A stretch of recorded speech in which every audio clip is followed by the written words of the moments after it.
For those of you just joining, I am starting the live stream, so we are streaming to YouTube. Just know that anything that is said between now and the start of the meeting will be live streamed to YouTube. Good morning. Doing a mic check. Good morning, Tim. Good morning. Do you have a way to increase your volume a little? Do you know? Is that better? How's that? That's a little better. We just all have to be really quiet to hear you. Let me see what else I can do.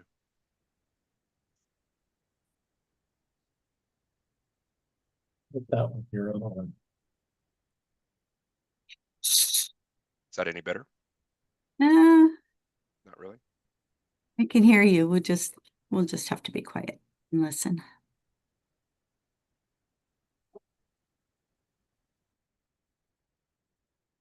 Maybe I can adjust the mic a little bit.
All right, with 2 minutes to go, I'm going to start the recording.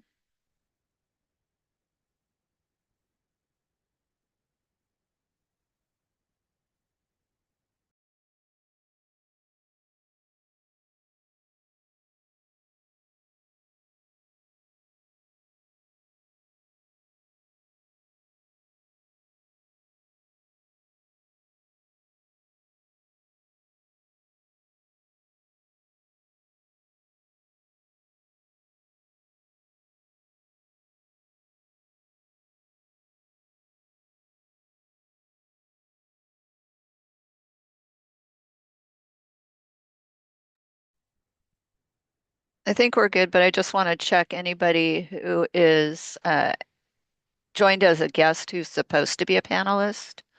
I don't think so, but if you are, please raise your hand. This is Raymer. I think I've got the right one going. Yes, sir, you do. Thanks. Okay, Mark Springer. I will allow you to speak. Go ahead and unmute, Mr. Springer. How can I help you? I'm not hearing you. So Mark Springer is for SFM. If you could make him a panelist, that would be very helpful. Hi, can you hear me now? Yes, we can hear you. Fabulous. Yeah. Mark Springer, Staff Counsel with State Fire Marshal, and I'd like to be a panelist with Chief Sojiski. Thank you. All right. I will. I can do it. I gotcha. All right. It's 9 a.m. All right. Call to order. Good morning, everybody. Welcome and thank you all for coming today. My name is Osama Yunin. I'm chair of the Green PEME Ad Hoc Code Advisory Committee. I'm calling this meeting to an order. It is 9 o'clock on February 11th, 2026. Ms. Beth Maynard, would you please call the roll? I sure will. Osama, Here. Robert Raymer, Here. Michael Stone, Harry Bowes, Here. Shane Murphy, Sharon Refram, Jenny Chang, Gail Bate, Here. Jake Tomlin. Here. Thank you. Scott Whalen, Here. Ron Takaguchi, Here. Nathan Ho, Here. Hank Kaplan, Here. Eric Wolf, Here. Adrian Harris. Here. Let's go back. Shane Murphy. And Sharon Refram. Jenny Chang. Okay, those three are absent at this time. We have 1, 2, 3, 4, 5, 6, 7. Sharon We Revem do. is here. Sorry? Sharon Revem is here. Sorry, I apologize for botching your name, Sharon. We do have quorum. Thank you, Beth. Who are missing? Missing is Michael Stone and Shane Murphy.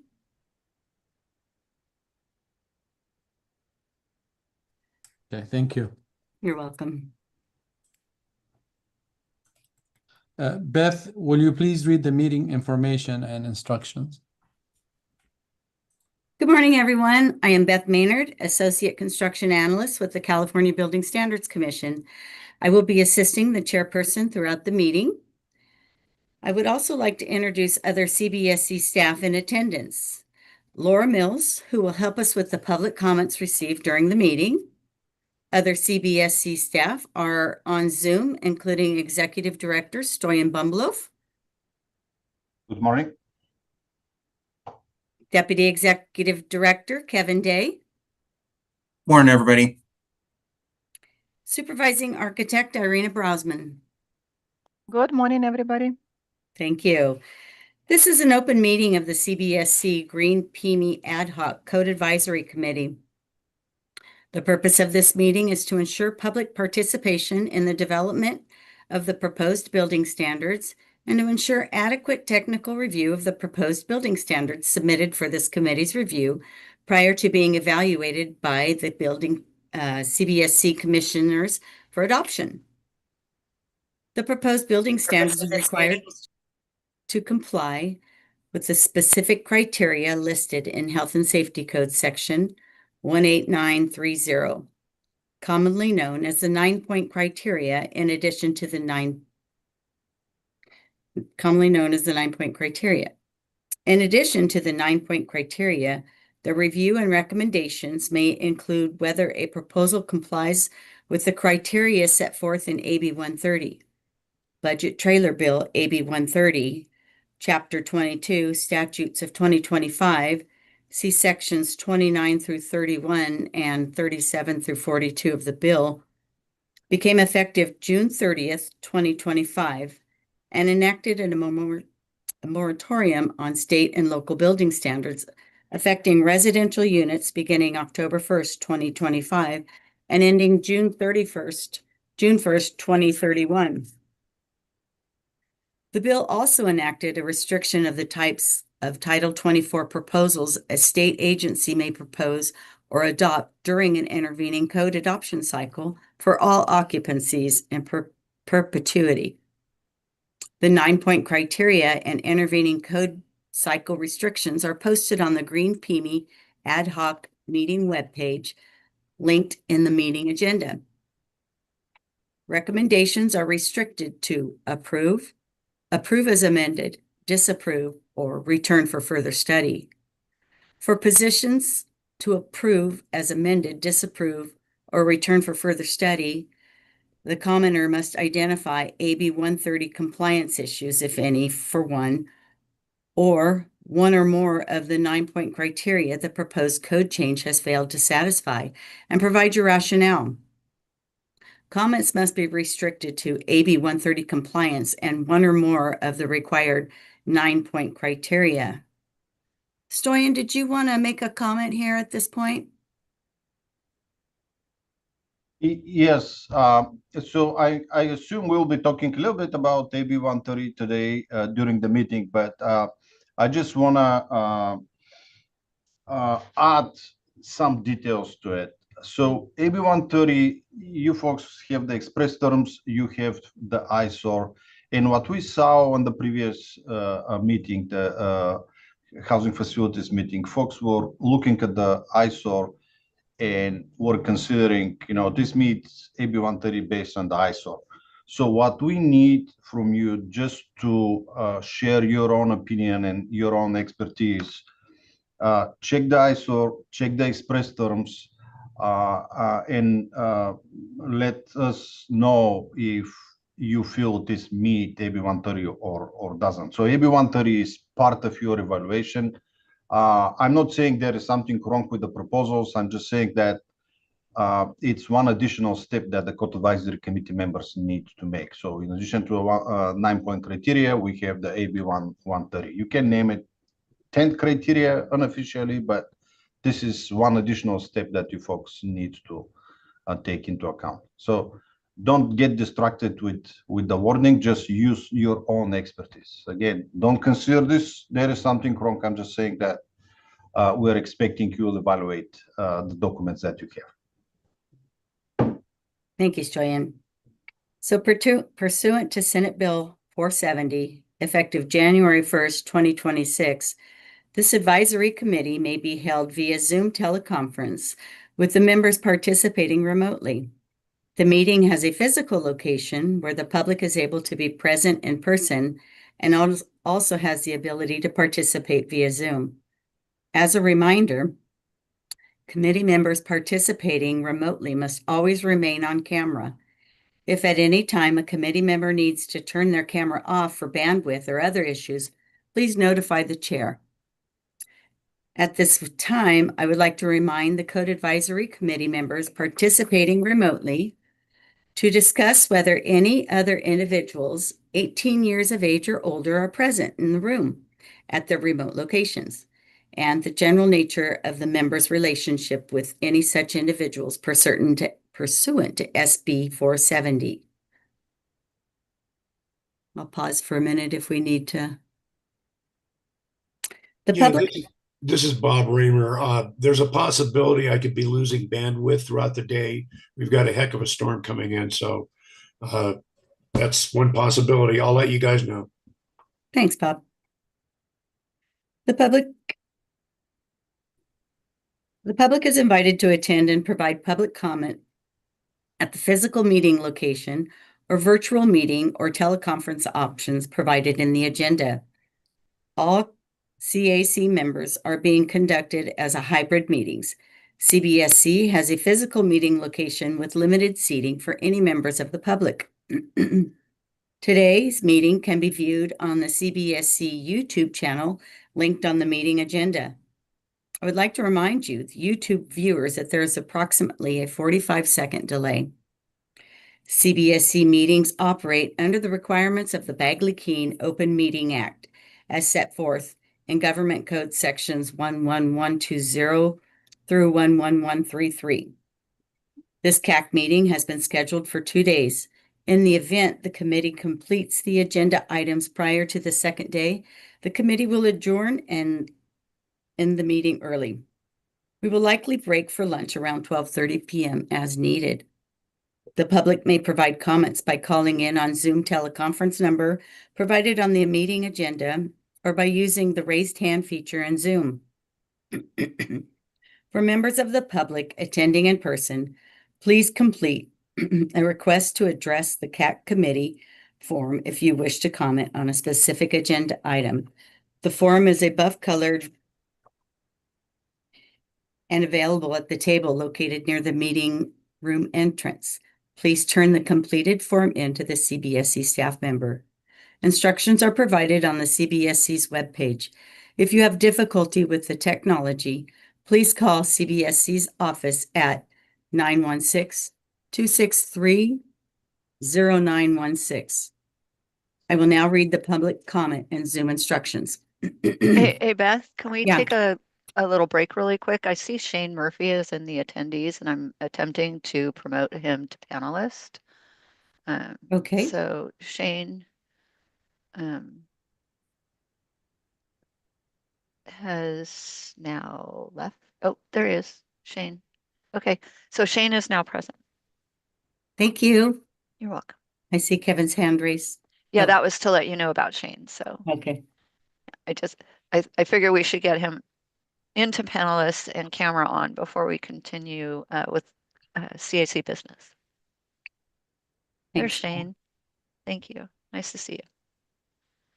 If you wish to make a comment on a specific agenda item, please listen for the chair to ask for any comments from the public. The chair will first go to members of the public in the auditorium that have submitted speaker cards. The chair will then call on members of the public participating on Zoom that have raised their hands. For those calling in on a phone, please press *9 to raise or lower your hand and *6 to unmute and mute. In Zoom, we will recognize raised hands and turn on the ability to speak. If you like, you may announce your name and who you are representing before making your comment. Please mute yourself when you are done commenting, and keep in mind the 4-minute time limit for each individual speaker. The chair will continue through the call queue until there are no comments remaining. The chair will then proceed to the next agenda item. If possible, please call from a telephone, not using a speakerphone, and log into virtual meetings with one device only. This enhances the committee's ability to hear your comments clearly. Staff will summarize any written comments that were received by 5 p.m. Monday, February 3rd, 2026. Thank you, Beth. Mhm. Next item is meeting schedule and housekeeping. Agenda item number 2, overview. I'm going to make some comments here. If you have questions, let me know. Staying on schedule is everyone's responsibility. Please honor time limits when they're identified. I will call for the state proposing agency to address the committee and explain the proposed building standard. The committee will discuss each agenda item, then I will call for public comments. Please avoid duplicating comments in their entirety. Support or non-support may be expressed for specified comments. Following all comments and discussion, I will call for a motion and a second to recommend action on each agenda item to propose building standards.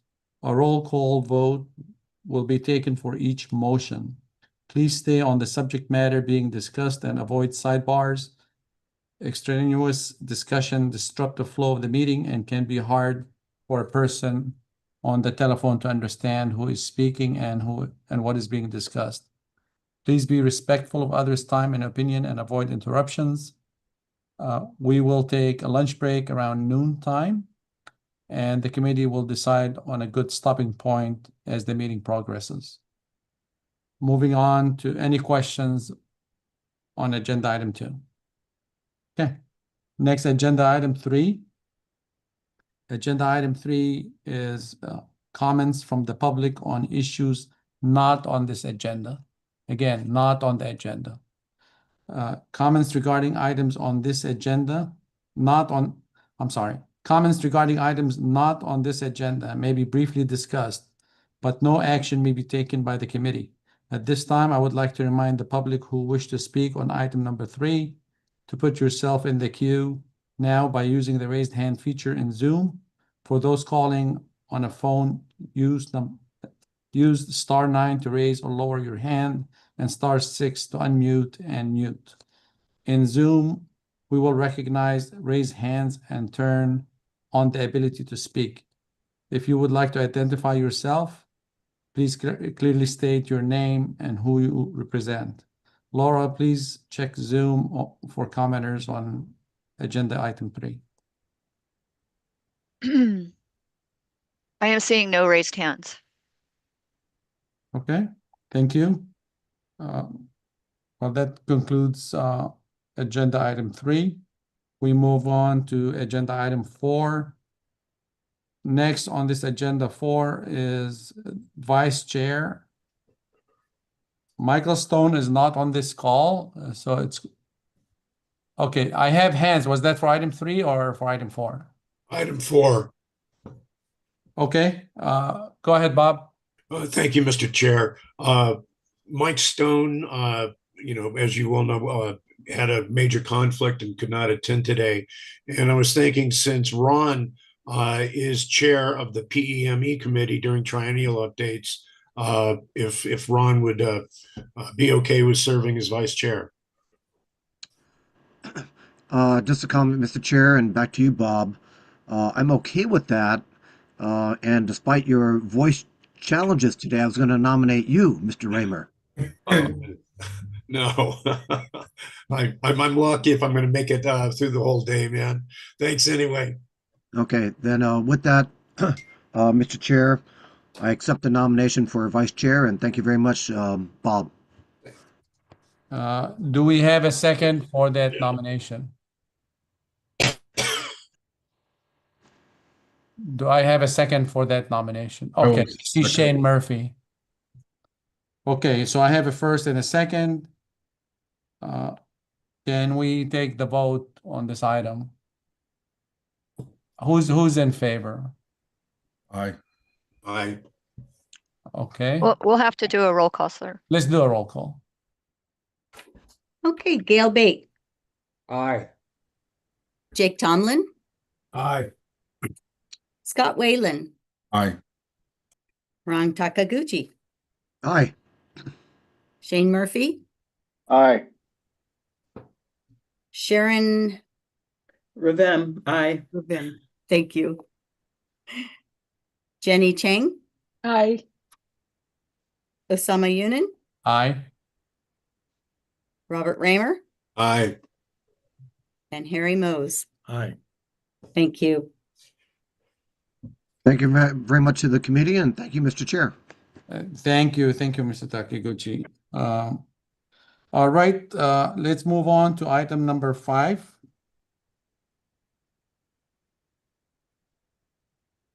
Next on the agenda is item 5, Department of Housing and Community Development, proposed adoption of amendments to the 2025 California Green Building Standards Code, Part 11, Title 24.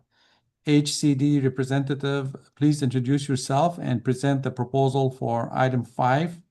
Please indicate the Commission Action Matrix Table number, which is the CAM number, section number, and section name of the items presented or discussed to make it easier to follow the discussion. It may be also helpful to indicate the initial express term page where the relevant section is located. The CAM, IET, and the initial statement of reasons, ISOR, can be found posted on the Green PEME CAC meeting webpage linked to this meeting agenda. BSC, please, if you could identify yourself and do your presentation. Hi, good morning. My name is Tyler. Sorry, Mayo. HCD. Yeah. We all work together. Same thing.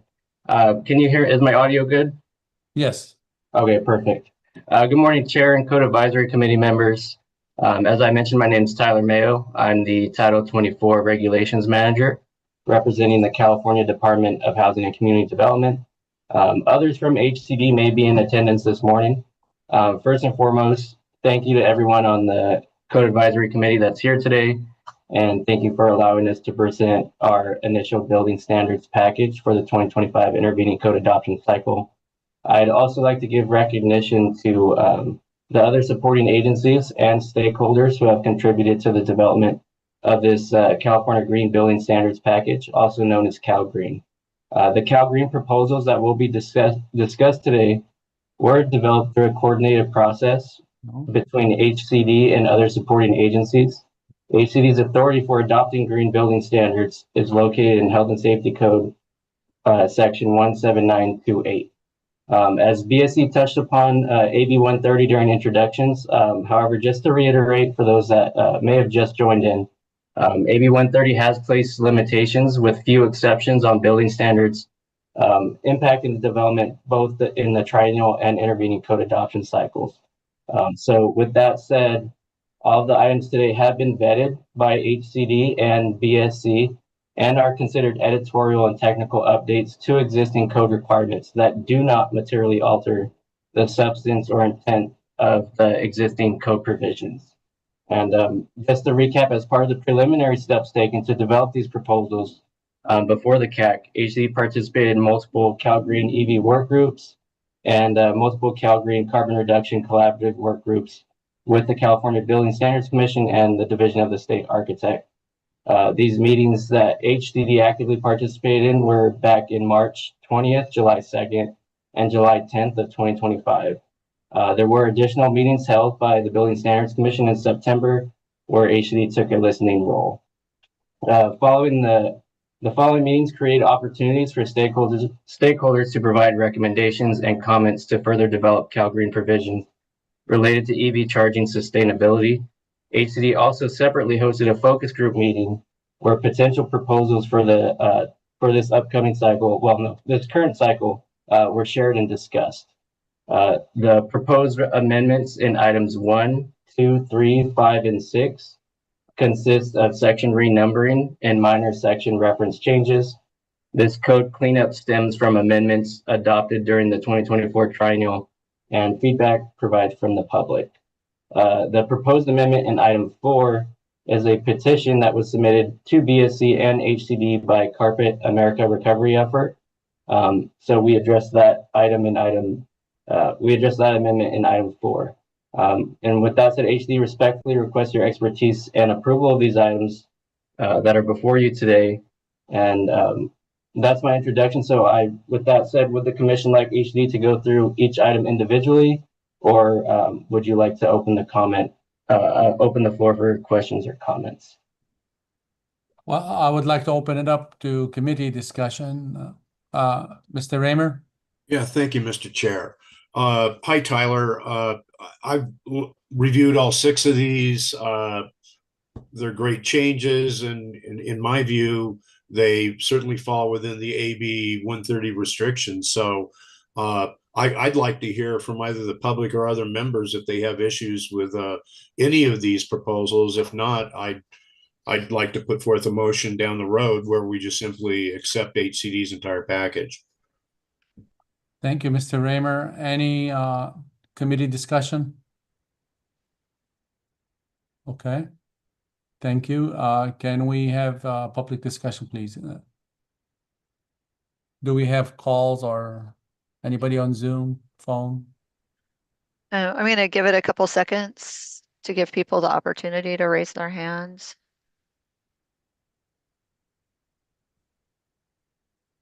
And seeing none. Seeing none, Mr. Raymer, you want to introduce a motion? Yes, I would, Mr. Chair. I'd like to move that we approve as submitted items 1, 2, 3, 4, 5, and 6 as submitted by HCD. Thank you. Do we have a second? Second, Ron Takiguchi. Thank you. Can we take a roll call, please? And just to let you know, we've received no comments from any, no written comments. Yeah. Bob Raymer, Aye. Harry Mose, Aye. Shane Murphy, Aye. Sharon Revram, Aye. Gail Bate, Aye. Jake Tomlin, Aye. Scott Whalen, Aye. Ron Takaguchi, Aye. Jenny Chang. And Jenny, if you would please turn on us. Yep. Thank you. Aye. And thank you. And Osama. Aye. Thank you. This passes. Way to go, Tyler. Yeah, we usually drag it out with a lot of complicated items, but AB 130 and the restrictions made things a lot more simple today. So I appreciate the committee and chair and BSC, DSA, and everyone that's supporting agencies. We really appreciate all the help throughout. All right. The next item is item number 6. Next item on the agenda is item 6, Building Standards Commission, BSC, proposed adoption of amendments to the 2025 California Green Building Standards Code, Part 11, Title 24. BSC representative, please introduce yourself and present the proposal for item number 6. Please indicate the commission action matrix table, CAM number, section number, and section name of the items presented. Good morning. Can you hear me okay? Yes, we can. Thank you. Thank you. Good morning, Green PEME Code Advisory Committee Chair Osama Yunin and fellow members. For the record, my name is Tim Freeman. I'm an associate architect with the California Building Standards Commission. This morning, I will be presenting BSC's Part 11 CalGreen proposals for non-residential occupancies within BSC's authority as part of the 2025 intervening code adoption cycle. For the record, BSC's CalGreen code rulemaking file is BSC 0325. Throughout the first half of 2025, BSC conducted several pre-cycle workshops pertaining to embodied carbon reduction and EV proposals. However, due to previously discussed constraints placed on intervening cycle amendments by AB 130, our proposals are administrative and non-substantive and are for organizational and clarification purposes only.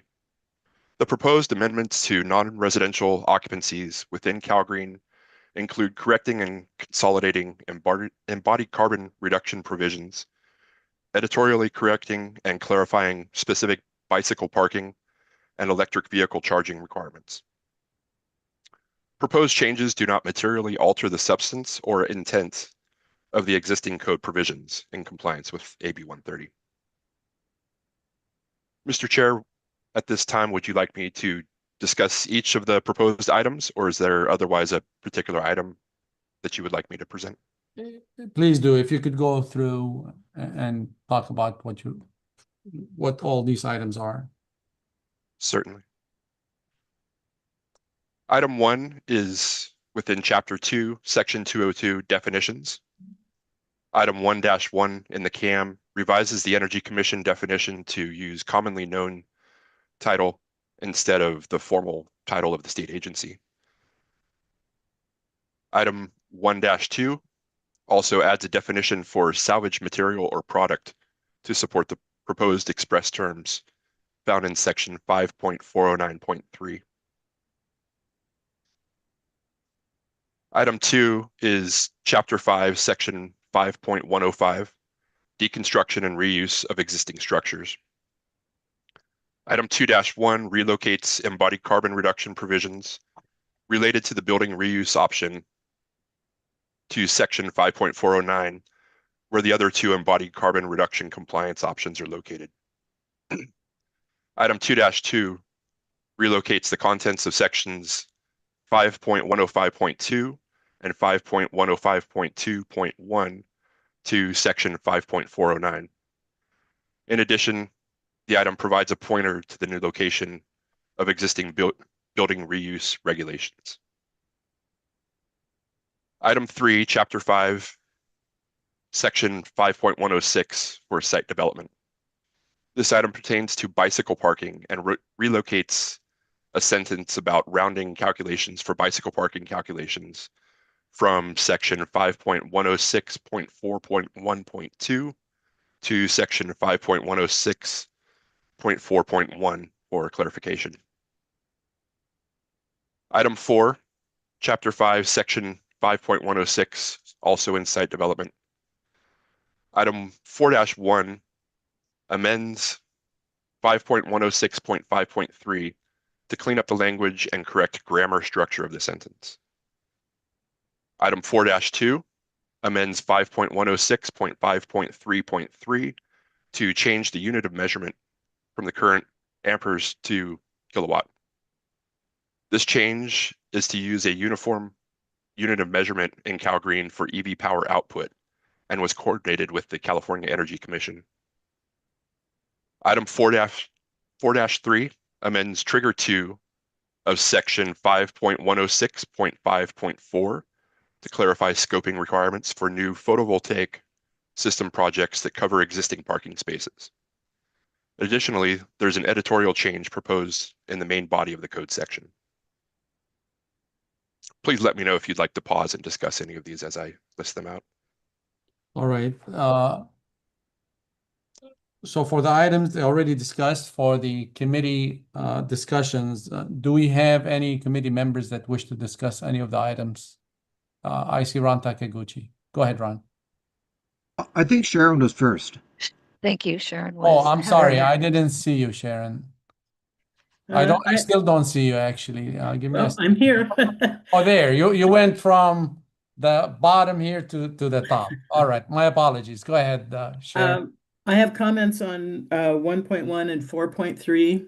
On 1.1, rather than removing the actual title, could we include both titles for clarity so people could do a search and find either title, whichever one they're going to be interested in? So that's one comment. And 4.3, I found the language not as clear as it could be. I know that this is probably intended to mean that if you have newly covered parking spaces with PV, that the total number under that should be included in the calculation when you go to the table to figure out how many EVCS you're supposed to have. Sharon, I'm sorry to interrupt. Just for the benefit of people on phones and calls, can you tell me which item you're discussing right now? 4.3. 4-3. Yes. And 4-3 is 5.106.5.4, additions or alterations to existing buildings or parking facilities. It's on the second page of the matrix. Yeah, Go ahead. Thank you.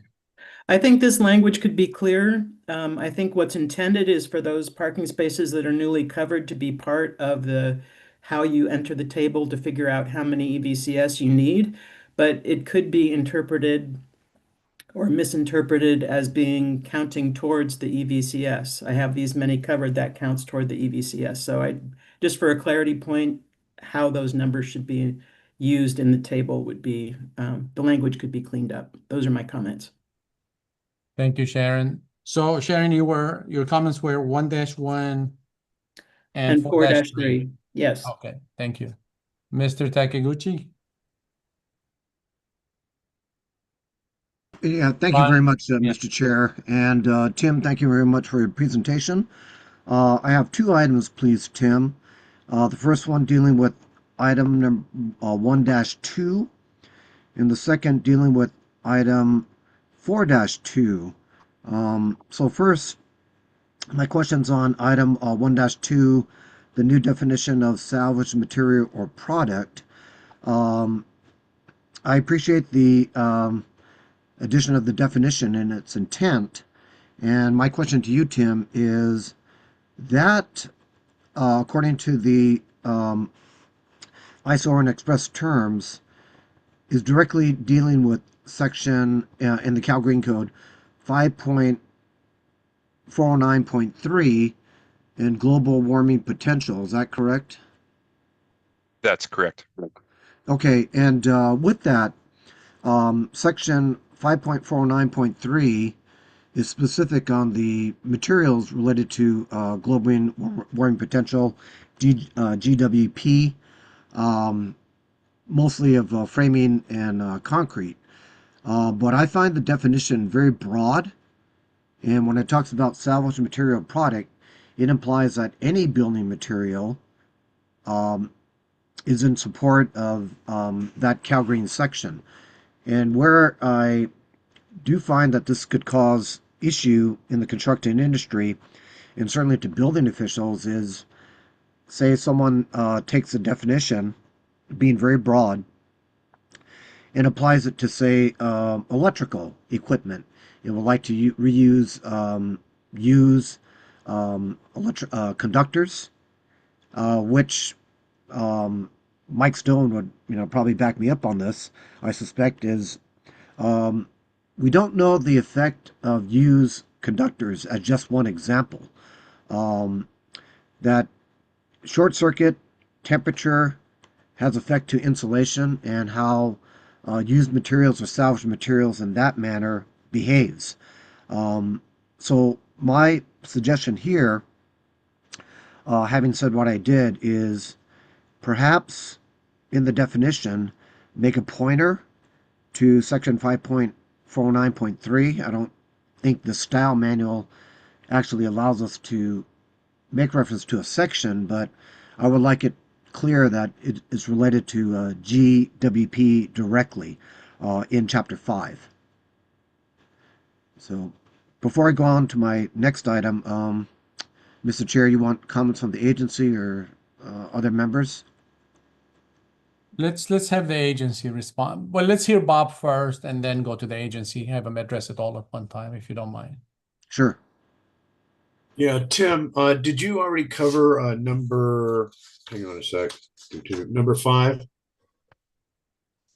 No, sir. I was pausing for comment on Okay. the first Yeah, 4. my comment relates to number 5. So we'll do 1 through 4, Bob, and from there we'll take a second block. Okay, so if the state agency could address all the issues that were raised by Sharon and Ron, please. Yes, thank you. I'm sorry. Before you do that, is there any other committee member that have comments on any of the items? Okay, go ahead, Tim. Thank you. Regarding the comment for 1-1, we would certainly entertain the proposal to further amend the section to include both names for the Energy Commission. Okay. For item 1-2, we can provide a pointer to the section. Please keep in mind this definition is provided for the purposes of calculating GWP. Yeah. And doesn't refer to the safety or efficacy of material reuse. Regarding, which was the next one, I'm sorry, 4-3? So the next one was 4-2. And then 4-3. Yeah, it was Yeah, 4-3. I haven't commented on 4-2 yet, Osama. You have not? no, Okay, so You want to take let's Sharon's do 4.3? 4-3. Let's do 4-3.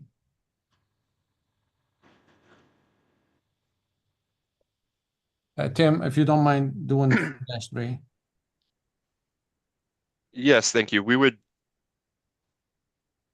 entertain a further amendment to clarify the language from the CAC. If the members have a suggestion. Sharon, do you have a suggestion on the language? I jotted something down. I'm not sure it's the, let's see, let me see what I wrote.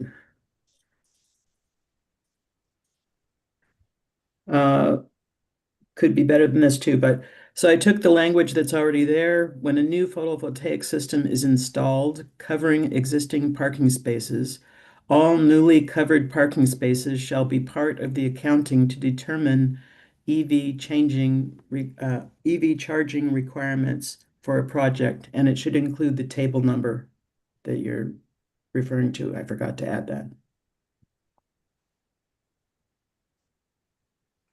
Sharon, could you repeat that one more time?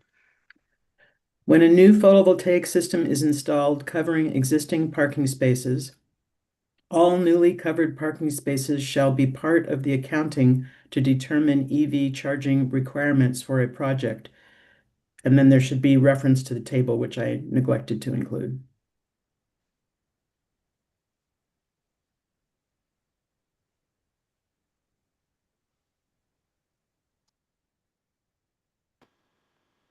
You're good with that, Tim? Okay. Yeah, if other BSC staff would like to provide input on that suggestion, I would appreciate it.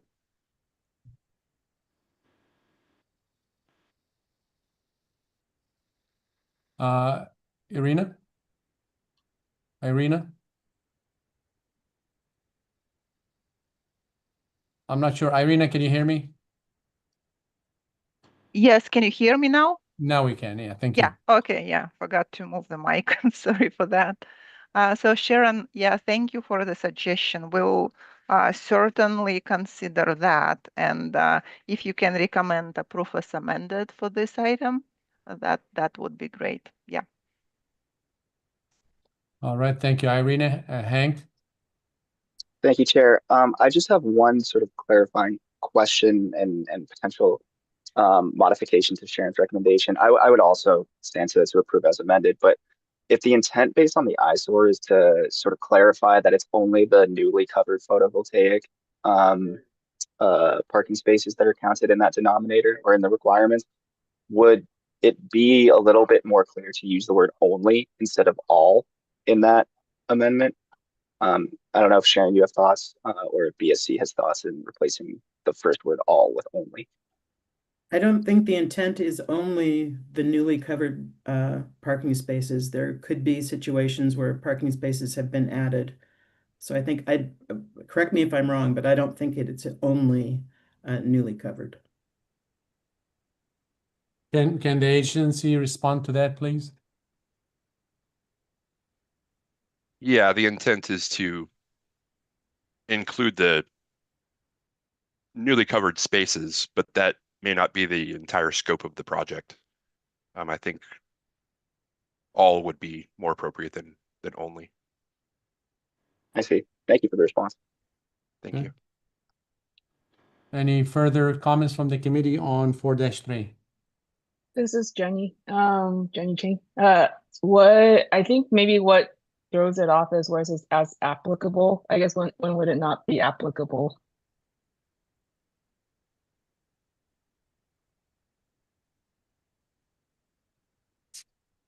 I think in the proposed revision to the amendment, as applicable is not included. And I agree with you. I think that would be best omitted. Enrique has his hand raised. Yeah, go ahead, Enrique, please. Yeah, good morning, everyone. So I do have a clarifying response. The intent of the existing parking facilities that undergo a photovoltaic project really is intended for only the areas that are directly underneath the parking spaces that are affected by that photovoltaic canopy. It is not intended to affect other parts of the parking facility or parking lot. So, these are for additions and alterations to parking facilities that are only scoped specifically for a photovoltaic project. So it is not intended to go outside that canopy of those affected parking spaces that then would be counted either using the power allocation method table or using the EV capable table for determining the number of charging stations needed, whether it's EV capable or actual installed chargers. So I don't know about adding a pointer to a specific table. It would be a pointer to both tables because there's an option to use either one.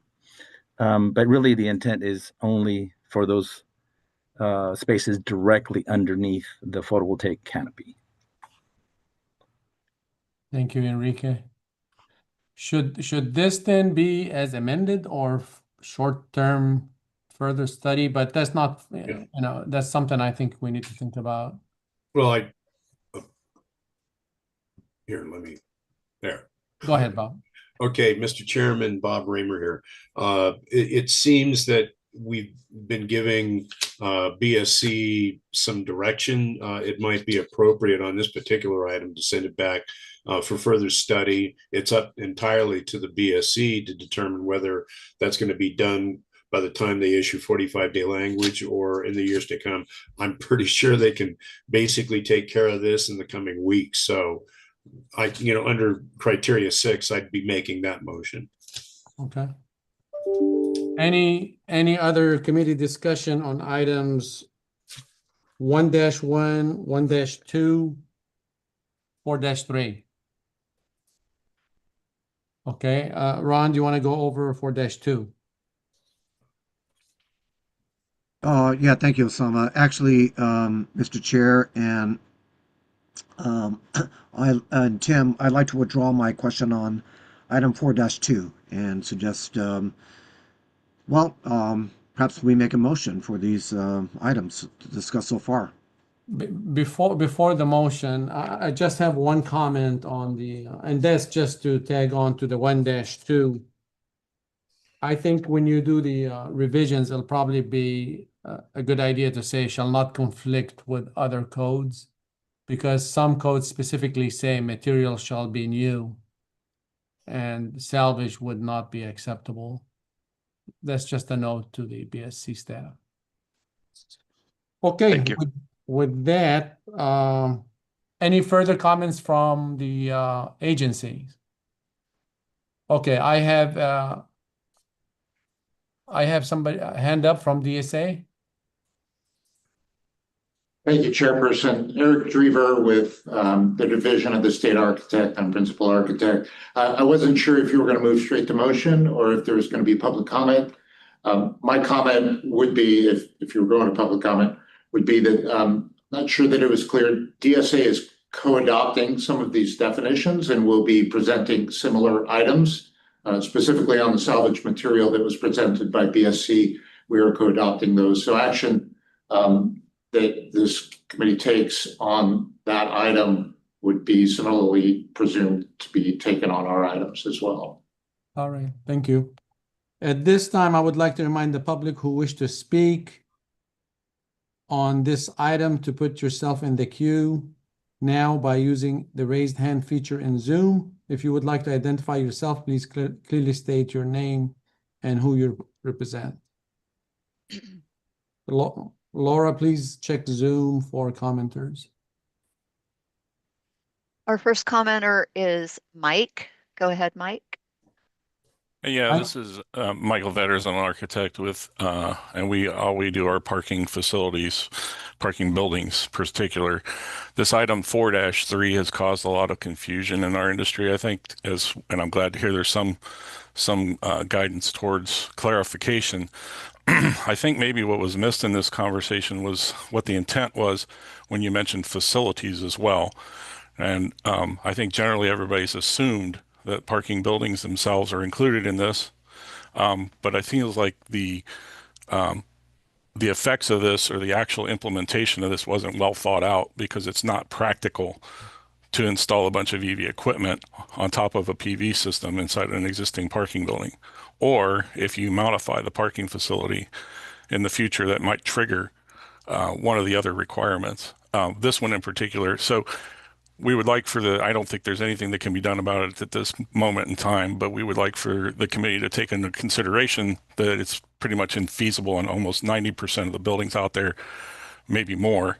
And there are also existing buildings that have provisions for PV installed, but won't be able to meet the EV requirements because of this.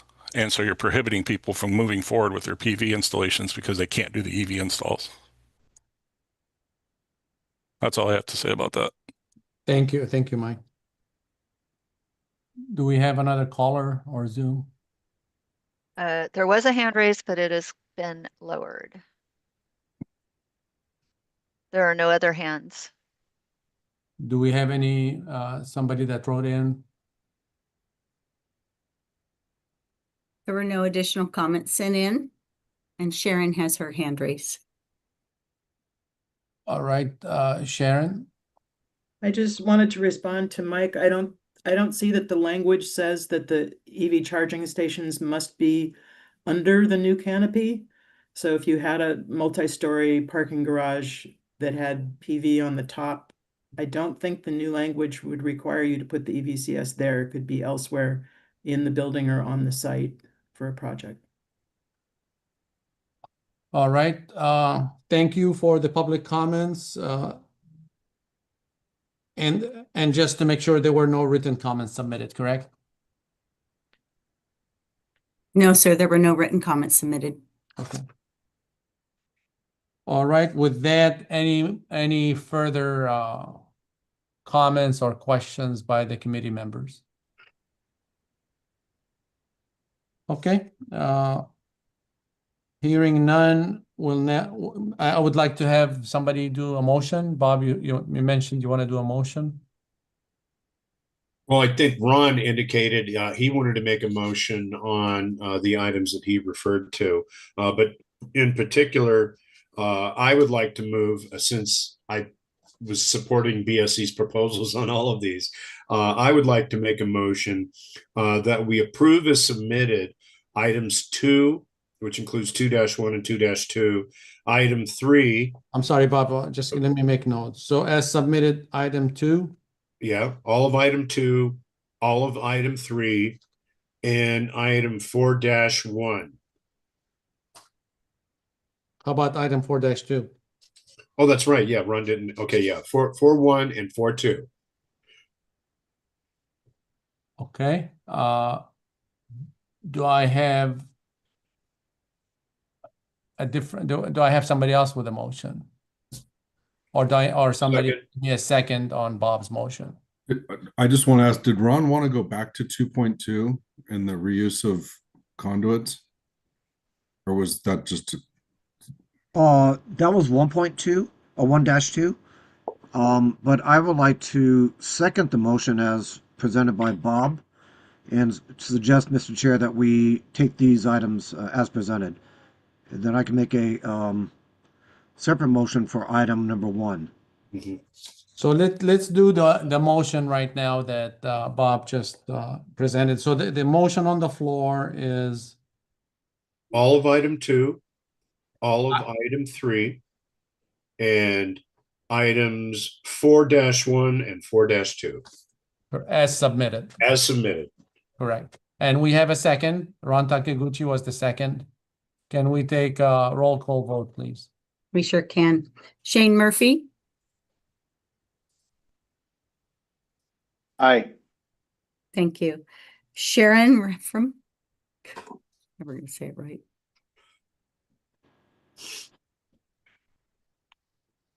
Sharon, Aye. thank you. Jenny Chang, Aye. Harry Moose, Aye. Robert Raymer, Aye. Osama Yunin, Aye. Gail Bate, Aye. Jake Tomlin, Aye. Scott Whalen, Aye. and Ron Takaguchi. Aye. This passes. All right, thank you. Now, Ron, you have a motion on other items? Yes, I do. Thank you, Mr. Chair. So for item number 1, items 1-1 and 1-2, heard the agency Tim present items as amended, and Mr. Chair, I would like to take it back to you to see if there's comments by the committee on the amendments that Tim suggested, and following that, perhaps make a motion for approve as amended, subject to committee input. Any committee members want to comment on that or see it different? I'm fine with that. Okay, go ahead, Ron.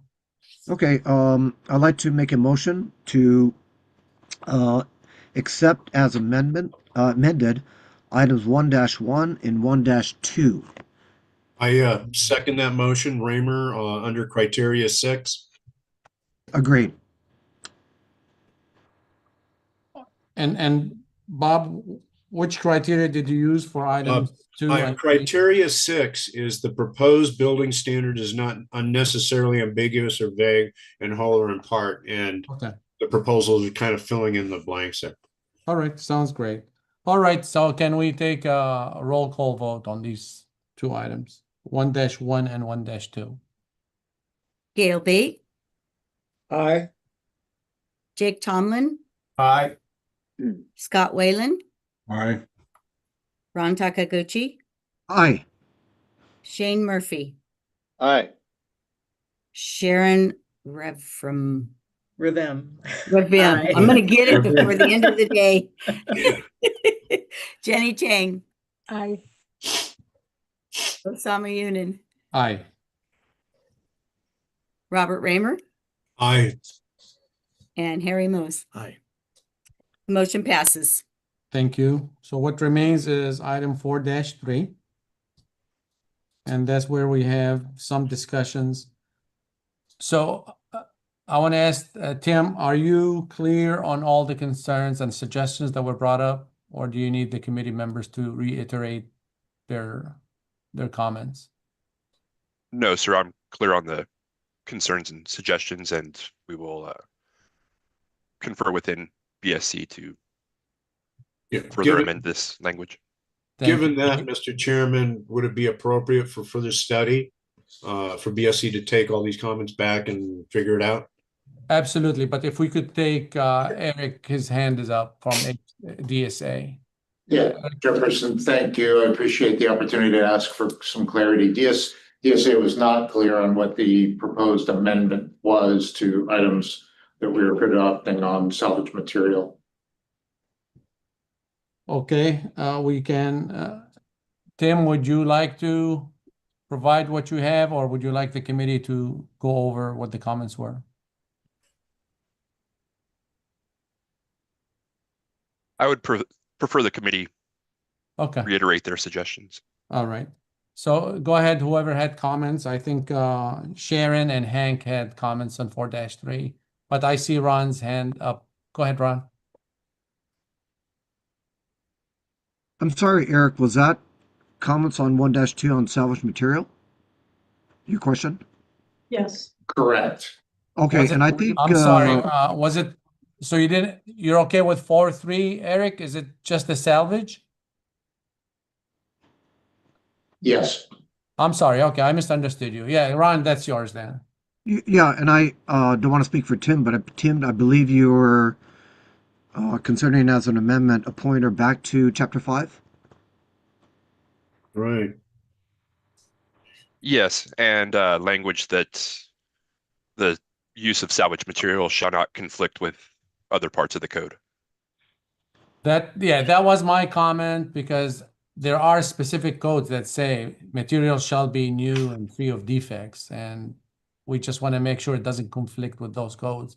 And Ron, I think you were concerned with some electrical stuff there. And others as well. Plumbing, of course, we should not reuse Right. plumbing pipe. And fire protection, same thing.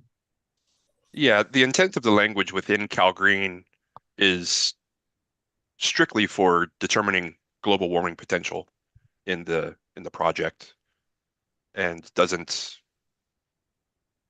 have any pertinence on adherence with other parts of the code. Correct. All right, Eric, your hand is still up. Thank you, Chairperson. Sorry to prolong the discussion on this. DSA would have concerns over definitions pointing to specific technical requirements. That's generally not acceptable way to define a material by its own technical. The argument becomes circular at that point. The other item that we would have that we have a comment on is that, generally speaking, definitions do not carry between parts of the code unless specifically directed by that particular part. So by adding language suggesting that it does not affect other parts of code, it is really already part of Title 24 regulations. How about adding a note underneath? Obviously, the concern presented is somebody reads the definition and go and use some used material that other codes prohibit with a note. And I understand what you're saying. You cannot use definition as charging language, and I get that. But just to bridge that gap between you shouldn't use definitions as charging language versus let's avoid confusion or misuse of the section. Can a note be put in? Would that work? Well, I think DSA is open to considering a note. Not sure that we'd be able to craft that in the moment, but certainly we are open to clarifying based upon Committee Member Takaguchi's comments and concerns regarding the definition carrying across other departments. I think we could certainly understand if there was a motion to further study the definition. I see. So this one we did as amended, but maybe when we go over the HCD, maybe we'll do the further study. Okay, let me Ron, you had your hand up.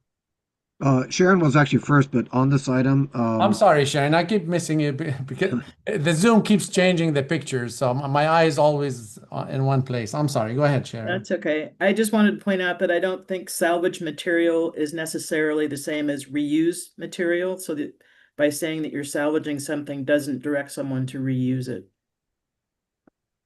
necessarily. All right, Ron? well, if it'll help the discussion, I could withdraw my motion, and although I'm not sure if we took a vote, but I could withdraw the motion with respect to DSA's concern. And I do agree that definition should not necessarily have a pointer according to the style manual or the way it's all done. And perhaps this could be taken back for further study, which I think should be pretty simple, but maybe agreed upon between the two agencies. And with the intent of global warming potential, maybe suggestions on something like that. But perhaps it is an item for the two agencies to work out, seeing that they had shared that definition on their proposal. So if it'll help, I could withdraw my motion. Let's do that, and we could do a further study. That way, the two agencies can coordinate. As the second to that motion, I agree. All right. So Ron withdrew his motion, but I do need a new motion for item 1-1. Well, not -1. What is it? 1-2. I do need a new motion for 1-2 for a further study. I will introduce that, Mr. Chair. So I propose that item 1-2 be taken back for a further study under criteria number 6. All right. I second that motion. All right. And we still have, I mean, let's keep the motion on the floor. We still have 4-3 we haven't acted on. So let's do this one and get it over with. We'll go to 4-3. If you could do a roll call, please, Beth. Can you remind me who did the second motion? Bob Bramer. Oh, thank you.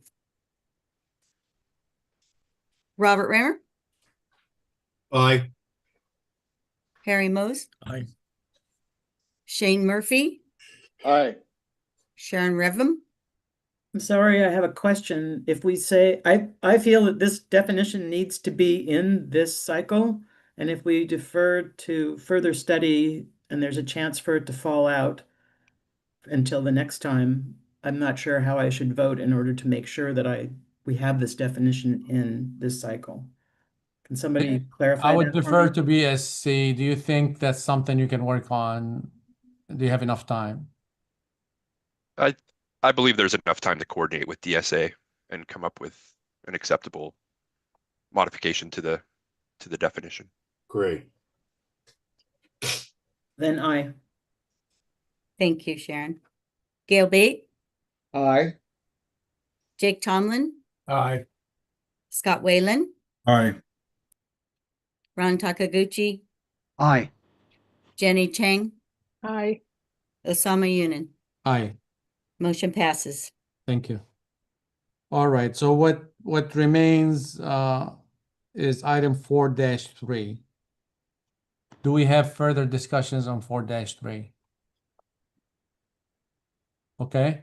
I would like to ask for someone to make a motion on 4-3.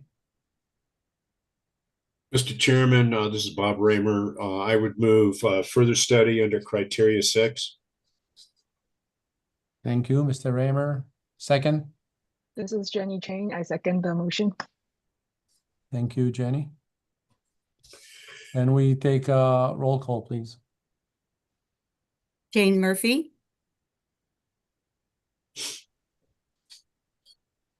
Aye. Thank you, Shane. Sharon Revim? Same question for Tim. Do you have time to make sure this gets into this round, or do I have to vote against it? No, in addition to item 1-2, I believe we have sufficient time to coordinate with DSA and get this item revised and included in the package. Thank you. Yes. Thank you, Sharon. Jenny Chang? Aye. Harry Mose? Aye. Robert Raymer? Aye. Osama Yunin? Aye. Gail Bate? Aye. Jake Tomlin? Aye. Scott Whalen? Aye. And Ron Takaguchi. Aye. Motion passes. Thank you. And before we move on, Beth, I just want to make sure we're on the same page. I have 1-1 approved as submitted, 1-2 further study, 2-1 as submitted, 2-2 as submitted, 3-1 as submitted, 4-1 and 4-2 as submitted, and 4-3 further study. Is that what you have? That's what I have. Okay, Yes, great. Mr. Chair, Yes, sir. for whatever it's worth, I've created sort of a cross-check between DSA's code changes and BSC's, and I'm keeping track of the votes taken on the items that are similar to both proposals. So that'll really help us with DSA's package. Oh, fantastic. Thank you. All right, so let's move on. Maybe we'll take 5, 6, and 7. It seems they're all administrative. Maybe we'll go 5 through 8, if that's okay with the committee. Yeah. Can the state agency please do their presentation? Thank you, Mr. Chair. Item 5 is for Chapter 5, Section 5.304 for outdoor water use. This item adds a note regarding non-functional turf requirements applicable to non-residential occupancies within BSC's authority. The note provides a pointer to Water Code Section 10608.14. Item 6, Chapter 5, Section 5.402, definitions. This item aligns with item 1 to add salvage material or product to the list of defined terms used in Chapter 5. Item 7, Chapter 5, Section 5.407.1 for weather protection. This item proposes to repeal this section as it's redundant to sections within California Building Code Part 2 for weather protection. Item 8, Chapter 5, Section 5.408, construction waste reduction, disposal, and recycling. This item adds a note to clarify where to find information regarding carpet waste diversion facilities. All right, thank you, Tim. Okay, this item is open for committee discussion. Please, again, for reference, please indicate the CAM number, section number, and name and IETP page. Committee members, do you have any comments regarding those items? And I see 2 hands, starting with Bob Raymer and Shane Murphy. Thank you, Mr. Chair. Bob Raymer. While I'm in support of items 5, 6, 7, and 8, and I do think that they all fall within the limitations of AB 130, I would like to discuss a request on item 5. So, we'll get to that in a minute, but if there's other concerns by other parties on items 6, 7, and 8, I'd be very interested in hearing those. All right, so Bob has 5-1. Shane Murphy, please. How you doing, everybody? Yeah, I just had a quick question on the term of non-functional turf, because we do see these, and I'm like, because interestingly, I have seen this, and at first I was like, what are you doing? But they use it to keep the dust and dirt and urine and soda pop and all this stuff that they clean it, because nobody cleans it. So I thought it was interesting, and now I see it on here. I thought it was interesting, so I was just asking for maybe what the intent and what the maybe a little more insight. That's all. All right. Mr. Freeman, would you care to provide some information what non-functional turf mean? Yes, I understand the comment by the committee member. Non-functional turf is intended to mean turf that is decorative and doesn't serve a purpose such as a sports field or a recreation area. I believe its intent is to reduce the water use of these sites for otherwise unnecessary and purely decorative. Yes, Mr. Chair. My proposal for BSE to consider was to go back, look at the statute, which does provide definitions of both functional turf and non-functional turf. I like this proposal. BSE has to do it because of statute. But while they are doing this, it would be very helpful for them to add the definitions for functional turf and non-functional turf that the statute also provides. Thank you, Mr. Raymer. If I could, Mr. Chair, I'm sorry. Please, yeah.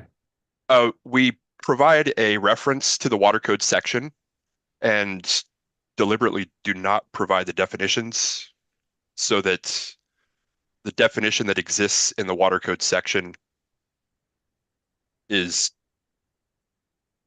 the definition that is to be used. So they're in the future doesn't become a misalignment of definitions. We try to reduce redundancy that might get missed down the road as language evolves. All right, Shane, your hand is still up. You have Oh, I'm further sorry, I comments, or didn't. can we move on? I meant to take it down, but I did. Yeah, I was just curious because it is a sanitary issue, and I at first I was kind of perplexed by it when I would see it out in the field, but it does make complete sense because any open area in the city becomes pretty much a dog park, or other purposes, and they get pretty foul. And so they said they don't have anybody clean it, so they put the sprinkler on for 2 minutes once a week just to keep it, somewhat sanitary, which kind of made sense. So I see this would make it so that they would not be able to do that. So I was just curious, that's all. All right, thank you. Ron Takeguchi. Yeah, thank you, Mr. Chair. My comments are similar to what's presented for non-functional turf, and I see the very purpose of this and don't disagree. However, I am confused about the word non-functional turf, and the water code section did not help. I had to go to what BSC presented in their eyesore of Title 23, and in Title 23, Section 491, it has the definition of turf, functional turf, and non-functional turf. And after reading all three definitions, I was still kind of confused. But I think having reference to Title 23, where it actually has the formal definition, might be consideration. That's my comment, Mr. Chair. Thank you. I have Irina. Yeah, thank you for all the suggestions. And yeah, as Tim mentioned, we would be hesitant to include the actual definition in the code from the law. So instead, what we propose is to add reference to a water code section 10608.12, where these actual definitions are located. So as a result, this non-functional reference will read see water code sections 10608.12 for related definitions and 106.8.14 for affected types of property, effective dates, duties, and so on. So we'll have a reference to definitions in the law and a reference to the actual requirements in the law in the same section, if that's fine with committee members. Okay, I see thumbs up from Ron. Any further committee discussion on items 5-1 through 8-1? Alrighty, so let's open it to Bob You has a have, comment. oh, yeah. I'm sorry, Bob. I was going to make a motion. Well, we gotta go public comments first. Oh, sure. Okay. Sorry. Thank you. Okay, at this point, I would like to remind the public who wish to speak on this item. Let me be specific, on items 5-1 through items 8-1 on the matrix, to please put yourself in the queue now by using the raised hand feature in Zoom. If you would like to identify yourself, please clearly state your name and who you represent. Laura, please check the Zoom for comments. There are no hands raised. Okay, Bob. Oh, back to you. wait, sir. Oh, Sorry. okay. That's all right. All right, Alejandra. Alejandra, yes. please identify. Oh, I don't see. Can you hear me? Now I could. Yeah, if you could identify yourself and who you represent. Thank you. Yeah, Alejandra Nieto with Rockwell. I just had a question of clarity for sub-item 8-1 on the note that was added and the reason to add it in this section 5.408.1.1 versus adding it in the documentation section where the other notes referencing the other Cal Recycle links live. I'm just thinking about consistency on where we add the notes. All right. Would anyone from the agency would like to provide information on that? I'd like to invite Enrique Rodriguez to comment on that.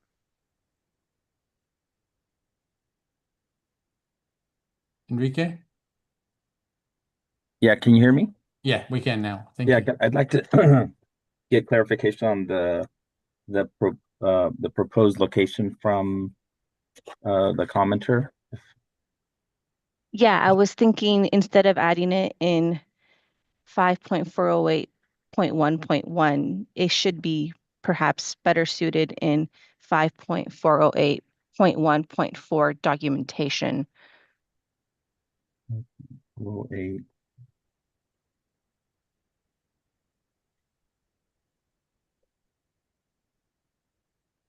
Yeah, I think that's something that we can look into specifically. Well,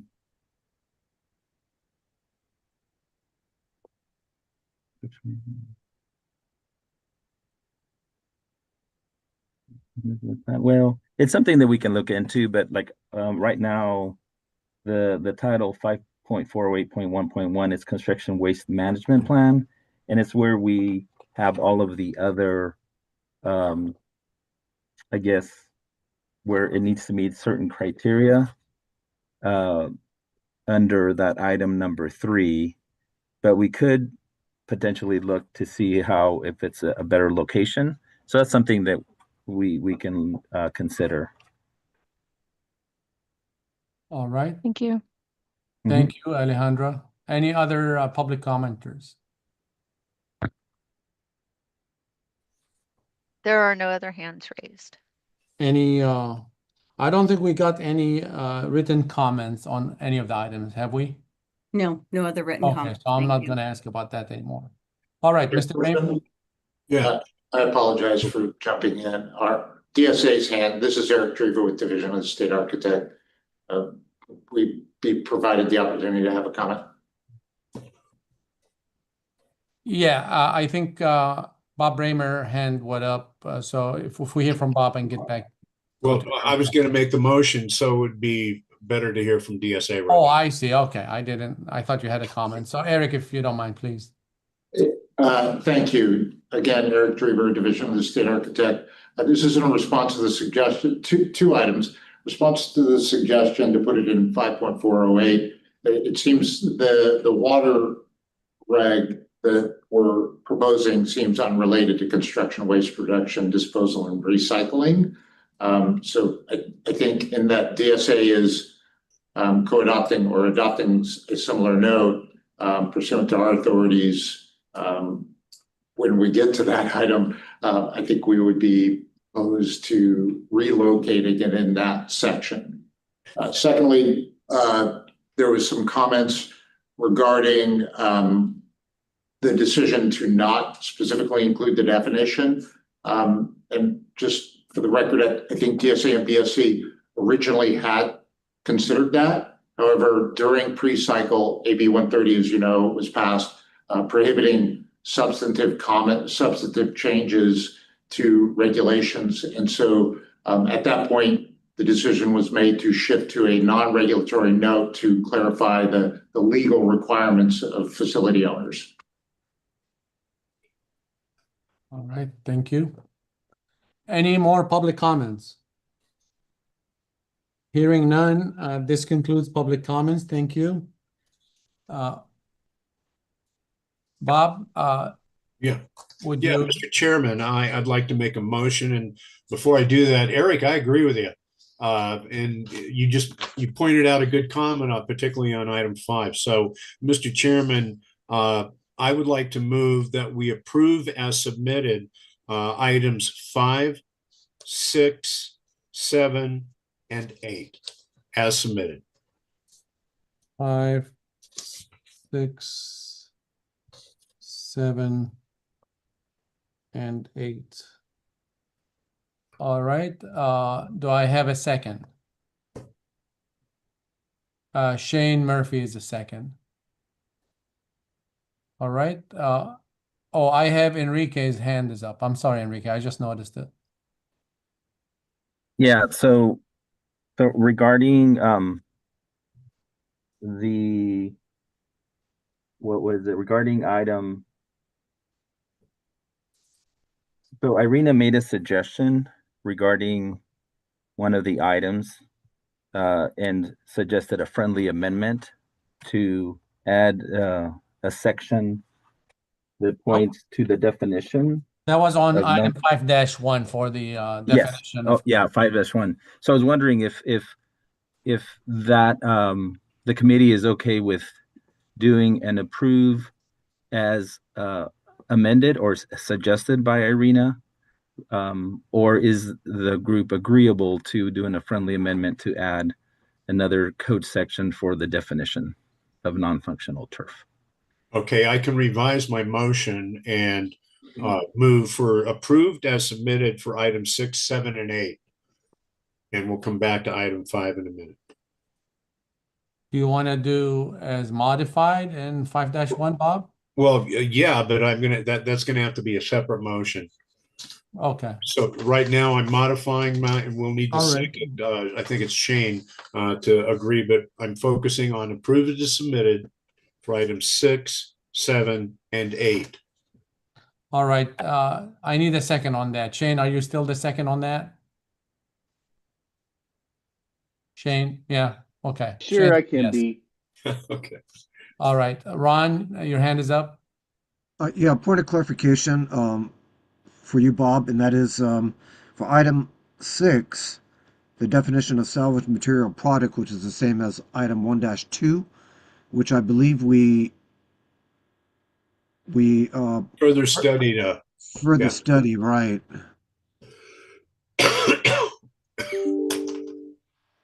Okay. If I could respond to the committee. Yes, please. In this instance, for item 6-1, the term salvage material or product is listed as a defined term used in the chapter. It does not list the actual definition that resides primarily in chapter 2. So if the definition is revised in chapter 2, it automatically. So this is just a title, Tim? Yeah, at the beginning of sections within the chapter, it lists defined terms used in the chapter. So you can go back to chapter 2 and look up that defined term, but it doesn't actually give the written definition. Right. Right. Okay, then I am fine with that. With your motion, Bob. Approved as submitted, items 6, 7, and 8. Right. And Shane was second. Okay, let's take the roll call vote.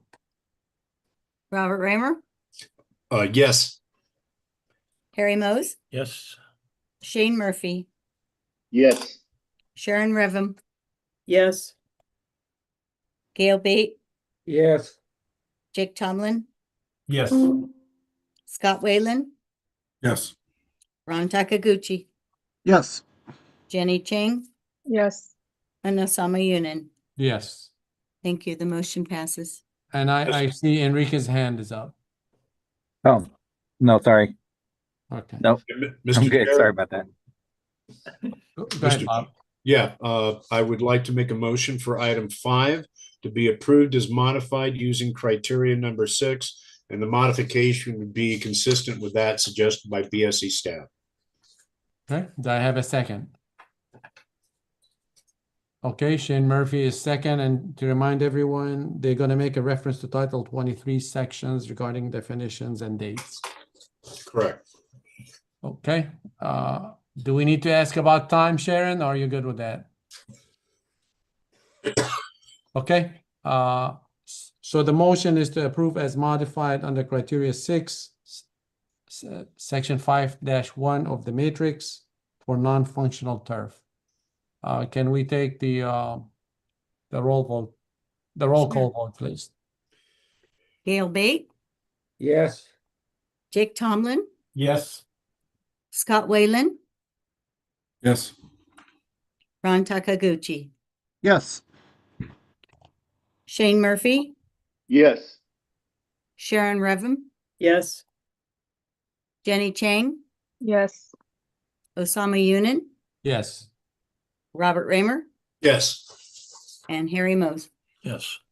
Thank you. The motion carries.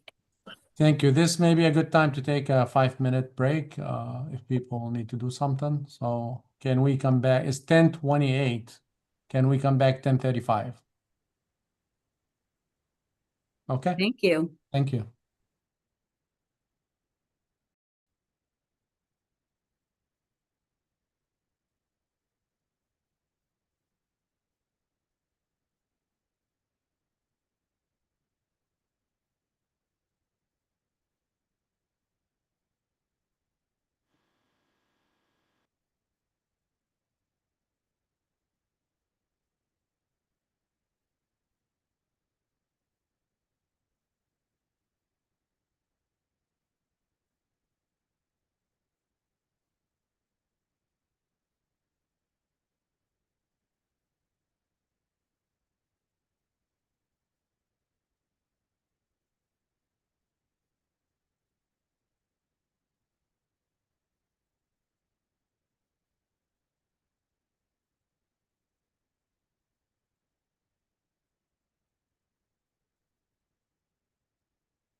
Okay, it's 10:35. Let's call the meeting back to order. We are still on item 6 of the agenda, Building Standards Commission proposals. So the next item is, and before I go to the next item, Beth, just to make sure, I have item 5-1 as modified, criteria 6, 6.1, 7.1, and 8.1 as submitted. Is that what you have? Okay, perfect. So let's move on to item 9, embodied carbon reduction. If the state agency would do the presentation, please, on item 9. Thank you, Mr. Chair. Item 9 for Chapter 5, Section 5.409, embodied carbon reduction.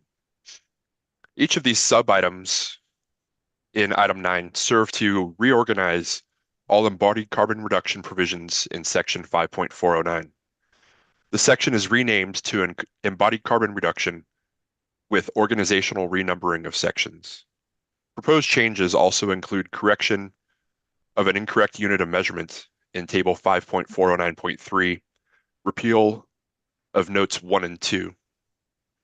This reorganization has been coordinated with the Division of the State Architect, who co-adopts the section. Shall I continue to item 10? Let's stop at item 9 if you don't mind. Thank you. Sure. So, do we have any committee member discussion on item 9? Bob Raymer. Thank you, Mr. Chair. Bob Raymer. As Tim indicated at the beginning of today's meeting, the Building Standards Commission staff and other agencies had been working, quite frankly, a great deal with stakeholders and whatnot on a variety of both editorial and substantive changes to the carbon reduction portions of the code, et cetera. They put a lot of time and effort into that, and AB 130 came along, and I'd have to say probably half, if not more than half, of those proposals were scrapped.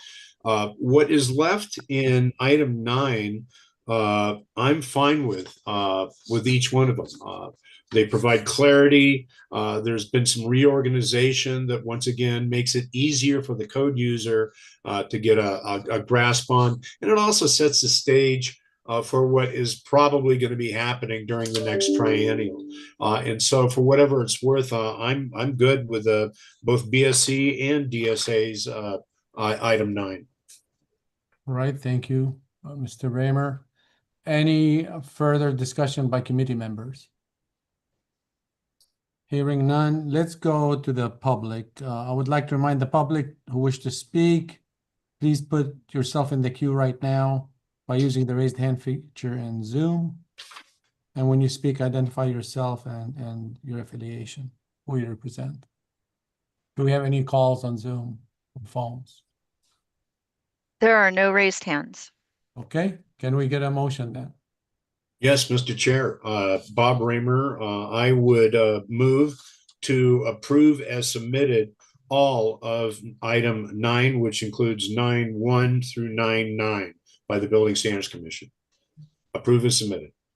Perfect. Do we have a second? Second, Ron Takiguchi. All right, thank you. Can we do a roll call vote, please? And there were no written submitted comments. Robert Raymer, Yeah, yes. Harry Mose, Yes. Shane Murphy, Yes. Sharon Revum, Yes. Gail Bate,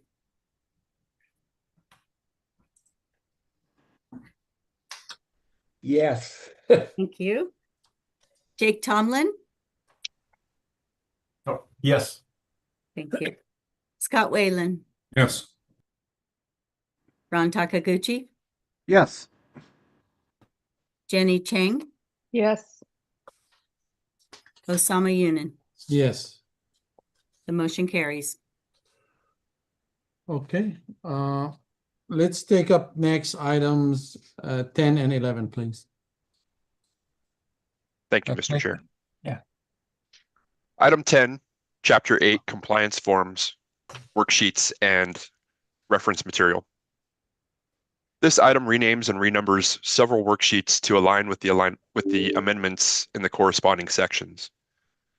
Subitem 10-1 corrects a typo for a unit of measurements from footage to percentage. Subitems 10-3 and 10-6 correct erroneous language in the worksheets to align with existing regulations.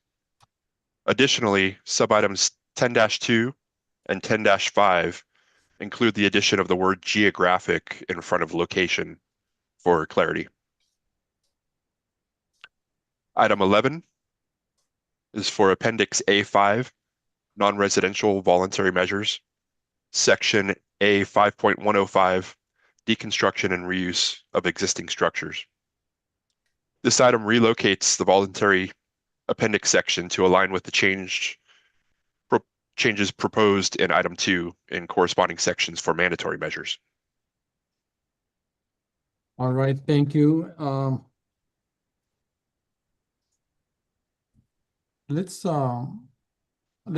If we could, the committee, let's concentrate on item 10 right now, the worksheets and reference sheets, and then we'll take the appendices in the next, after we finish 10. So let's focus on 10 right now. Do we have any committee discussion on 10? And I see Bob Raymer's hand. Yes, Mr. Chairman, Bob Raymer. I'm fine with the updates to the worksheets that have been done here. And 4 of these relate to 4 of these 7 proposals relate to similar items being done by DSA. So I'm keeping track of that. Anyway, I'll be moving approve to submit unless there's concerns by the public or other members. Okay, other member discussion? Hearing none, can we go to the public? At this time, I'd like to remind the public who wish to speak to put yourself in the queue by using the raised hand in the Zoom. There are no raised hands. Okay. With that, I'll entertain a motion, please. Yes, Mr. Chairman, Bob Raymer, move for approved as submitted BSC's item 10, which includes item 10-1 through 10-7, updates to the worksheets. Second. Do we have a second?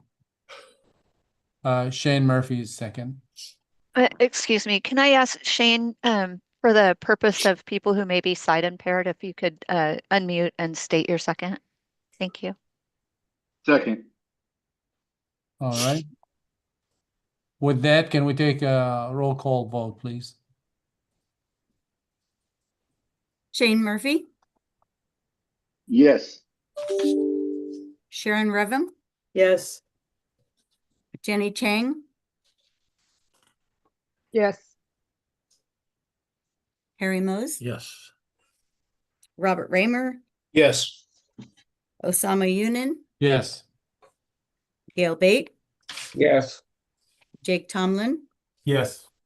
Scott Whalen, Yes. Ron Takaguchi. Yes. Motion carries. Thank you. Let's take on the appendix A5, which would be items 11 through 15. State agency, would you please do the presentation on these items? Thank you, Mr. Chair. I'll restate item 11, Appendix A5 for non-residential voluntary measures, Section A 5.105, deconstruction and reuse of existing structures. This item relocates the voluntary appendix section to align with the changes proposed in item 2 in corresponding sections for mandatory measures. Item 12, Appendix A5, Section A 5.106, site development.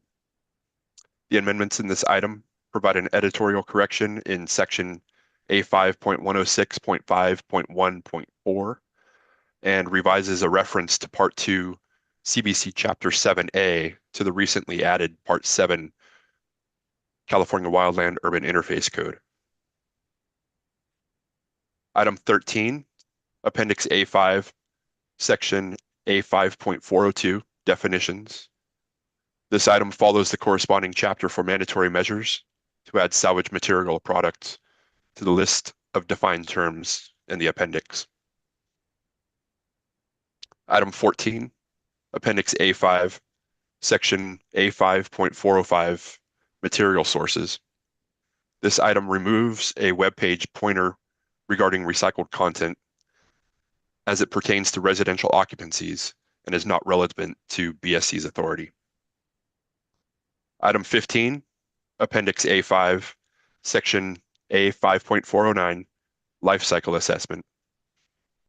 The sub-items in item 15 propose similar amendments in the voluntary appendix sections to align with those proposed in item 9 for mandatory measures.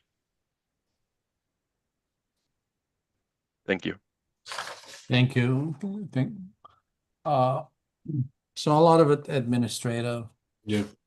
All right, any committee discussion? Yes, Mr. Chairman, Bob Raymer, as you just mentioned, the vast majority of this is either editorial updates, corrections, or realignment with new section numbers that have been made. So I'm good with all of this. All right, any further committee discussion? Hearing none, let's go to the public. At this time, I'd like to remind the public who wish to speak to put yourself in the queue by using the raised hand feature in Zoom or call. There are no raised hands. No raised hands. Okay. With that, I will now entertain a motion, please. Hey, Mr. Chairman, I'd like to move for approval as submitted BSC's items 11, 12, 13, 14, and 15. Thank you, Mr. Raymer. Do I have a second? Second, Ron Takiguchi. All right, can we take a roll call vote, please, on item 11 through 15? And just for the record, there were no written comments submitted. Robert Raymer, Yes. Harry Mose, Yes. Shane Murphy, Yes. Sharon Revum, Yes. Gail Bate, Yes. Jake Tomlin, Yes. Scott Whalen, Yes. Ron Takaguchi, Yes. Jenny Ching, Yes. Osama Yunin. Yes. Thank you. The motion carries. All right, so that concludes item number 5. We do need to take a roll call vote on all items for number 6, agenda item 6. I mean 6, I'm sorry. Yeah, let's go ahead, take the vote, please. So do we need a motion for that? Yes. I move approval of the global motion for item 6. Do I have a second? Second for BSC. Okay, that was Ron Takaguchi. Can we take the roll call vote, please? Gail Bate, Yes. Jake Tomlin, Yes. Scott Whalen, Yes. Ron Takaguchi, Yes. Shane Murphy, Yes. Sharon Revum, Yes. Jenny Chang, Yes. Osama Yunin, Yes. Robert Raymer, Yes. and Harry Mose. Yes. Thank you. Motion carries. Okay, thank you. Let's move on to agenda item 7. Next on the agenda is item 7, Division of the State Architect, proposed adoption of amendments to the 2025 California Green Building Standard Code, Part 11, Title 24. DSA representative, please introduce yourself and present the proposal for item 7. Please indicate the commission action matrix table, number, section number, and section name of the items. Thank you. Thank you, Chairperson. Good morning. My name is Eric Drever, Principal Architect at the Division of the State Architect. I'm joined here today with our Sustainability Unit consisting of Alicia Chavez, Supervising Architect, to my far right, Paul Johnson to my immediate right, and behind me and over my right shoulder is Robert Martin, Senior Mechanical Engineer.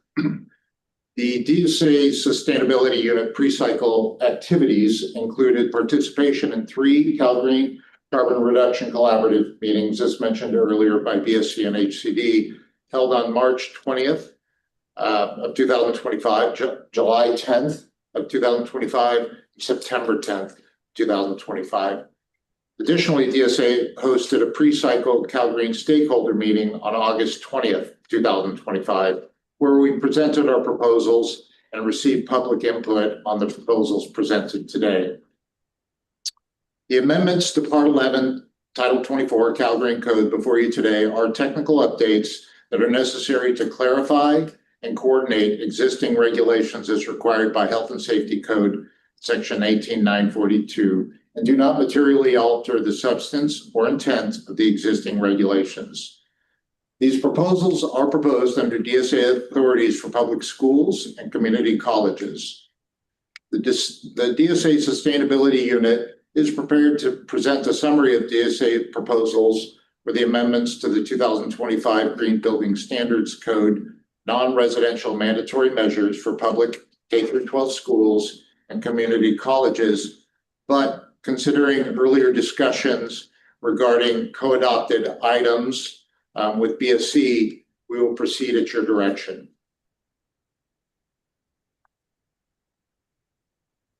All right, if we could go, let me get. Mr. Chairman? Yes. Yeah, as I indicated earlier, thanks to a lot of coffee, I did a cross check, of similar items, and the only ones that we have, and I'm speaking to DSA's proposals right now, the only ones that we haven't taken action either of further study, approved as submitted, or approved as amendment are DSA items 2-1, 2-2, 4-1, 6-1, and 7-1. Oh, God, no, I'm sorry. We did 7-1. Yeah, so it's 6-1, 4-1, and 2-1 and 2-2. So just to repeat, 2-1, 6-1.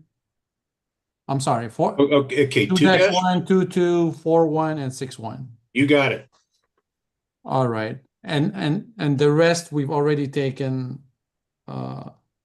We've already voted on those, correct? Yes, that's correct. And I don't know how you want to do it. Do you want to take the ones we haven't dealt with, or do you want to take votes, to similar votes as we did on BSE? What's Yeah, good? I'd like to do the cleanup first, get the easy stuff out of the way, and okay. But I see Ron, his hand is up. I guess he has something different to say.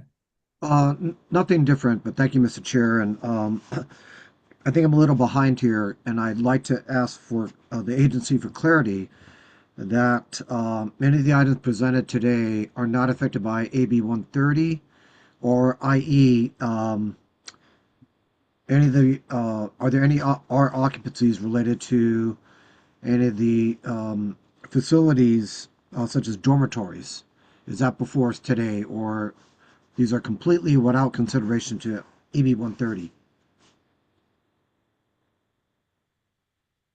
Thank you, committee member Takaguchi.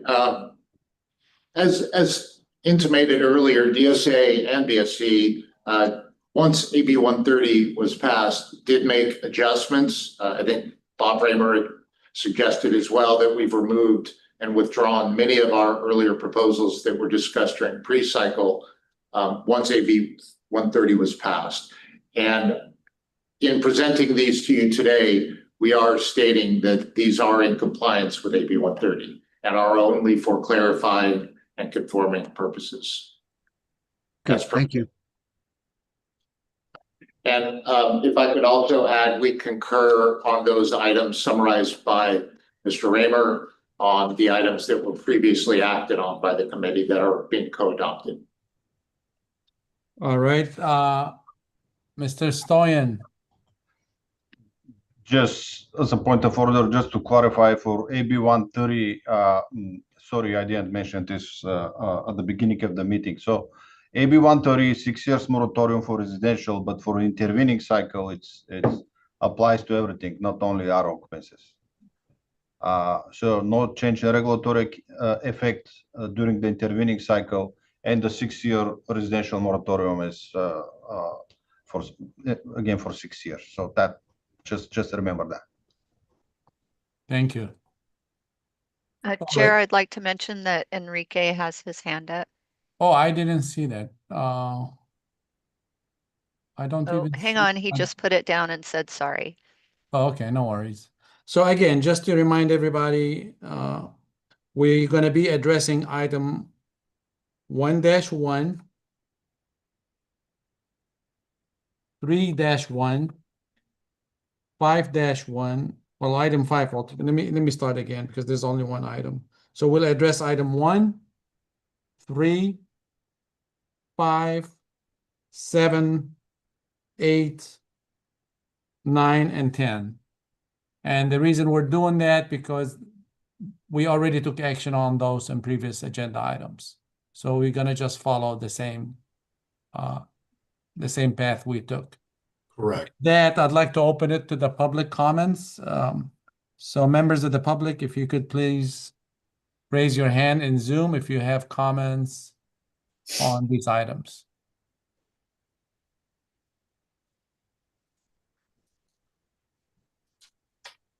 All right.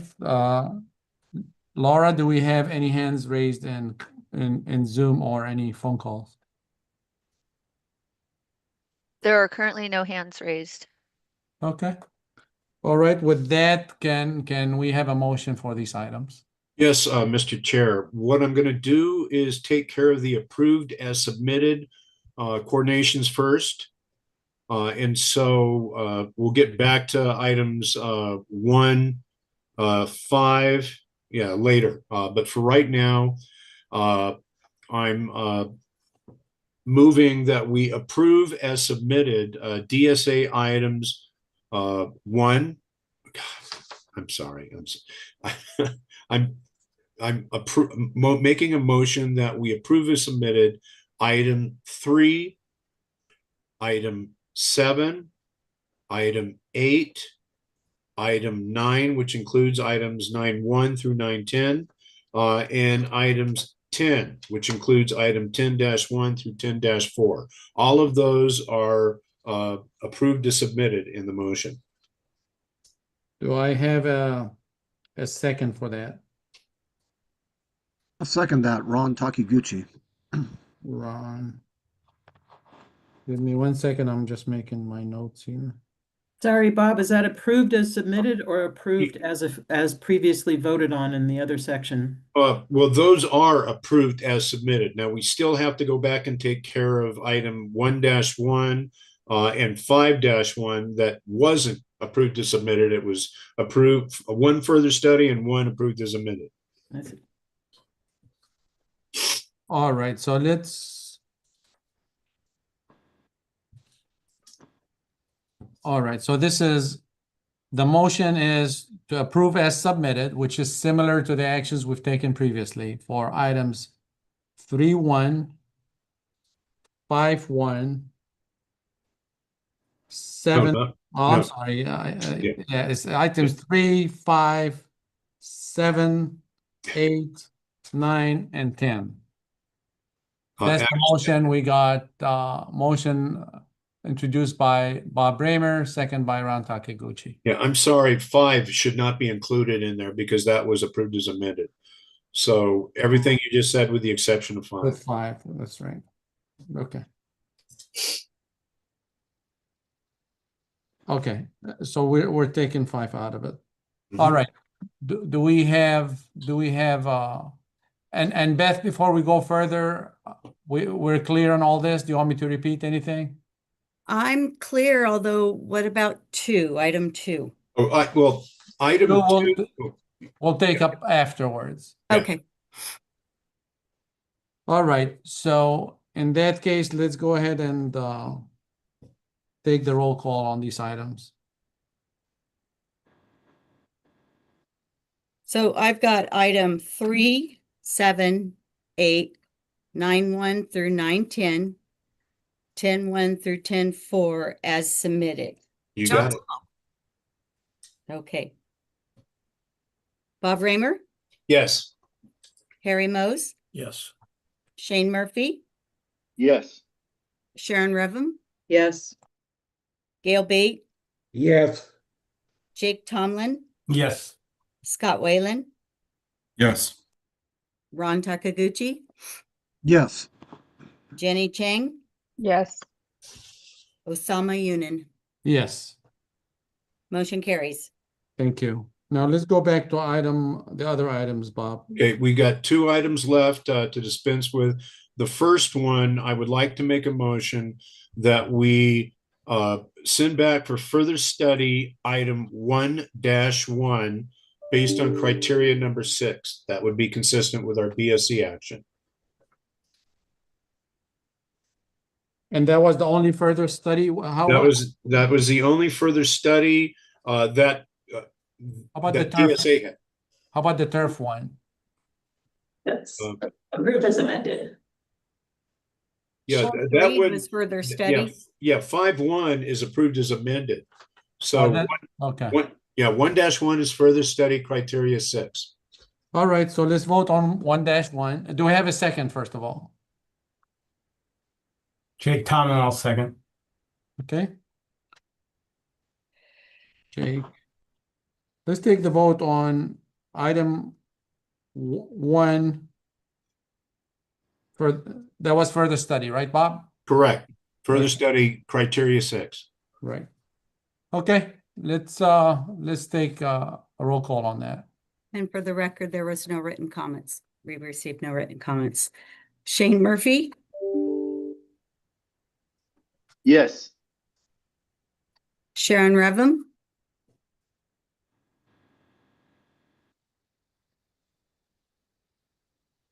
Sharon. Yes. Thank you. Jenny Chang, Yes. Harry Mose, Yes. Robert Raymer, Yes. Osama Yunin, Yes. Gail Bate, Yes. Jake Tomlin, Yes. Scott Whalen, Yes. Ron Takaguchi. Yes. Motion carries. Thank you. So next item is 2. We have not taken action on that. Which other items, Bob, did we already vote on? The other thing that we have to take action on is item 5-1 to be consistent with BSC, their 5-1. We voted approved as amended under criteria 6. Okay. I would move that we approve as amended under criteria 6. Let me do the public comments first. Do we have if any member of the public has comments on that was 5-1, correct, Bob? 5-, yes, correct. Which is non-functional turf, right, on page 2 of the matrix. Do we have any public comments on that? There are no hands raised. Okay, so let's do a motion on 5-1, Bob.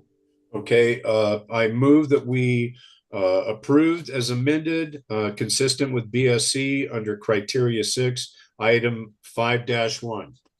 Do I have a second? Second. Shane Murphy.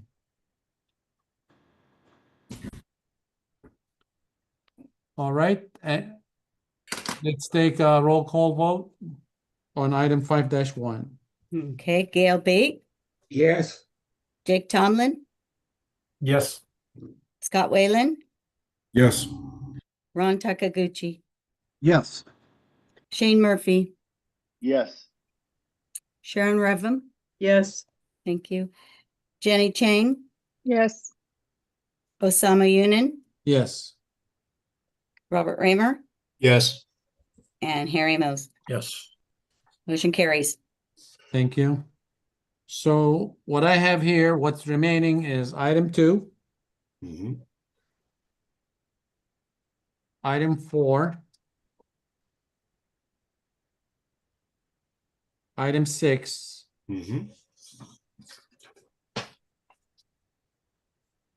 and that's all I have remaining. Correct. All right, so I'm wondering if the state agency should go over these three items just for the benefit of people on the call, that's not the committee members, just to remind them what we're doing there. 2, 4, and 6. Thank you, Chairperson, and I appreciate the ability to efficiently move through all of these items that were co-adopted. We concur the remaining items that need to be presented to you today are items 2, 4, and 6. I'll ask staff proceed with that presentation. Thank you. Good morning, Paul Johnson, Senior Electrical Engineer at the Division of State Architect. Item 2, for section 301.4, DSA is proposing to clarify scoping and make the requirements more easily identifiable for users.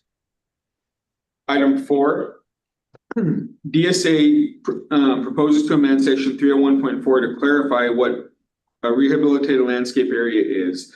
DSA also proposes to relocate section 301.43 to the site development section 5106.13. Item 6, DSA proposes to amend the exception to section 503.4.6 for conformance with the Department of Water Resources, MOILO, in which Appendix D was repealed.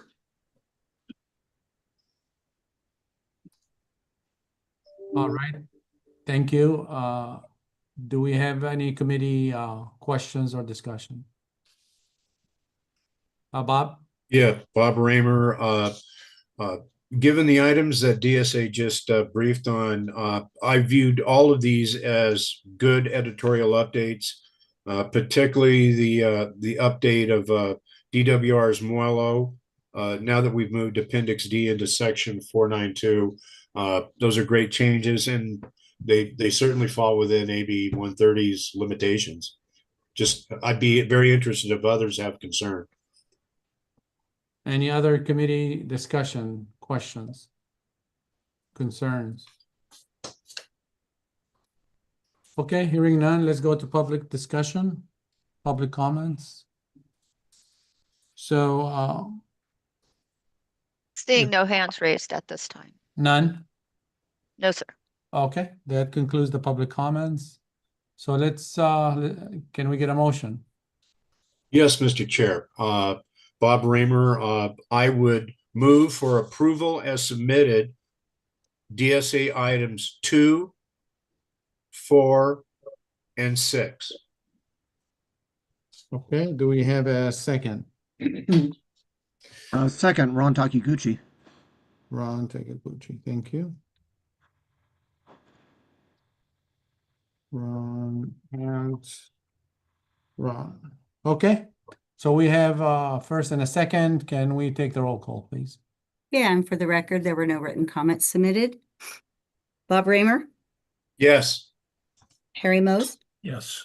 Shane Murphy, Yes. Sharon Revum, Yes. Gail Bate, Yes. Jake Tomlin, Yes. Scott Whalen, Yes.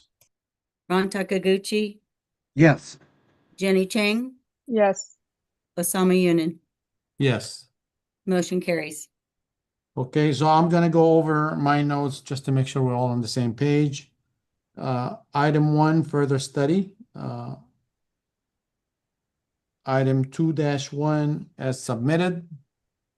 2-2, I don't have a note. What was 2-2? That was a submitted?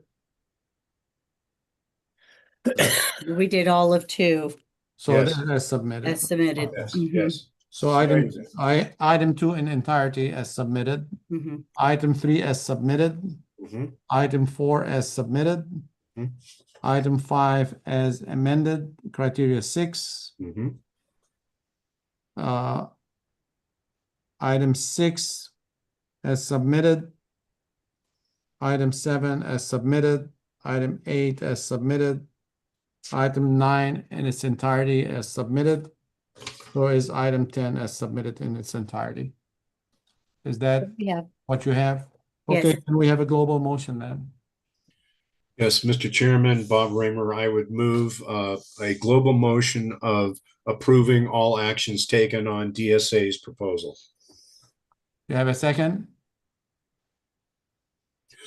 Jake Tomlin, I'll second. Shane Murphy is second. Okay, let's take a roll call vote, please. Gail Bake, Yes. Jake Tomlin, Yes. Scott Whalen, Yes. Ron Takaguchi, Yes. Shane Murphy, Yes.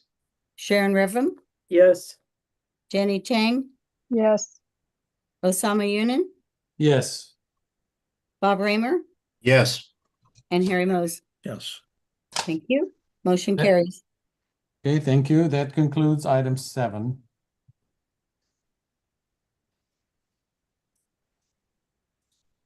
Very much, Or- Chair. I'm sorry. Thank you very much. Thank you. And Bob, your hand is up. Yes, regarding item 8, I will be making public comments on this, but because of me and my client's heavy involvement in Fire Marshal's item number 8, I've already talked with Stoyan. I should be recusing myself from voting, but I will provide some public comment. Thank you. Okay, thank you. Okay, excuse me. Next on the agenda is item 8, Office of the State Fire Marshal, proposed adoption of amendments to the 2025 California Mechanical Code, Part 4, Title 24. The State Fire Marshal representative, please introduce yourself and present the proposal for item 8. Good morning, committee members. My name is Crystal Szajewski. I'm the Chief of Code Development here at CAL FIRE Office State Fire Marshal. I'd like to present to you today a proposal for rulemaking package for the State Fire Marshal 0225. This item number 1.1 is, in our opinion, just an update to the ASHRAE Standard 15. We also have a similar proposal for the fire code. Little history about the proposal is that there was a petition sent to several state agencies to look at the inclusion of this in the intervening code cycle. This does align with climate policies within the state.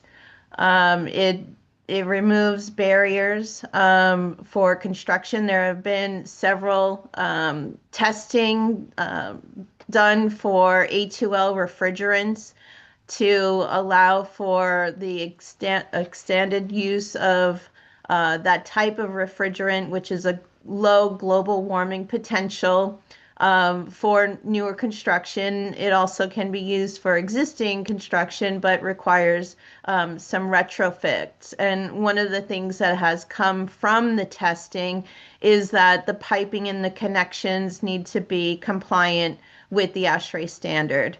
So again, I'm going to turn over to Staff Counsel Mark Springer to close out some comments. Mark? Yes. Good morning, committee members. My name is Mark Springer. I'm Staff Counsel with the State Fire Marshal, and thank you for having me. State Fire Marshal's interpretation is that today's proposal is a technical update allowed under Health and Safety Code 18942A2A. Additionally, I just wanted to elaborate for a moment on an interpretation of AB 130 regarding the term affecting in Health and Safety Code 18929.1, as it could be interpreted as preventing new restrictive barriers via regulations. In statutory interpretation, if the language permits more than one reasonable interpretation, courts do look to a variety of extrinsic aids, including the objects to be achieved and the evils to be remedied, the legislative history, and public policy. At first glance, the term affecting seems non-ambiguous. However, when applied to the legislative analysis in the governor's newsletter on AB 130's enactment, which was to deliver the most consequential housing and infrastructure reform in recent history, and the purpose of AB 130 was to advance faster, more affordable housing and infrastructure as part of California's abundance agenda. Also, an important factor for procedural context is the changes made in AB 130 affecting the CBSC largely mirror another piece of proposed legislation, AB 306 Schultz-Rebus. AB 306 was able to be inserted in its entirety within the fast-moving budget trailer bill, AB 130. Reading AB 306's assembly floor analysis, the proposed legislation was designed to help homeowners rebuild more easily affordable after the devastating Los Angeles wildfires. AB 306 is focused on protecting residential properties from being impacted by new or modified local building standards, especially in areas recovered from disasters such as wildfires, to ensure more affordable and predictive housing developments. Here, updating this reference standard will remove barriers for design options of utilizing low global warming refrigerants in new housing. If disapproved, looking at extrinsic aids, the law's application may be having its opposite intended purpose. Thank you for your time. All right, thank you. Any more from the State Fire Marshal? We're done? Okay. That closes our comments, and we humbly ask for your agreement with our proposal. Thank you. Well, thank you for your presentation. This item is open for committee discussion. For reference, please indicate the CAM number, section number, and name and IET page. Committee members, do you have any comments regarding the proposed amendment? Okay, I have Scott. I support the amendment. I only wanted to make a comment that ASHRAE standard 34, which complements 15, and 34 is the one that talks about the naming of the refrigerant, also has a new version from year 22 to year 2024. And it doesn't, I mean, this stands alone, but I'm curious if you guys wanted to bring that one up to the modern code also. Okay, Crystal. We can look at that and take that under consideration. Appreciate that feedback. Yeah, ASHRAE kind of sells them as a package. So I don't think that there's any exceptions that would be taken as they pertain to the AB 130. Thank you. Thank you. Any other committee member? Discussion, concern, comment? Okay, hearing none, let's go to the public comments. We have one hand raised. All right. Mr. Deary. Good morning. Can you hear me? Yes. Yeah. Great. Well, good morning. My name is Tom Deary, and I am the Senior Director of Codes for the Air Conditioning, Heating, and Refrigeration Institute. AHRI represents more than 330 manufacturers of air conditioning, heating, commercial refrigeration, and water heating equipment. AHRI strongly supports this proposal. The 2024 edition of ASHRAE 15 is an important update to this consensus-based standard that is essential to the HVACR industry. The 2024 edition aligns further with model codes and provides the most up-to-date information and requirements regarding the application and installation of products using A2L refrigerants. Additionally, ASHRAE 15 2024 Addendum A fixes a key issue regarding A2L refrigerant piping. This addendum includes an important fix regarding refrigerant pipe shaft requirements, namely that pipe shafts are not required for continuous refrigerant pipe containing A2L refrigerant. Adopting this addendum in addition to the base standard will ensure that there are no undue barriers to the installation of products using low GWP refrigerants. A number of other states have also adopted Addendum A to address this refrigerant pipe issue, including Oregon and Washington. AHRI appreciates this opportunity to comment, and we thank the committee and the State Fire Marshal's Office for their work. Thank you. Thank you. We also have Enrique Gonzalez from IATMO. Go ahead. Good morning, everyone. Enrique Gonzalez from IATMO. I think the speaker ahead of me indicated what I'm about to state, but just that ASHRAE 34 is the standard that talks about the concentrations and the refrigerants, and that one's also a 2024 edition. So I'm not sure if the committee would like to consider that one also. That's my comment. Thank you. Thank you, Enrique. And Scott, what was the standard you referred to in your comments? Oh, please forgive me, I was muted. Standard 34 is called the Designation and Safety Classification of Refrigerants. And Chapter 18, the reference standard section, calls it out. I don't want to be too hasty because there are a couple of other ASHRAE standards here, and I could check to see if there are any other updates that should be considered. I only wanted to point out 34 because it accompanies 15. Right. Okay. Do we have a next public comment? There are no other hands raised. I see Bob Ramers. Yes, thank you, Mr. Chairman. And speaking as a member of the public, Bob Raymer, on behalf of the California Business Properties Association, the Building Owners and Managers Association, and the California Apartment Association.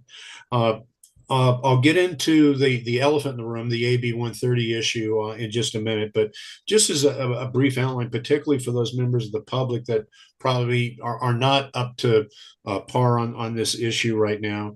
The governor, for many years, has declared a climate change crisis. And a big chunk of that coming from the Air Resources Board is that we absolutely have to make a very rapid change, a transition, if you will, from the high GWP refrigerant gases to the low, because the refrigerant gases by themselves are a huge factor in climate change and global warming. So having said that, as many of you who worked on the codes going back 5-6 years ago, you remember these A2L gases are mildly flammable. Understanding that we need to safety first, ASHRAE made the change and said if you're going to be piping this mildly flammable gas through the middle of buildings, and particularly with regards to multi-story buildings, 5, 10-story talls, that you need to have an enclosed shaft that's fully vented and fire rated. Now, California is making the transition for not only new construction, but for existing construction. And when you take an apartment complex, a 10-story building, and all of a sudden you need to put this fully ventilated shaft down the middle of your building, while the residents are there, it's extraordinarily difficult. It's a logistical nightmare, and it will cost tens of millions of dollars. And so ASHRAE, over the course of time, figured out that doing the pressure testing that's listed under that ASHRAE Standard 15, particularly 9.13, the safety standard for pressure testing and all that, that if you do that, you're good to go. So you can now, as long as you comply with the safety testing provisions and that ASHRAE 9.13 section, you do not have to put in that ventilated fire enclosed shaft. And so this represents sort of a potential removal of the biggest hurdle to making the transition to low GWP gases. So it's good for the environmental community and for business. Oh my gosh. In 45 years, I've never worked on something that is so cost saving and also makes the environmental community happy. And so, as I get ready for retirement at the end of December, it's great that we're kind of working on this now. Now, I want to speak to the elephant in the room, AB 130. First off, of course, I agree entirely with what legal counsel for the state fire marshal has stated. And if I could, AB 130 amended the Health and Safety Code, specifying that changes adopting during the intervening code cycle shall be limited to 6 very specific exceptions. Now, one of those exceptions, as pointed out in the Building Standards Commission guidance, is number 4. The building standards are necessary to incorporate errata or emergency updates to the national codes specified in section 18.916, along with any necessary and related state amendments supporting the facilitation or facilitating the incorporation of errata or emergency updates to the model codes. Now, in BSC's guidance document, a very helpful tool in implementing this thing, and I got to tell you, a lot of times statute can be clear as mud, but BSC's put together a great guidance document, and for this item 4, It basically states regarding building standards necessary to incorporate model code errata. The Building Standards Commission interprets this to mean errata or tentative interim amendments, that's key, issued by the National Model Code publishers listed in Health and Safety Code 18916. Now, the issuance of addenda by ASHRAE is the administrative vehicle by which ASHRAE makes its tentative interim amendments available to the public. And for today's purposes, the SFM proposes the adoption of ASHRAE's tentative interim amendment known as Addendum A. However, this tentative interim amendment was issued by ASHRAE, not by IAPMO. However, in the case of SFM's proposal, the National Model Code publisher is IAPMO, and the National Model Code in question is the Uniform Mechanical Code. However, there are over 120 references to various sections of ASHRAE Standard 15 in Chapter 11 of the UMC. The argument can clearly be made that ASHRAE is the standards development entity on which IAPMO depends almost entirely for the content of UMC Chapter 11. So the point here is, for all intents and purposes, ASHRAE, for safety purposes, provides the meat of the IAPMO UMC provisions on refrigeration. And so it would be our assertion that this is allowed under AB 130. But for that, we would strongly support the committee's approval as submitted of this item from the Fire Marshal today. Thank you. Thank you. Do we have any more public comments through Zoom? Enrique Gonzalez. I see one hand. Enrique? Yep. Go ahead, sir. Go ahead, Enrique. You're still muted. Would you like, I'll unmute. Thank you, because I didn't have an unmute button, so I appreciate that. So Enrique Gonzalez, representing from Miami. I just want to add a little more regarding ASHRAE 34. ASHRAE 34, edition number 2022, Addendum A is the important one. If you only keep 2022 edition, it needs to have Addendum A because it fixed all the incorrect LFLs and RCL values for the refrigerants. The newer edition, ASHRAE 34, 2024, includes the addendums that fixes all the LFL and RCLs, but it also includes new A to L blends, which those two key points are the most important updates in ASHRAE 34. So just so you know, if you keep the 2022, the addendum A of ASHRAE 34 fixes the LFL and RCL. ASHRAE 34 2024 edition has those changes, but also includes new blends. I want to just clarify that for the public interest. Thank you, Enrique. Laura, do we have any more public comments through Zoom? There are no other hands raised.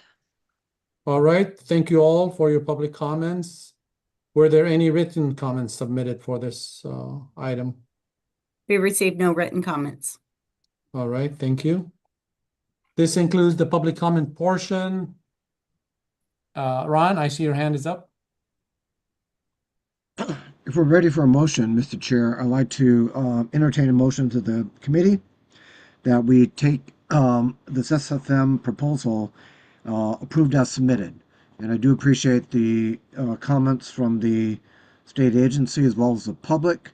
And together with what Mr. Raymer mentioned, it supports the bulletin that Building Standards Commission pointed out, and that is any amendments would not add any undue cost to construction or development in general. So again, entertain a motion approved as submitted. And Ron, as there's a couple of callers that mentioned the ASHRAE 34, if it should be looked at in this item. And I think Scott was one of them. Scott? Yes, I think that the comment about bringing into conformance the adoption of the modern standard 34 is more than trivial. I guess I want to ask a question. I mean, I'm prepared to approve the motion here, but perhaps the motion should be to go back to revisit, because it's not just that we change the reference in chapter 18, it's that there might be portions in the IAPMO model code in chapter 11 that need a cleanup. The table 1102.3 may need adjustments.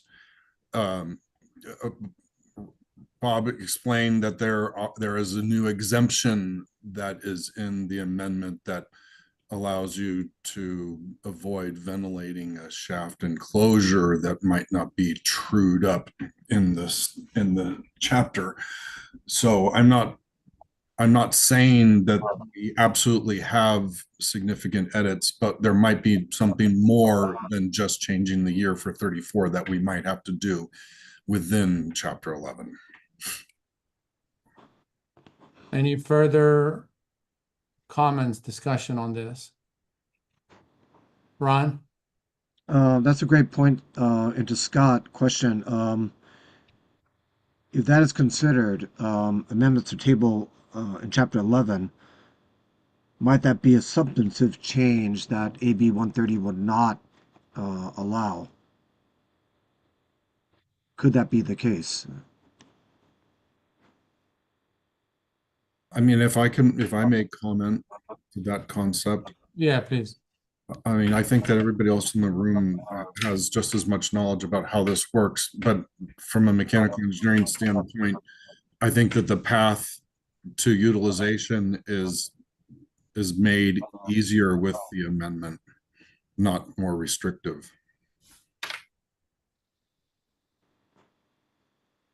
Stoyan? Thank you, Mr. Chair. I was trying to stay quiet, but my mouth was itching, so I want to provide again clarification here. So, just my request for you folks is just to understand that AB 130 unfortunately doesn't make a difference between more stringent, less stringent, good proposal, bad proposal. There are many good proposals here that I don't want to say they violate AB 130, but they are questionable and they need discussion. And, you know, we keep working with the proposing agencies how to get to agreement, you know, based on AB 130. So our conservative approach to this is no change in regulatory effect during the intervening code cycle. The intent was cleanup. Again, I understand some proposals, they're really good.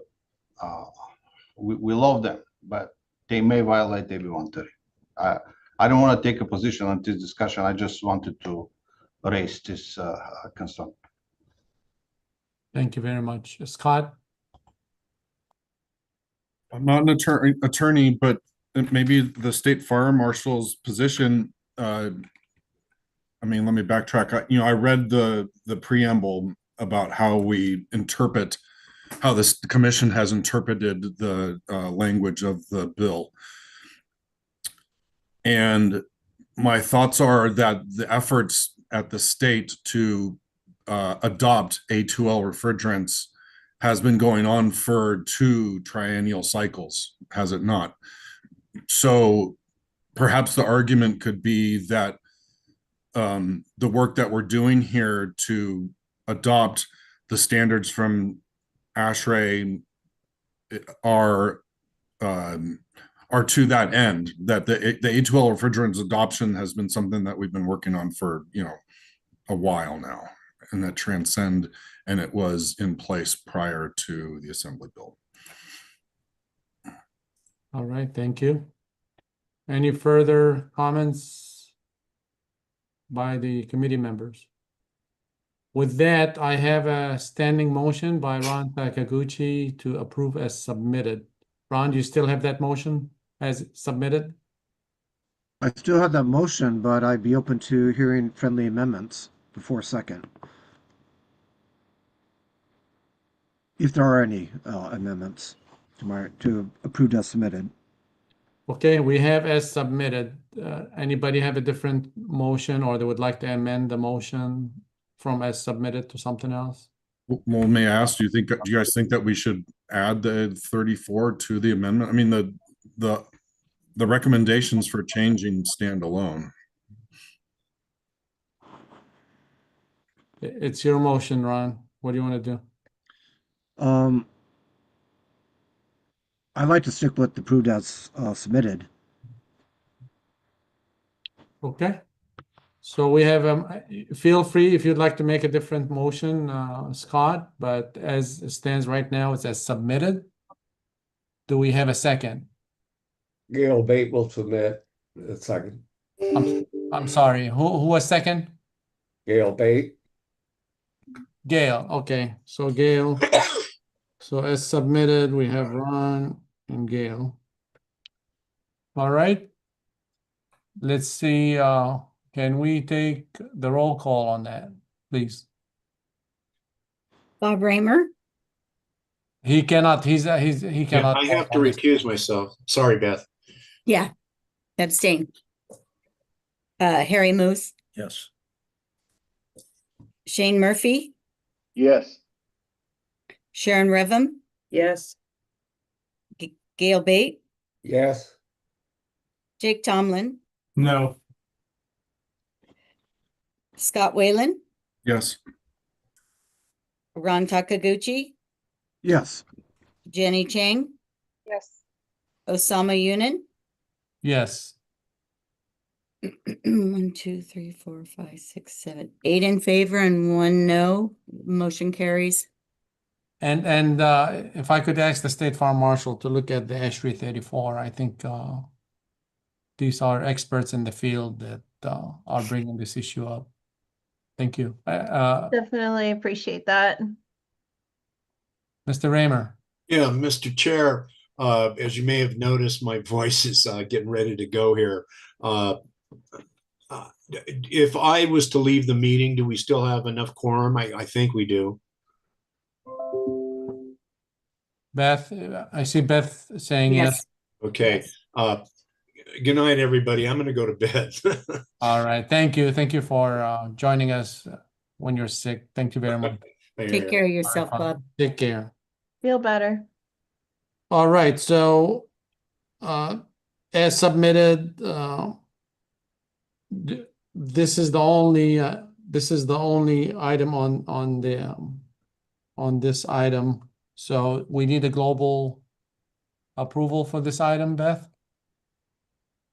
I don't think so. Since it was only one, I think we're good. Okay, sounds good. So that concludes item 8. Thank you, everybody. So we'll move on to item 9. Next on the agenda is item 9, Office of Statewide Hospital Planning and Development, OSHPD, proposed adoption of amendments to the 2025 California Electrical Code. OSHPD representative, please introduce yourself and present the proposal for item 9. Please indicate the Commission Action Matrix table number, section number, and section name of the item presented. Thank you. Good morning. My name is Jamie Schnick.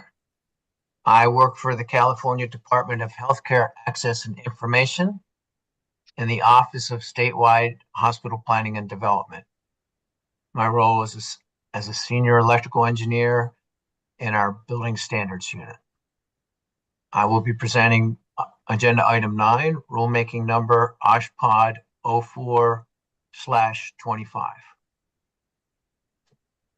I'll be presenting proposed amendments to the 2025 edition of the California Electric Code, which is part 3 of Title 24. The California Department of Healthcare Access and Information, OSHPD proposes to amend as as I will go into. The proposed updates are limited to clarifying the intent of the existing 2025 California Electric Code, and in our opinion, do not materially alter the substance or intent of the existing code requirements. In general, we can categorize these proposed changes as, number one, clean it up for OSHPD banners, which we use to identify which OSHPD building types are included in the code reference. Revisions to wording in the existing OSHPD amendments to make it easier to understand and easier for enforcement. We've copied some language from 517.35 to 517.44 for clarification. I'll go into that. And we're proposing to remove the requirement for isolation bypass type automatic transfer switches for fire pumps. The amendments that I'll be going through today were presented to the Hospital Building Safety Board Codes and Process Committee committee on September 10th, 2025, to the Hospital Building Safety Board full board meeting in December of 2025. And this information was also reviewed with the California State Marshal. So going into the list, item number 1.1-1 on the CAM. This is in reference to Article 517.31, requirements for the essential electrical system. And we propose to add an exception to 517.31 that states that isolation bypass type switches will not be required for fire pumps. We're proposing this to fix a challenge in the industry that we've been dealing with for a few years. Article 695 requires that fire pumps ATSs be listed for fire pump service. And there are no manufacturers that make fire pumps in the larger sizes that have the transfer switches that have the isolation bypass feature.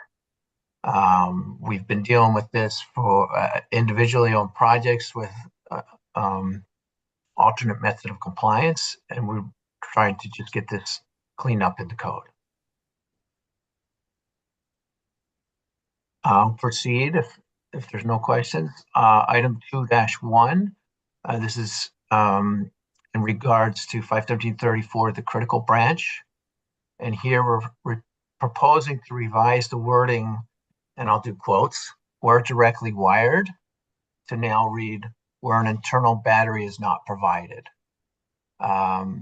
We are trying to, this is a no change in requirement, but we're trying to address the fact that vendors offer direct wired, they offer plug-in controllers that have batteries.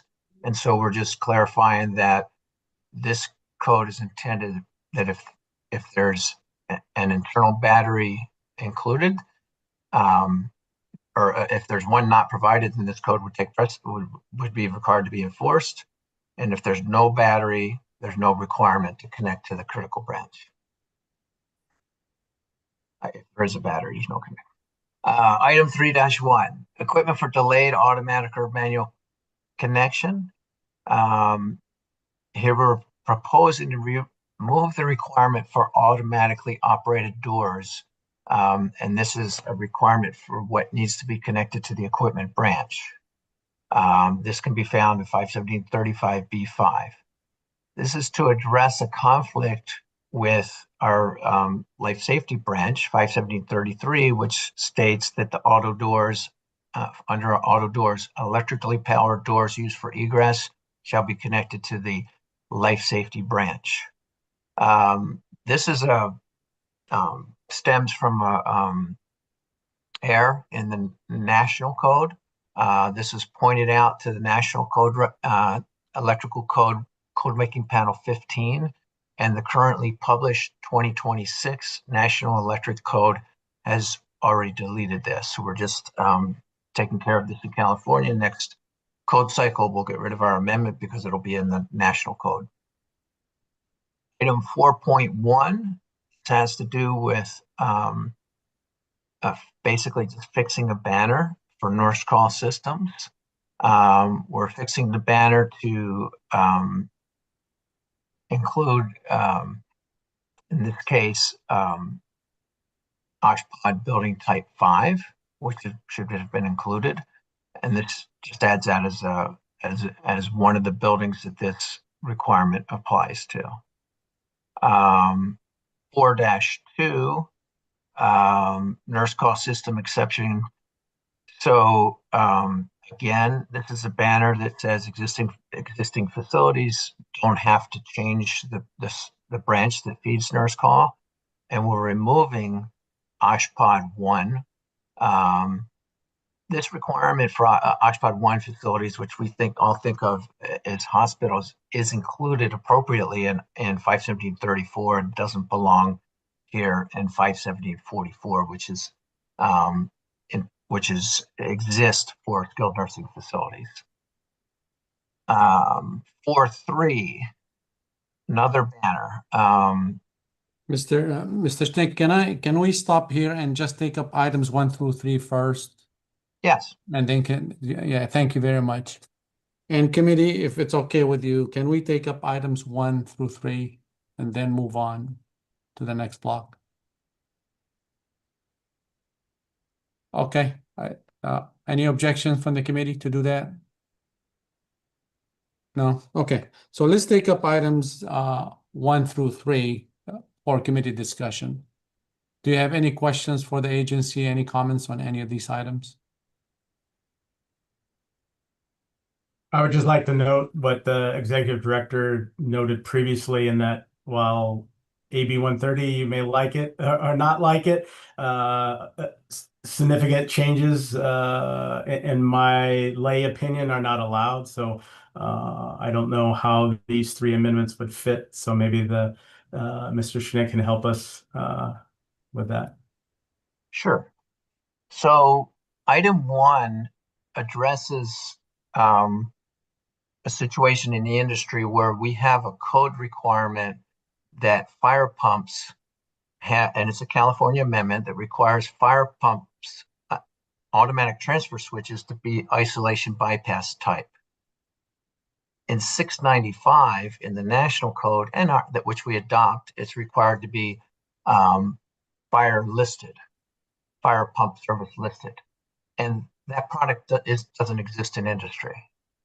And so we're removing an OSHPD amendment that required the isolation bypass, so that what happens on projects is people come, hey, I can't get it. We're going to do an amendment, and the amendment says, here's a letter from the manufacturer that says we don't make transfer switches that meet both of those requirements. And so this is simply clarifying, removing a requirement that can't be enforced.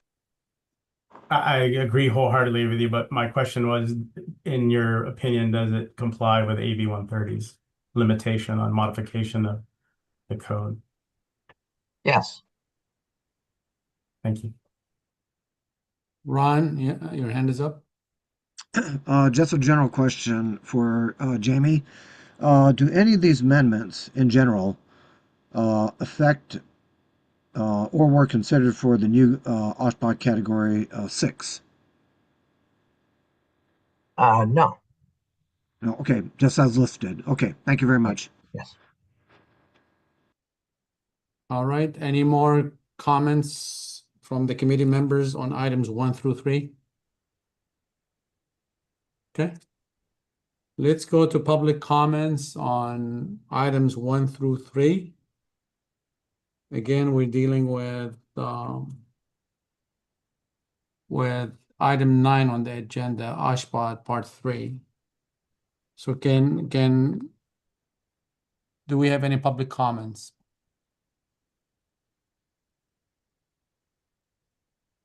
We'll give them a few seconds if anybody wants to raise their hand. Put yourself in the queue, and seeing no raised hands. All right. All right, if we don't have anyone on Zoom,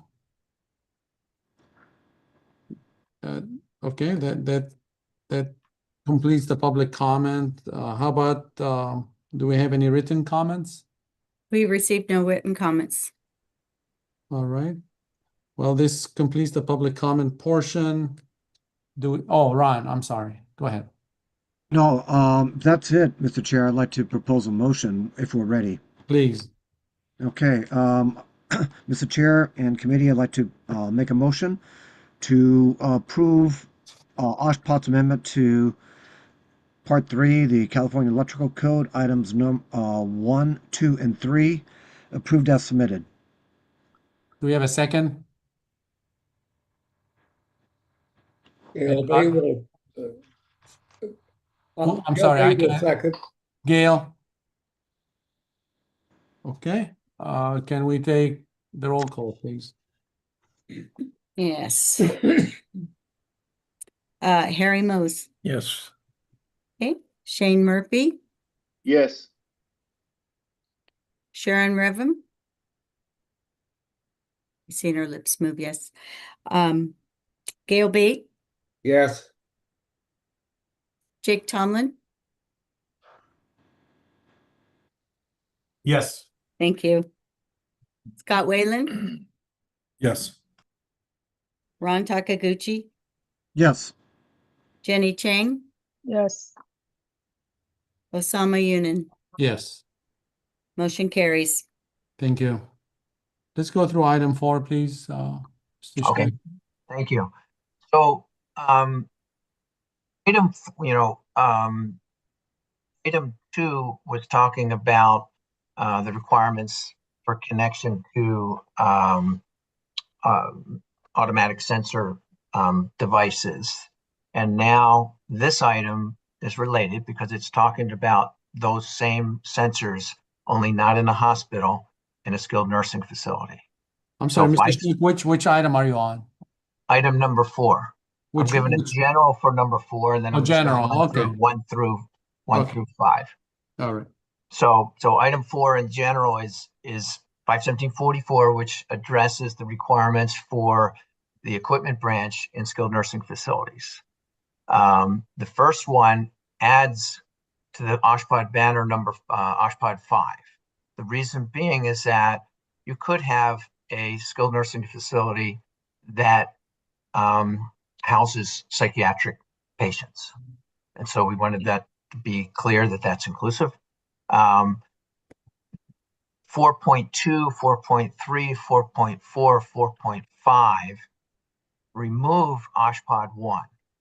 And each of these references to OSHPD 1 we're proposing to remove because that requirement actually belongs in 51734 and does exist in 51734 for each of these banners.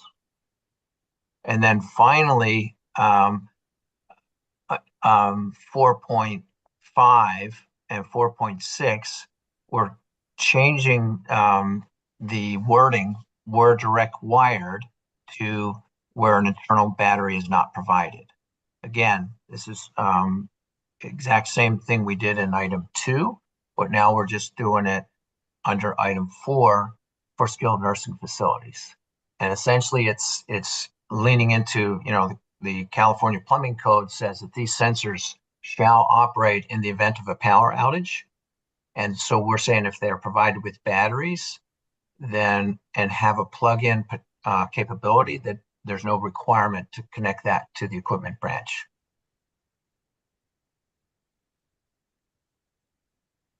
Okay. So I think that's 4. We probably want to, let me know if you want me to continue.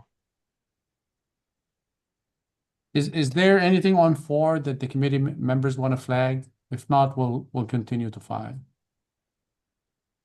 Yeah, okay. So let's go ahead, continue to 5 and 6. 5.1 was the coordination with our architectural proposed changes. And it was a direct, the way the current code, you'll see in this, we're basically making the change to coordinate with the architect that added missing requirements for technology and telecom room for SNFs. Essentially, this just adds OSHPOD 2 to the banner. So now it includes OSHPOD 2 and reference section CBC 1224.5, which adds 1225.5.1.1 as reference document.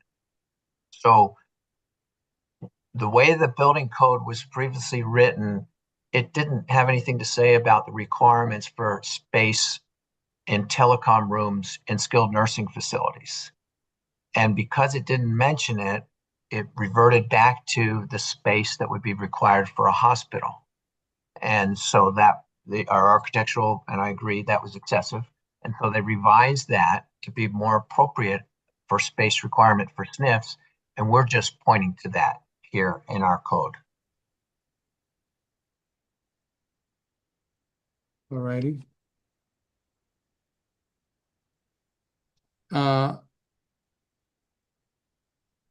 And 6, is that related somewhat one, or is that different? Yes, sir. That's the second half. That requirement for fire pumps existed in 517 and also in 695, which is the fire pump section. So it's identical, or same intention. 6.1 revised the banner to move 1R facilities because those are fixtures that are, facilities that are being taken out of hospital service, and we didn't feel like it was appropriate to have requirements for that. Revised the call out for the generator as an alternate power source. This was nomenclature that we did in the 2025 all through 517, and we're just being consistent by changing that language to match. So it doesn't prohibit generators, it still allows generators, it just allows other sources as well, and it's really already been changed in 2025 in the main code. This is just kind of reference to it. And then again, like we said, we're removing the OSHPOD amendment that requires isolation bypass for fire pumps. All right, thank you. Thank you for your presentation. Any questions by the committee members or comments?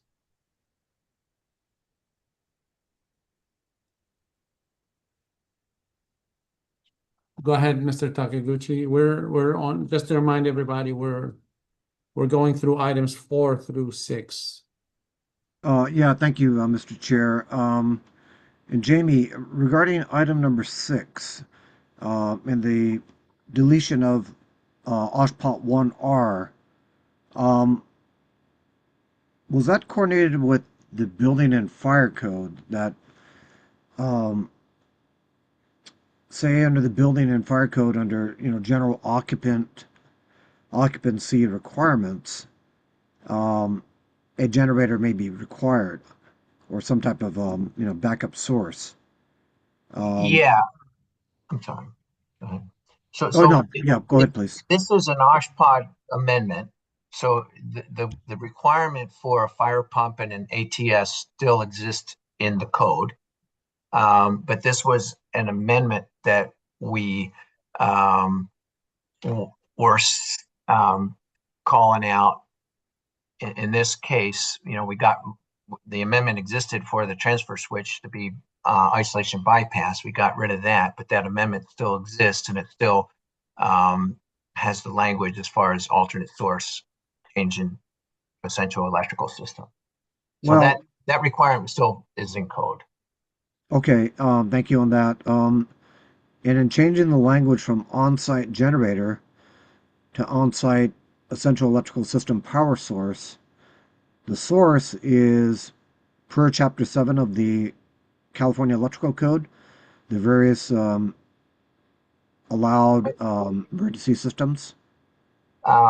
It's actually because we call it out in 517, it preempts that, and the power sources identified in 517 are what is enforced. Okay, of which a generator is allowed as a source. Yeah. Yes. Okay. All right. Thank you, Jamie. Okay. Any further discussion by the committee members regarding items 4, 5, and 6?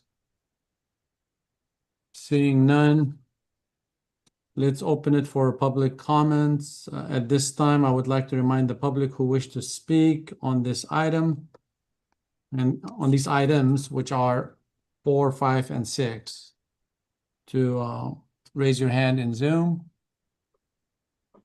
We'll give him a minute to do that. Seeing no hands raised. No hands raised, okay. All right, thank you. Were there any written comments submitted? We received no written comments. All right, so that includes the public Hand it comment. back. At this time, I will entertain a motion. Mr. Chair, Ron Takiguchi, I'd like to entertain a motion to the committee to accept items 4, 5, and 6, approved as submitted. Thank you, Mr. Takiguchi. Any second? Do I have a second? Second, Gail Bate. Gail. All right, can we take the roll, please? Jane Murphy, Yes. Sharon Rivham. Sharon, it didn't come through. Yes. Thank you. Jenny Chang, Yes. Harry Mose, Yes. Osama Yunin, Yes. Gail Bate, Yes. Jake Tomlin, Yes. Scott Whalen, Yes. and Ron Takaguchi. Yes. Motion carries. Thank you. For item 1, was it Ron and Gail? I didn't put a note there. Who was the who carried the Yes. motion? It was Ron and Gail. Okay. Ron So was I have for on my Gail's. paper, I have here all items were approved as submitted, introduced by Ron, second Gail. Is that what Yes. you have? That's exactly what I have. Okay, can we have a global motion, please? Do we need a global motion now? We have other parts for. We're gonna do a global motion for each, and then we'll do a total global motion, if you will. We have the mechanical and plumbing code for Oshkosh. Yeah, Don't we need a global motion for the electrical? yes. Yeah, Now? yeah. Okay. then We'll do a big global one when we end the all of them. Yes. Okay. Then, Mr. Chair, I'd like to submit a motion to approve overall the amendments as proposed for the Part 3 California Electrical Code as presented by the agency. For all items 1 through 6, correct? That is correct. Thank you. Okay. And do I have a second? Gail Bate, second. Yeah. Okay. Can we do a roll call, please? Gail Bate, Yes. Jake Tomlin, Yes. Scott Whalen, Yes. Ron Takaguchi, Yes. Shane Murphy, Yes. Sharon Revham, Yes. Jenny Chang, Yes. Osama Yunin, Yes. and Harry Mose. Yes. Motion carries. Thank you. Thank you. So we have 2 left, items 10 and 11. It's 12:03. I know we're supposed to break for lunch at 12:30, but should we break now? That way we continue the 2 items after lunch, or would you rather continue till 12:30? What's the pleasure of the group? I submit that this is a good time for break before we hit the mechanical and plumbing code. Right. Okay. Sounds good. Anybody have an issue with that? No? All right. Let's do that. How long of a lunch break would you like to take? Any suggestions? 45 minutes? 45 minutes it is. All right. So what does that make it 45 minutes from now? 12:50? Yep. So let's come back at 12:50. Thank you, everybody. Thank you.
Okay, it's 12:50. I'm calling the meeting back to order. This is the California Building Standards Commission Green Building and Plumbing, Electrical, Mechanical, and Energy Ad Hoc Committee. Today is February 11th, 2026, and it's 12:50. We are now on item 10 of the agenda, Office of the State Wide Hospital Planning and Development, OSHPD, proposed adoption of the amendment to the 2025 California Mechanical Code. OSHPD representatives, please introduce yourself and present the proposal for item 10. Please indicate the Commission Action Matrix Table CAM number, section number, and section name of the items being presented. Thank you. Hello, my name is Larry Enright. I'm a senior mechanical engineer with the Building Standards Unit within the Office of Statewide Hospital Planning and Development within the Department of Healthcare Access Information.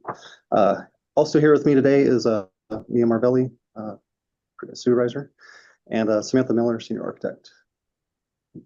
Today we're presenting agenda item 10, OSHPD rulemaking number OSHPD 05-/25, and to adopt the amendments to the 2025 edition of the California Mechanical Code, Part 4 of Title 24. California Department of Healthcare Access Information, OSHPD proposes to amend the 2025 California Mechanical Code, and I'll highlight some of the substantive changes. And I'll also break down kind of the items as the committee will like. So the amendments before you today were presented to the Hospital Building Safety Board Codes and Processes Committee, and this is on September 10th, 2025.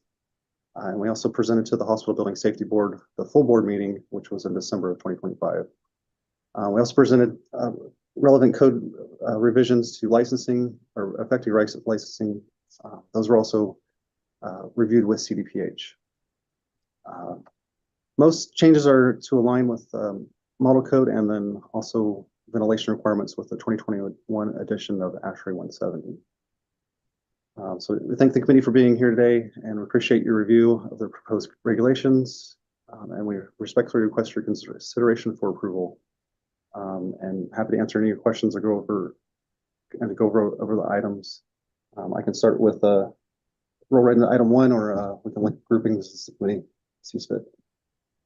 Yeah, thank you very much. If you could do item 1 through 3, that would be great. Okay. So first up, item 1.1. This is for section 320.4 regarding telephone and technology equipment centers. We had a similar change, which we just saw recently in part 4. For part 3 electrical code. This is to coordinate with sections 1225.5.11 of the CBC. This proposal was looked at recently with the part 2 code proposals. So this is looking at providing the skilled nursing. Previously the skilled nursing code sections pointed to the hospital OSHPD 1 requirements. So as in getting the specific requirements in part for OSHPD 2, and then also lower down will be excuse me, the OSHPD 5 requirements, which is 1228.5. Doing this revision to kind of coordinate with those changes to bring in the OSHPD 2 and 5 into the banner, and then a more specific approach to what the utility requirements will be for these rooms. And then so that's 1.1. So 1.2 is looking at specifically 320.4.4, and this is a redundancy meant for hospitals to stay in continued operation. So we're putting in a note for the banner that this will not apply to OSHPD 2 or 5. Should I keep moving? Yeah, please, if you could go stop after item 4, that would be great. Sure.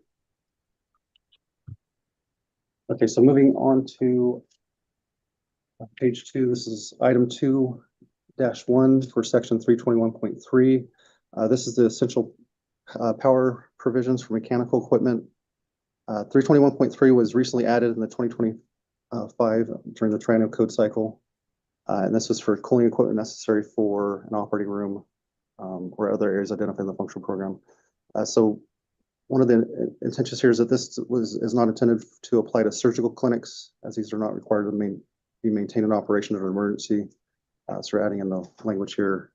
Does not apply to OSHPD 3 surgical clinics, as they were kind of grouped in with the banner and the charging language in 321.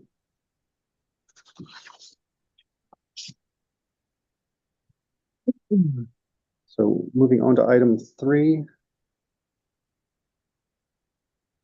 3-1 is 401.1 applicability.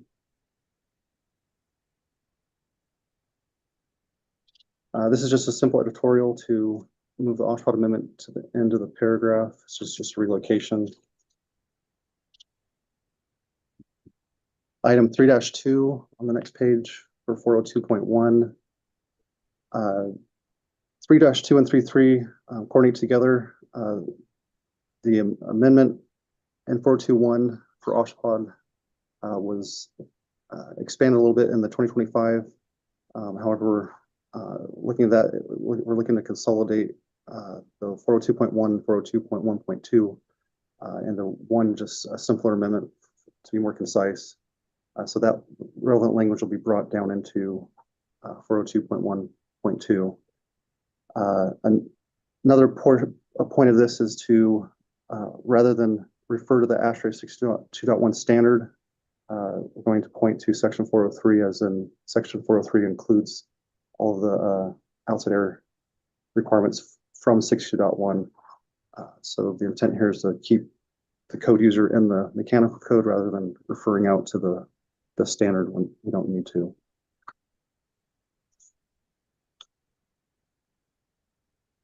Let's see, and then we also will have a new pointer to table 4C. As we've been shown in the later sections, we'll be doing some modifications with table 4A, 4B, and 4C. Moving on to item 3.4 for section 402.3. The not permitted for OSHPD banner is being removed.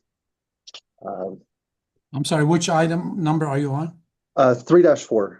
Okay, 3-4.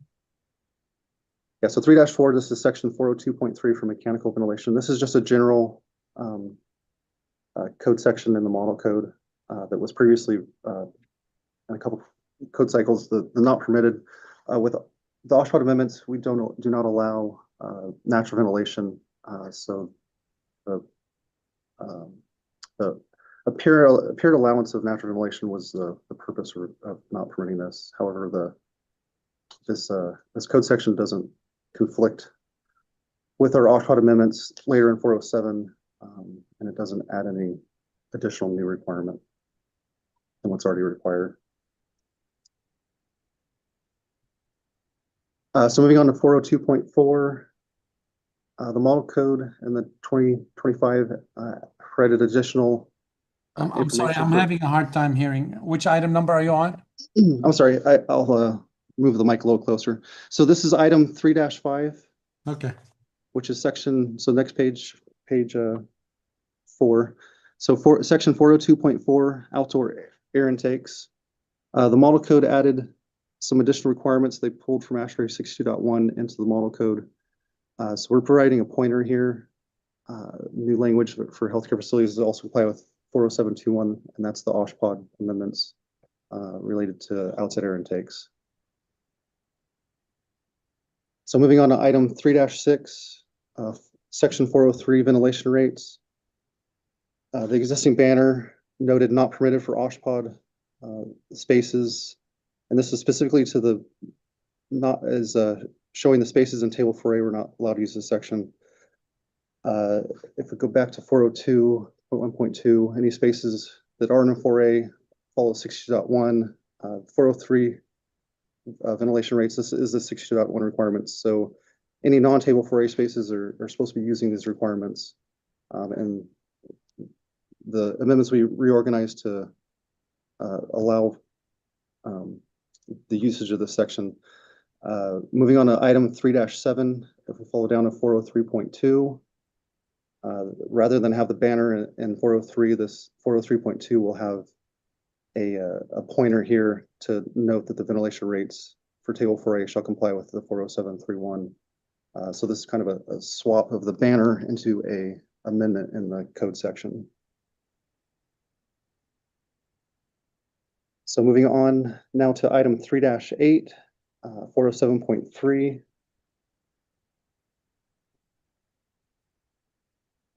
There's a new line being added for testing and balancing performed by a qualified independent agency. The current code refers to the AABC, the NEBV, and the TAB. Those require an independent balancer. And then also the model code actually brought in requirements for third-party TAB certification in Chapter 40310. So we're bringing that into the OSHPAT amendment. Moving on to item 3-9. This is for a new section 407311. This is specific to the ventilation table 4C revisions.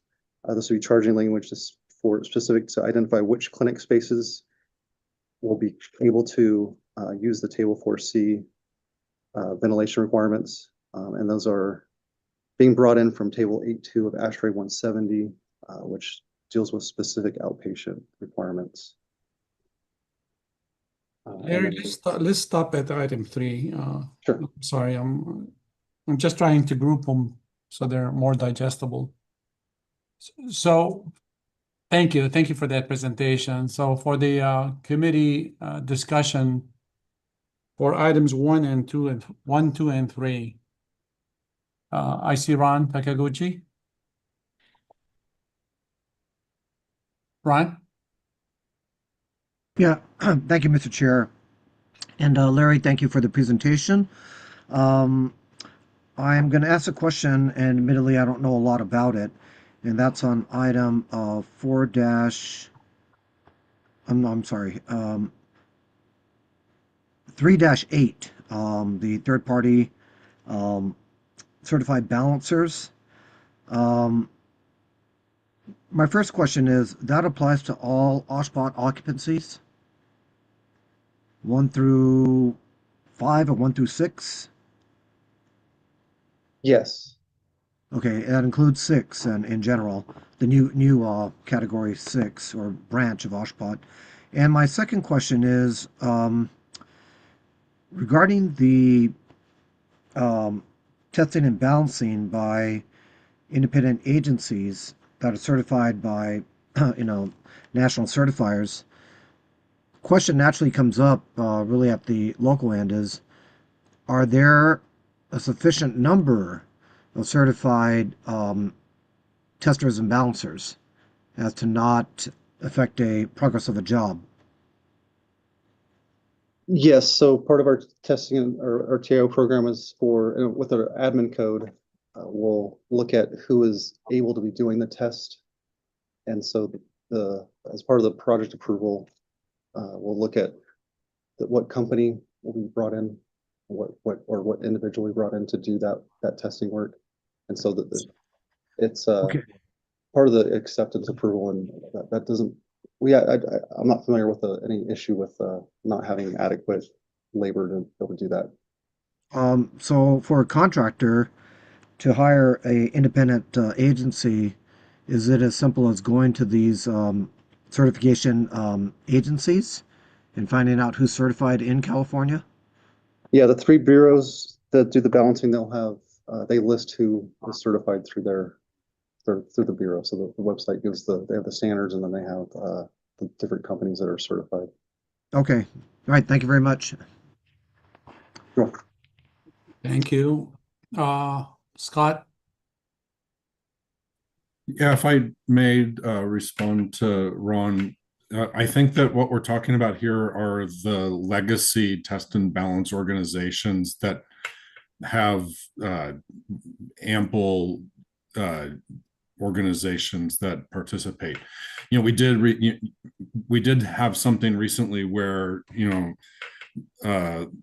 our institutions attempted to create a new program, and there weren't enough certified participants in the program for us to implement the program. That's not the case here.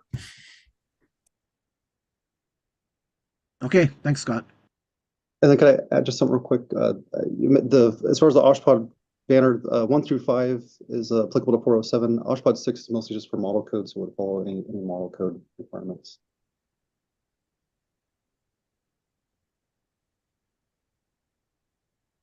So OSHPD 6 will not be included on these requirements? Not in our specific 407 requirements, but there is a 403 requirement that would apply to those specifically. Well, maybe a commentary. I don't think it'll hold up anything here, but especially since the OSHPD 6 is under the authority of the local building department, it would be helpful if that banner was included so the locals know what to do. Okay, they're as far as their ventilation requirements, they don't need to comply with 4A. The guidance from FGI is that they're just a base. They follow either 60.1 or 60.2 as their more residential type or commercial based ventilation requirements. So they're essentially grouped as there's not a patient acuity issue with those as far as infection control. So they're treated more like a general commercial type occupancy compared to a healthcare occupancy. Okay, thank you. All right. Any further discussion or questions by the committee members? None. Okay. At this point, then let's open it to the public comments. Again, we're discussing items 1, 2, and 3 only right now. So at this point, if I would remind the public who wish to speak on these items to put yourself in a queue using the raised hand feature in Zoom. There are no raised hands. Okay. Do we have any written comments? There were no written comments received. All right, thank you. Well, this concludes the public comment portion. Oh, Ron, I'm sorry. You're muted. Yeah, sorry. No, sorry, Osama. If we're ready, I'm ready to make a motion. When we're ready. Oh, absolutely. That's what I was going to ask. Please.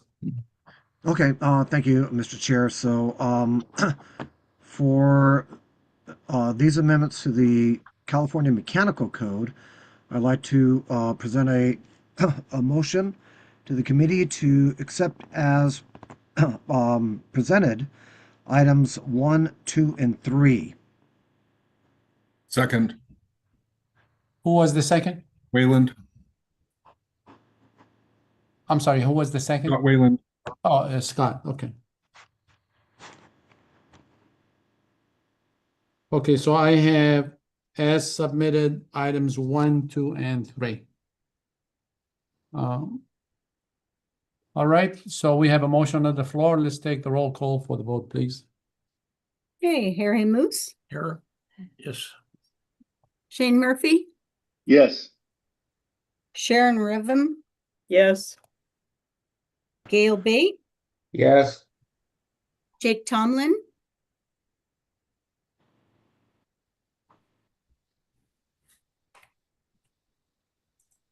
Jake appears to be absent. okay.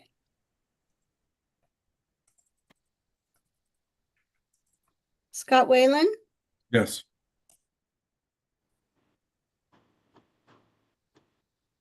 I'm all messed up here. Ron Takaguchi, Yes. Jenny Chang, Yes. Osama Yunin. Yes.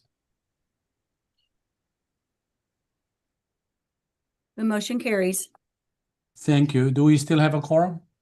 We still have a quorum. All right, let's move on to items 4 and 5. Okay.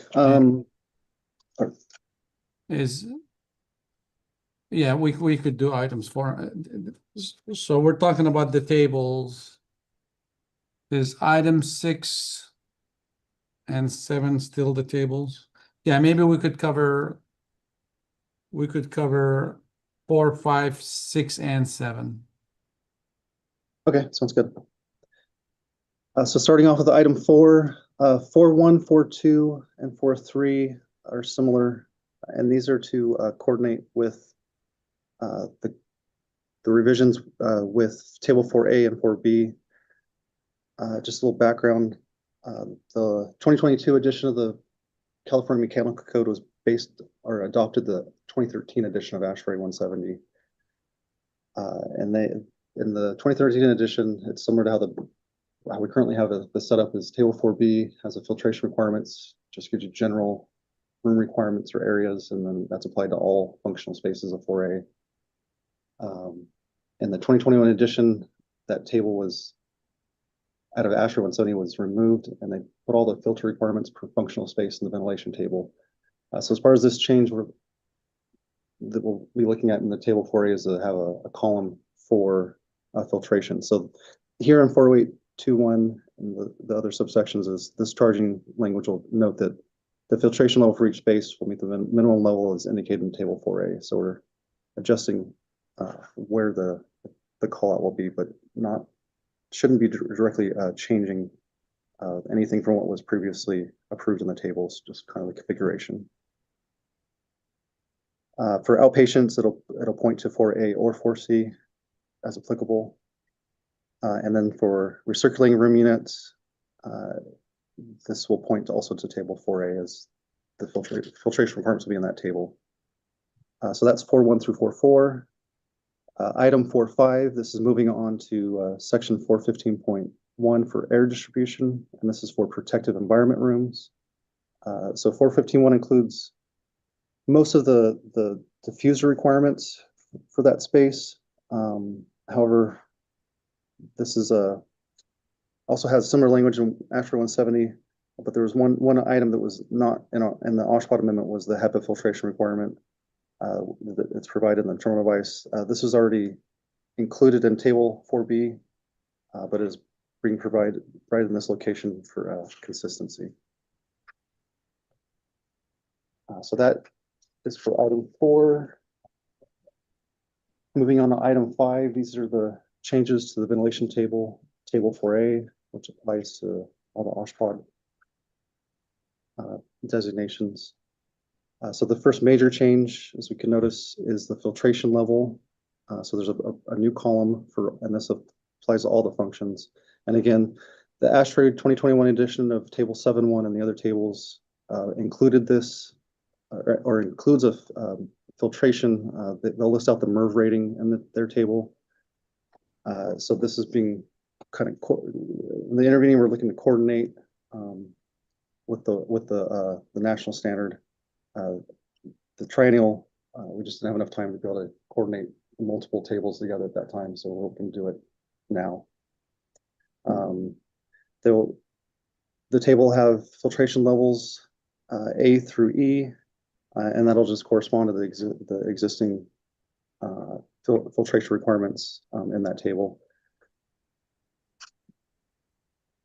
Let's see, so for item 5.2, moving to the next page 7.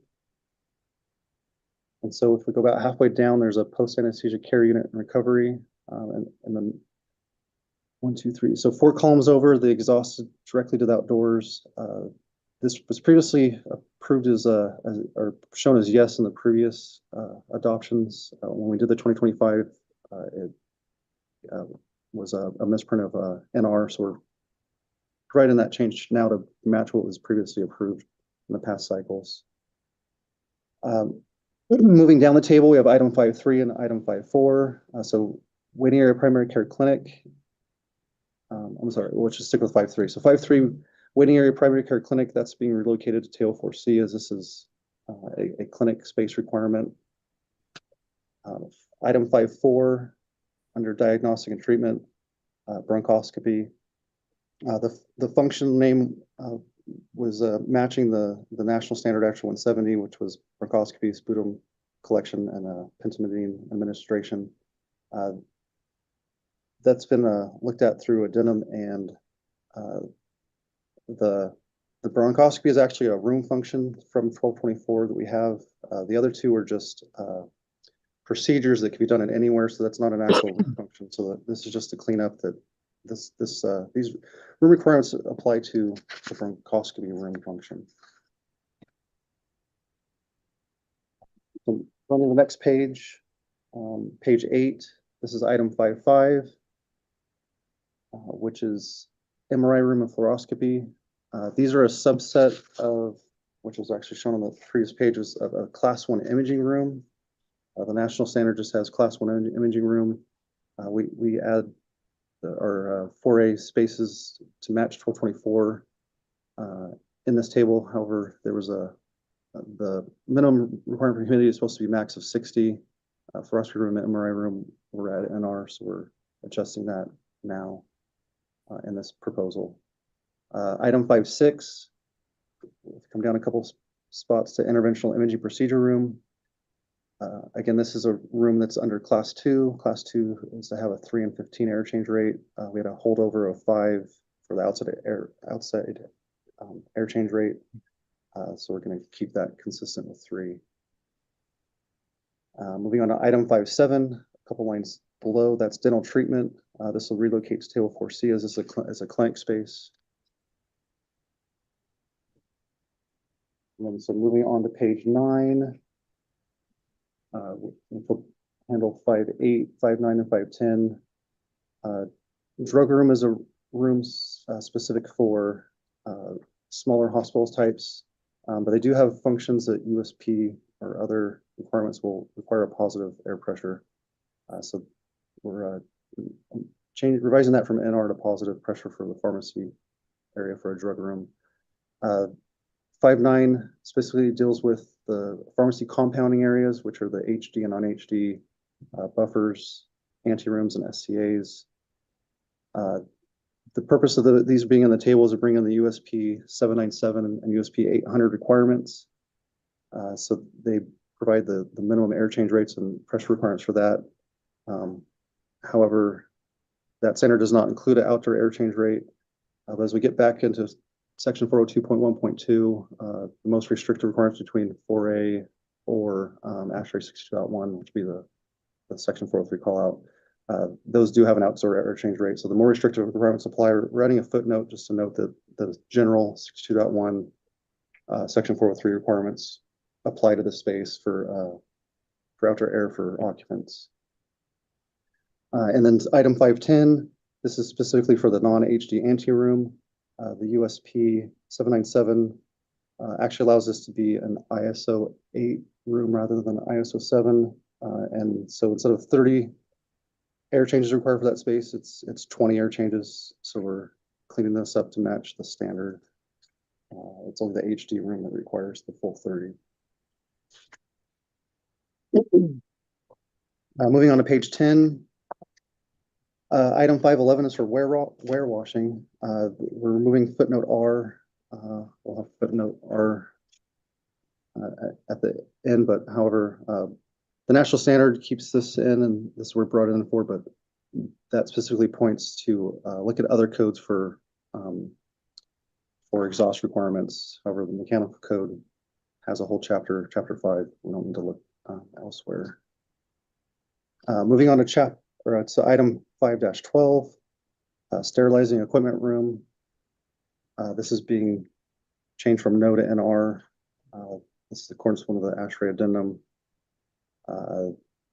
The space for sterilizing equipment rooms that have chemical use, we have a whole section in the end of chapter 4, which deals with required exhaust for those types of systems. For steam type systems, ASHRAE's gone through and looked at that in our recirculated room units aren't a hazard to those areas. So we're adjusting that. Moving on to 5.13. This looks new, however, behavioral health is off pot 5. This is more for just to kind of group those separate rooms in one section for specifically for behavioral health. So it's I want to say showing the requirements just for that space. These rooms are currently for OSHPD 5. You have to go through the table and identify those separate rooms through there. So this is just also matching ASHRAE how they handle their table. They specifically put this in there just for ease for the user. Moving on to 514. This is for skilled nursing facilities. So the font here is for Airborne Infection Isolation Room, an AII. The footnote was a carryover from the ASHRAE 170 table. The footnote B matches the ASHRAE standard, but we actually relocated that to footnote U. So the information from footnote B in the ASHRAE table is in the OSHPA table 4A footnote U. So that's a coordination item. Moving on to the next page, page 11. Go down a couple lines. Item 5-15. This is for resident corridor. We previously had just 1225, adding 5.1.1 to be more specific to the code section and 1224. So that's all for the table. Moving on to the footnotes, 5-16. So footnote B is revised. The California Board of Pharmacy regulations had revisions to Title 16. The previous 1735 is no longer there. They're using 1736 and 1737. So this was revised in coordination with Board of Pharmacy. Moving on to page 12 for item 517. This is the footnote R, which was for warewashing. So the exhaust rate shall meet or exceed local requirements. The standard is ASHRAE standards looking for pointing out to other codes, but we have chapter 5 exhaust requirements in the table. So this felt that this footnote wasn't necessary for this for our table in the California Mechanical Code. And then looking to repurpose this, this is going to be for the table, the filtration will just be a pointer, specifically for the table filtration levels. So the table entries are the minimum filter levels required for the space, and then we're going to point to table 4B for the filtration level requirements to see what filter levels are required for the air handler. And then the second or the third sentence here is a coordination with the ASHRAE standard requirements that there are operating rooms that require heavy filtration for special procedures, and those will be level A, and they're specifically identified in the table. And then moving on to 5-18, this is note DD. This is for pharmacy. So we already had a footnote DD. We're adding in just language for the outside air change requirements to comply with section 403. To find a helpful pointer. Did you want to conclude at just item 5? So we'll go to the bottom of 6. We'll finish 6. Okay. So 6.1. So table 4B currently only had OSHPOD 1, 3, and 4. 1, 3, and 5. 2 and 4 were in table 4C. So it didn't feel as necessary to have 2 separate tables. We can provide a single table and group everything, all the OSHPOD categories into one filtration table. So that's the change in the titling. It's not new. It's just bringing in 4C into 4B and consolidating the tables. There'll be a new column on the left for filtration level to match and coordinate with table 4A. So we'll have the letter designation in 4A, and it'll come here to specifically for each functional space show which line it has, rather than trying to read the area designation and apply that to each room. Sometimes that can be confusing. So in A, we also updated the room type for operating room and class 3 imaging to make sure we note that those are the same class or same level. And then neurosurgery and dedicated burn unit procedures are required to have HEPA and ASHRAE 170, coordinating that national standard with the table. And then protective environment rooms was in its own separate level. However, the filtration is the same, so that's being consolidated into level A. Moving on to page 13, you can see we crossed out the row for protective environment room. And so that's going to be and level A all in one consolidated level for post filters, or 30 and 90 HVAC filters and post terminal HEPA filters. Level B will be for the operating room and the MERV 16 filters. Level C will be the standard hospital filtrations of MERV, the 30% and 90% MERV 14. D was laboratories, and from our previous table 4B, and then 4C was brought in as the skilled nursing areas that have the same equivalent filter type. Then E was the admin and other areas, and psychiatric, and those were all consolidated in one level E. There was one other change due to SB 1382 for looking at clinics, and clinics were for certain clinics of lower acuity, those are included in level E. Let's see, and then the last row there, the psychiatric was consolidated into one level E. And then still, like, I guess part of item 6.1 is the footnotes. So 5 was, since we had separate HEPA filters for operating rooms and protective environment rooms, the footnote 5 was consolidated for, as it was redundant, but 5 is still used specifically for protective environment, and as the footnote was relocated in the column to be with the protective environment room. And then the footnote A was brought over from table 4C, and that's specific to skilled nursing facilities. Okay, great. Thank you very much. All right, so committee members, let's open it for discussion for items 4, 5, and 6.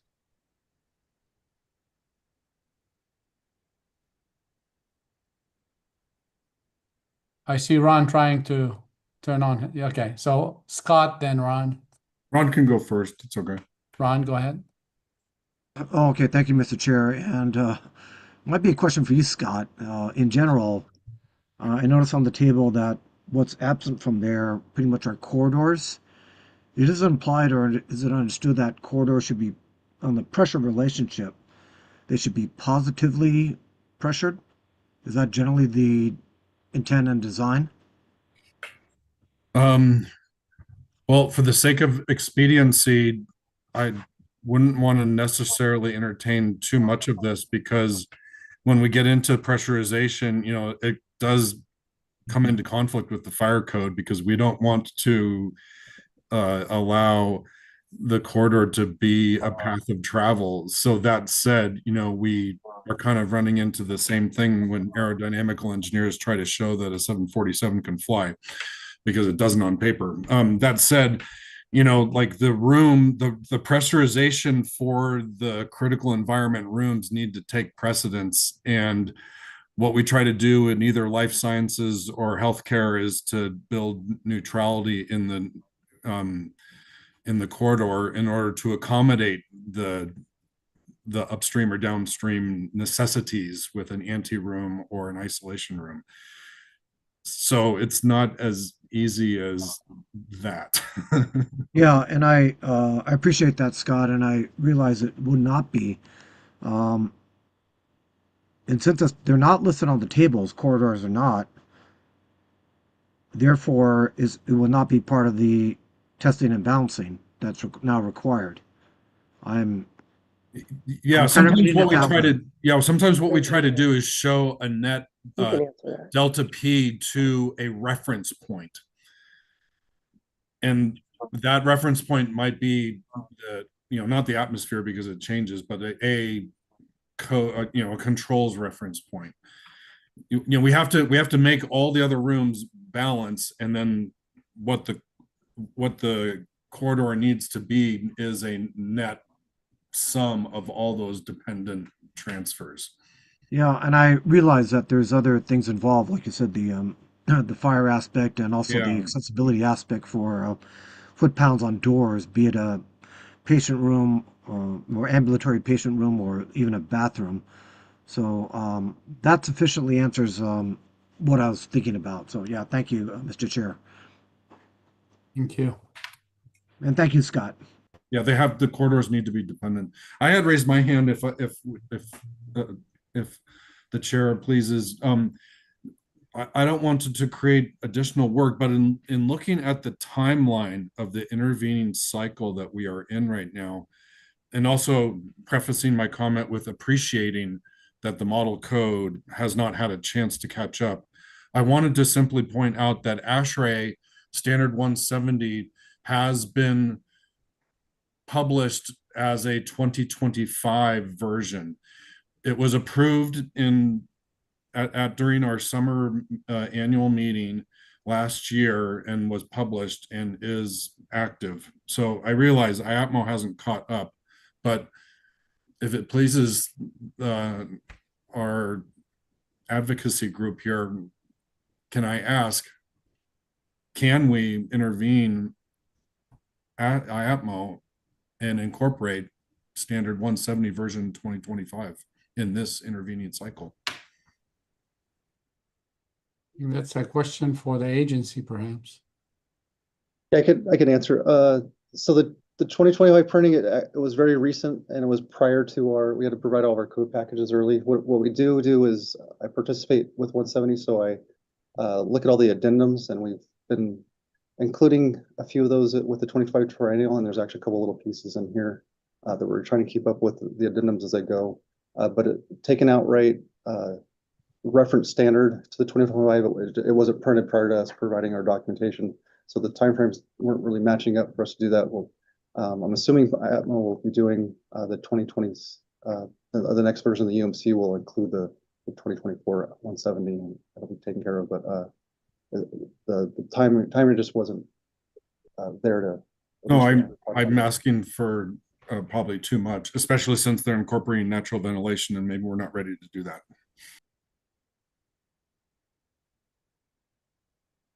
I think they're under a time limit to do their work and publish it, but I don't want to speak for the agency. Well, if I may, this is Mia Marvelli. What Larry's referring to is, we had pre-cycle, right? Pre-cycle was vetted with the numbers that you see here. So that's what we were working with for the last 6 to 8 months. All right. Any other comments by committee? I think the hand up, that was you, Mia. Yeah, I think that was you.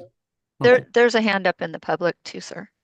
Yeah, but I'm seeing Pamela's hand up, and I'm thinking. No, that's the public. That's Enrique Gonzalez. Oh, that's Enrique. Okay. Yep. Let me make sure just the committee doesn't have any more comments. Okay, I don't see any hands in the committee. So let's go to the public comments then. Go ahead, Enrique.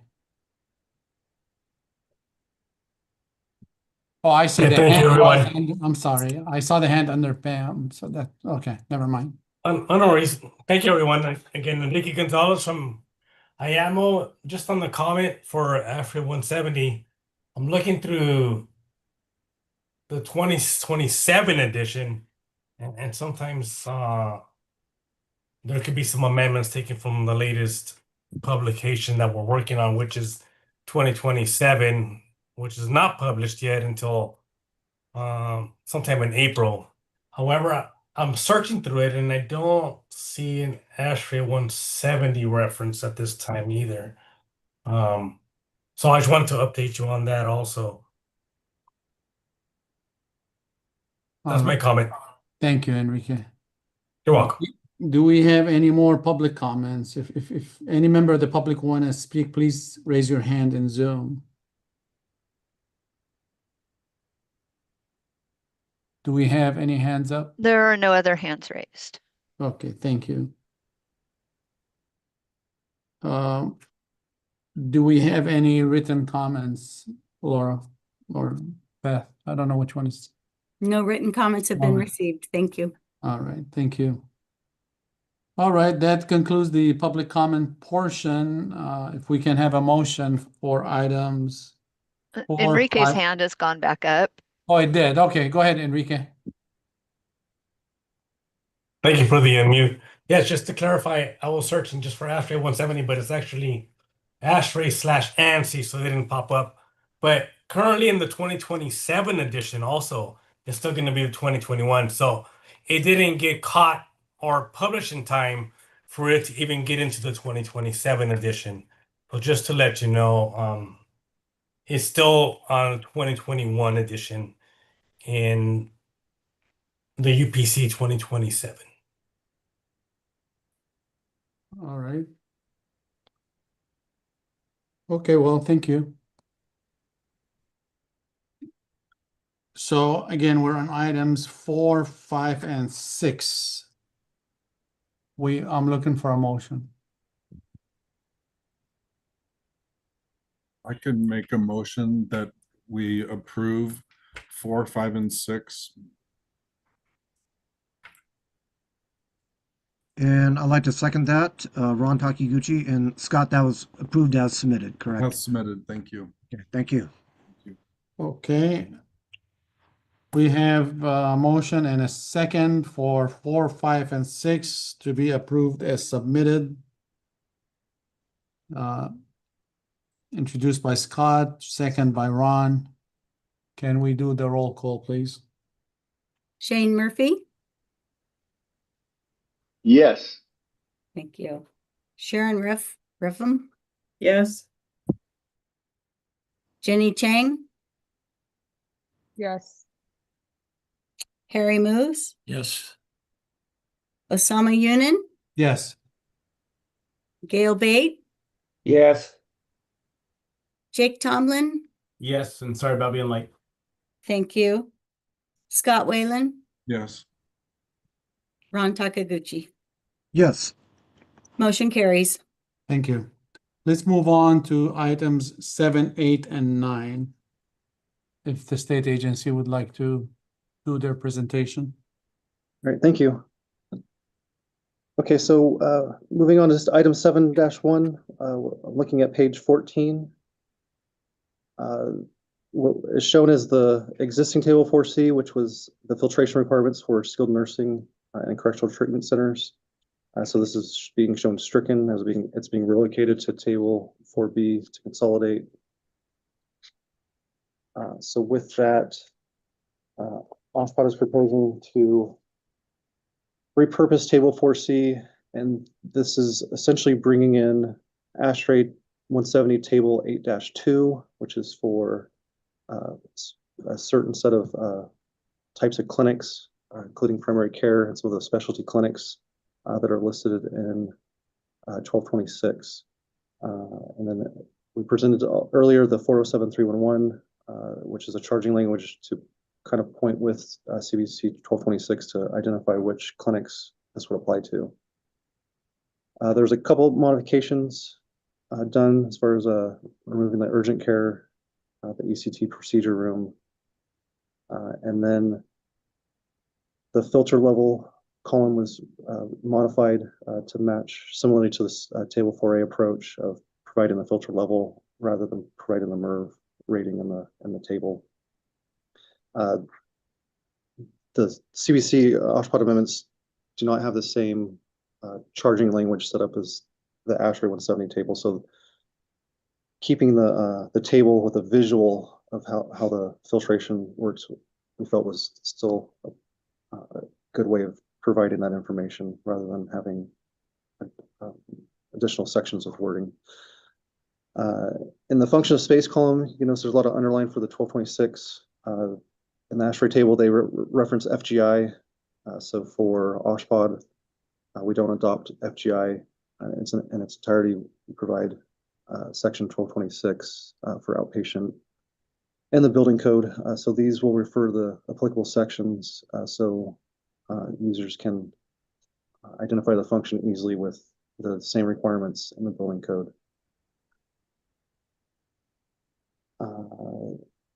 So just want to point out, I guess, another fact why this wasn't included in table 4A is that the big bonus or benefit of this table are the columns of the right, which is the RP, RA, ventilation approach, which is more similar to ASHRAE 62.1 and the section 403 mechanical code provisions for assigning air class and then outdoor air rates for these spaces. So with this table, they get an option of doing the air change per hour, similar to table 4A, or they can do the 62.1 method. It's the designer's option. Moving on to 7.3. So that was a that covers items 7.1 and 7.2. 7.3 through the rest we'll cover the footnotes. So the footnotes were brought over from the table 8.2 of ASHRAE. However, they needed some modifications such as for pointers. Instead of pointing to the ASHRAE section, we're going to point to the OSHPD amendment and the mechanical code. So for footnote A, that section number was a 170 section change to the 407.45 and the CMC. So for item 7.4, for item B, this was for examination rooms, especially infection control. This is a footnote related to a line item that's not in the table. The CBC does not include the special infection control function, so that was a ASHRAE 170 room type that was removed with one of their addendums. So that footnote's being stricken and it's being repurposed. The new language functions not specifically identified in this table shall be in accordance with part sound in table 4A. This is the pointer pointing back to 4A for other functions beyond the scope of this table. Moving on to 7.5, this is item C, or footnote C. This is going to refer to table 4B and then remove additional language that's not needed, as we have that information in table 4B. Moving on to 7.6. 7-6, footnote D. So this is proposes to modify the footnote. This is to match the similar amendment in table 4A. So the similar footnote D is in the ASHRAE, where table 4A modified this to provide the CMC requirement for determining minimum differential CFM to provide the pressure for the space. So this is the same language in table 4A. Moving on to item 7.7, footnote F was referring to FGI, so we've changed this to call out the California Building Code in Chapter 12, and that's to identify the function section numbers. Item 7-8 for footnote G. This is also this is revised to match the primary care clinic waiting room function of the space. So the mechanical code, we have a function for primary care clinic waiting, which has a ventilation requirement, a little bit different approach than the table footnote for ASHRAE 170.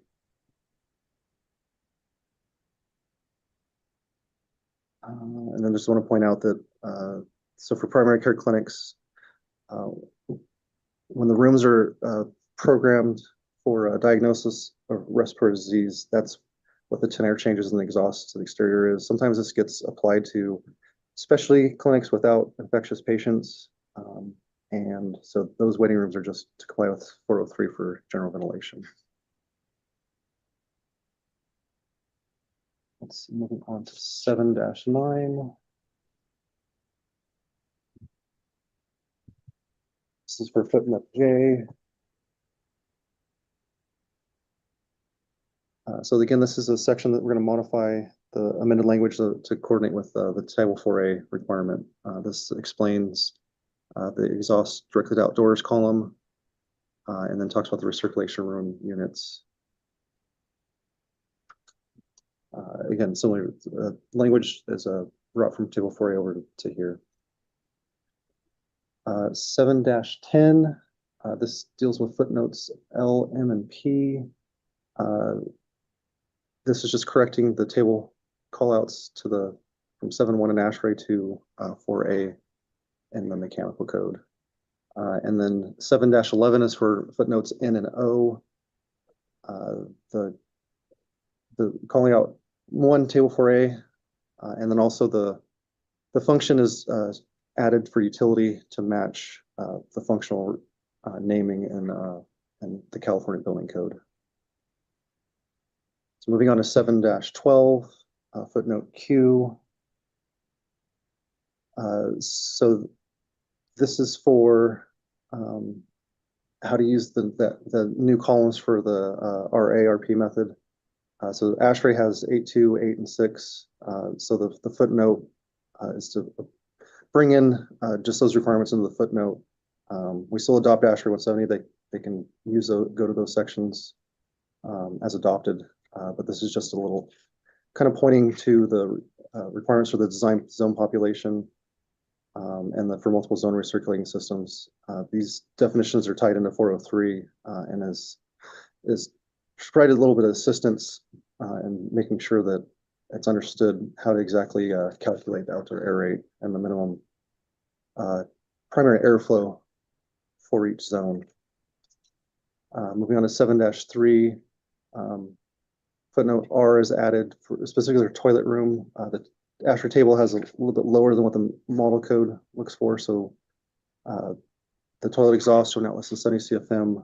That was coordinated with table 403.7 in the California Mechanical Code for public water closet, just to make sure we're not dipping below model code.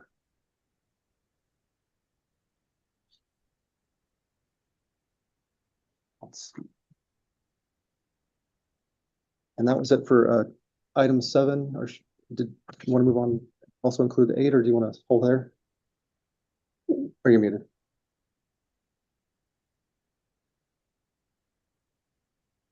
Maybe stop. I muted myself. I'm sorry. If we could continue through 9, please. Okay. So moving on to item 8, we're on page 18. Exhaust systems. So we had an OSHPD amendment in 507.7. However, it was an incorrect location because Chapter 5 is built into Part 1 and Part 2. This was actually in Part 2 under kitchen exhaust. So we're relocating to 505, which is 505.13 is right with the pharmacy, or right underneath the pharmacy amendments added by the Board of Pharmacy. So this is a better location. And then we are changing the term to note to properly call out pharmaceutical hazardous drug compounding exhaust.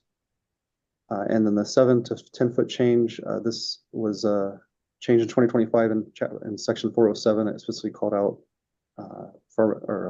pharmacy exhaust was a hazardous exhaust, needed 10 feet to match ASHRAE 170 for hazardous exhaust. So this is being cleaned up to coordinate with that change. And then moving on to 9-1, item 9, this is chapter 6, duct systems. 602, 602.1. We've had a legacy amendment here for quite a while, but the model code has had a couple of revisions and actually caught up to our amendment. Previously, this section didn't talk about healthcare facilities. So OSHPD noted this was not permitted, and we pointed to 407.42, which deals with plenum spaces. Model code included an exception for healthcare facilities to not allow concealed spaces to be used to match the OSHPD amendment. So this is just reorganizing our amendment to work with the model code exception and then still provide a pointer to 407.4.2. And that's all I had for chapter 9. All right. Thank you very much for the presentation. Thank you very much. Committee members discussion. Do we have any questions, concerns, comments? Anyone? Okay, hearing none. Can we move on to the public discussion? Anyone from the public wishes to offer some input? Please raise your hand on the Zoom. There are no hands raised. All right. Do I we see have- Scott has raised his hand. Okay, go ahead, Scott. And please forgive me, I was a little bit late. I want to bring it back to the transfer conversation that we were having earlier. Let's see. So footnote D has been changed, and we're adding a narrative. I'm sorry to interrupt, Scott. Which item are you specifically Oh, pointing? I beg your pardon. So it's footnote D. So that is item 7-6. I beg your pardon. Okay. So what we're doing is we're trying to incorporate the latest version of the table from ASHRAE, and I'm interpreting here that the agency is trying to give guidance to the pressured relationships, and we say here provide approximately 10% differential CFM between supply and return exhaust airflow, but not less than 25 CFM differential shall be provided regardless of room size. Room function, size, and tightness may be considered when determining differential airflow required. Where continuous directional control is not required, variations between supply and return and exhaust shall be minimized in accordance with 40742. And all of this is on page 16 of the summary page. So this footnote explanation is not from ASHRAE. It looks like it's the agency's narrative. And all I wanted to introduce to the agency is, while we are saying that, tightness may be considered, what we're usually looking at is openings. So if I could have a leap of faith that we could have a room with an air change requirement that's relatively high, but the number of doors into the room is what's going to drive the design for relationships between exhaust and supply. Also it doesn't really explain, like a room could be negative. So is where is the 10%? I'm just saying that maybe 10% approximately might not be the right number. It could be smaller or larger. It varies a lot. So it really depends upon the doors. Like an OR could have a couple of wide opening doors, and I might need like 800 CFM of delta P, or differential CFM, I should say. So I just voice caution on the quantitative direction that's given here, because it just kind of depends. And to remind everybody, we are referring to item 7-6, which is page 16 of the initial expresses terms. I think, Larry, did you want to respond? Yeah. So this is this wording was pulled from the table 4A footnote. The 4A, this one only applies to clinic spaces which have some of the I would say the infection control is not as great, so the pressurization's a little bit less compared to like an OR. So in the table 4A, we actually require a higher level of a 15% differential in that footnote, and then 10% for the lower spaces like utilities and janitorial and some of those spaces. So in plan review, we will, the point is to get at least a minimum baseline, and then also provide the designer with a way of determining, they can demonstrate, they can look at number of doors, and they can look at the tightness, and then do a calculation and demonstrate to us that a different number would be achievable. But as a plan review comment, we're looking at kind of the room, the number of doors, and what the minimum CFM value. We're looking to make sure the plans identify a CFM differential, because that's design, where the footnote from the standard is looking for more of a performance option after everything's done. So we're trying to set up for success early. And then some of the more, let's say, for patient acuity, like operating rooms, that's actually, the code will call out for a required pressure differential in inches of water column. So ORs need to be 0.01, airborne infection isolation 1's 0.01, pharmacy compounding. They'll actually get into a measured value, where the tab will measure a value. All right, I see that. We're looking for directional control, if that helps. Okay, thanks. Thank you. Okay, with that, any other, well, since we discussed this, I want to open it back up to the public comments. Do we have any raised hands on Zoom? No, there are no raised hands at this time. Okay. With that, we close the public comment. I'll go back to the committee. If we can have a motion, please, for items 7, 8, and 9. Mr. Chair, Ron Takiguchi, I'd like to make a motion to accept items 7, 8, and 9 as submitted. Thank you, Mr. Takaguchi. Do we have a second? Harry Mose. Okay, which one went first? Harry, Better. I'm sorry, who was it that did the second? Harry Mose. Harry. Okay, Harry.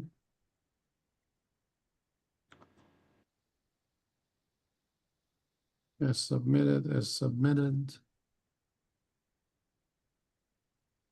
Okay, so I have a motion on the floor to accept items 7, 8, and 9 as submitted. And it was seconded. Can we have a roll call vote, please? And just for the record, we received, no written comments were received. Thank you. Okay, Harry Mose, Yes.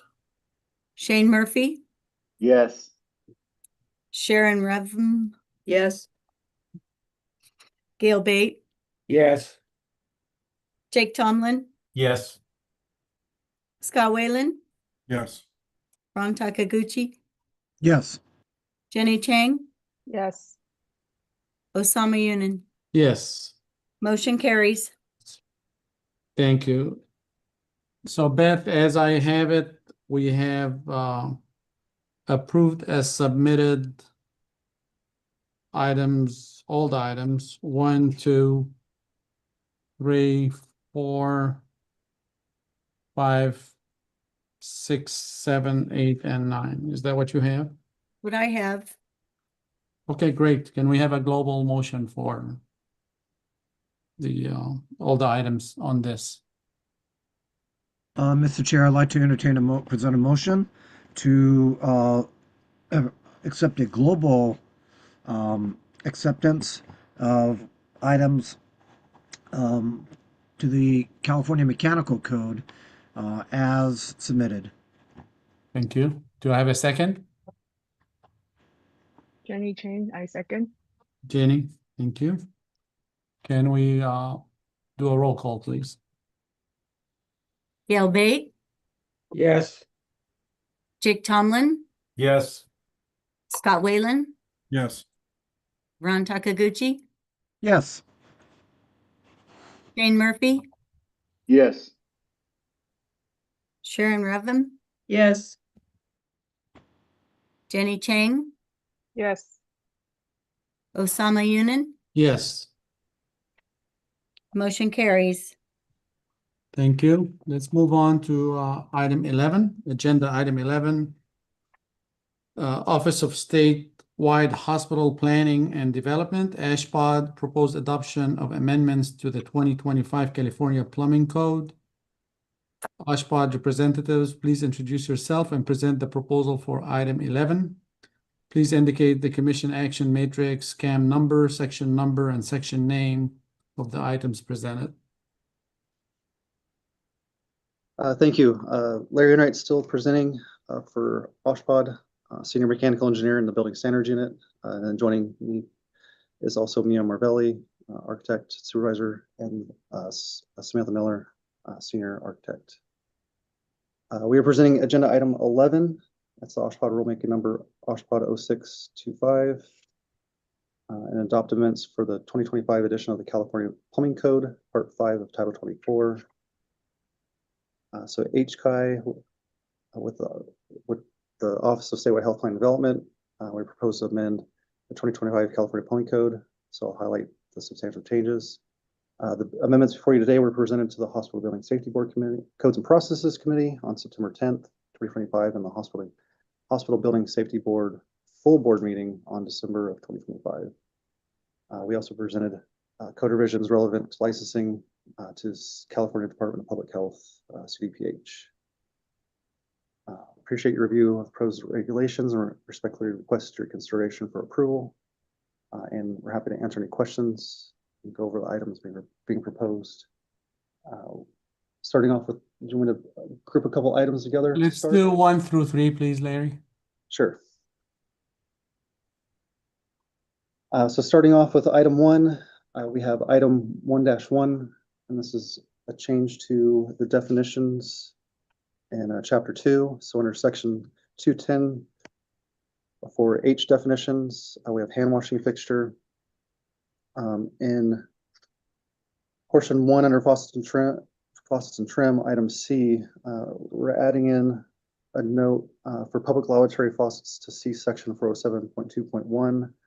We call it a minimum flow rate of 1 GPM for hand washing fixtures. But included in a global hand washing fixture is also lavatory faucets. And we have public lavatories, specifically the state law requires 0.5 GPM. So this pointer here to 407.2.1 identifies that requirement. Moving on to item 1-2.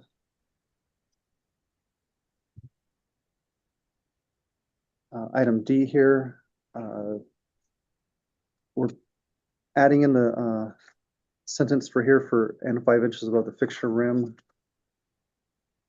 Item E below is being still part of 1-2 is being stricken. So we're consolidating those item D and E rather than to kind of shorten down the words, make it more concise. Moving on to item 1-3. Now we're under item 2, or still in the same hand washing definition for but this is the number 2 lavatory. So 2C is providing a minimum size dimension in accordance with the FGI Facility Guidelines Institute for Hospitals. So that's 1 square foot minimum size for hand washing. And then D and E or C and D are re-lettered to D and E. So moving on to item 2, 2-1. We're now in chapter 3 of general regulations, section 310. We have 310.15, which is also telephone data and equipment rooms. It's the coordination with CVC 1224.5, 1225.5.1.1, which was the rather than referring OSHPD 2 to OSHPD 1 requirements, the separate skilled nursing facilities for OSHPD 2 were added into 1225. So the banners being corrected to add that OSHPD 2 and to coordinate with the CVC. Moving on to item 3.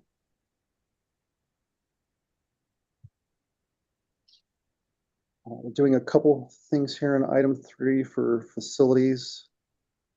The existing amendments, OSHPD brings in FGI requirements to provide separate fixtures for staff, separate fixture counts for patients, and then separate public fixtures. So not supposed to share facilities.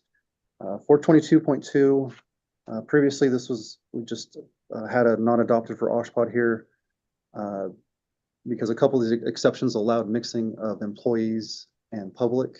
And so the OSHPD and infection control requirements do not allow staff to share with public. So previously this section was identified, but we're having the purpose of the section is to allow small occupancies to combine gender into a single count for less than 10. So for that purpose, we're adding items 5 and 6. For item 2, we're still leaving that one as not adopted by OSHPD because this allows mixing of customers and employees. 3 and 4 do not apply to OSHPD designations as they apply to other occupancy types. So those are being left alone.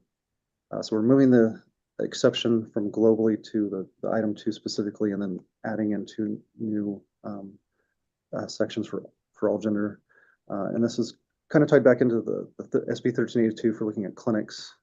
And when we have a very large facility, we don't have a lot of less than 10, but when we have these smaller facilities, they do the model code provision for sharing for gender is being provided in these two portions. So 3.3 specifically is for staff. If we do have a smaller facility of staff, they already by the tables used in all gender type single use room for toilet facilities. So it's already allowed to be shared. So this will not require a dedicated male and female when it's an all gender designated toilet by the 12 or CDC requirements. And then OSHPA, the six is a relocation. Since we didn't use this 422.1 the last code cycle, we provided public waiting areas with 10 or less to use the one toilet facility. That was in the separate facilities in 422.3.1. It's being relocated here because this is what it's, at least this subject deal is specific to that exception. And then moving on to 3.5, this is moving to section 422.3.1.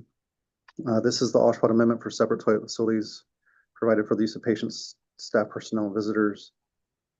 Exception 1 was noted for primary care clinics, as in 1226.6 is the section for primary care. However, looking with the SB 1382 and doing our clinic outreach and having meetings, the way this is worded, it was harder for specialty care clinics, which still follow, which are in the building code, are referred back to 1226 for restrooms to be able to use this exemption. So this is just being reworded to coordinate to better fit in the clinics in 1226. And then exception 2 is being is the exception being relocated. And I'll hold there. Yeah, let's stop there. Thank you, Larry. Do we have any discussion by committee members?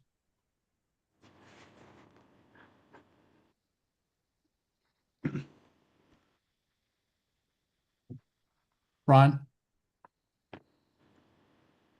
Yeah, thank you, Mr. Chair. Larry, for item 3-3,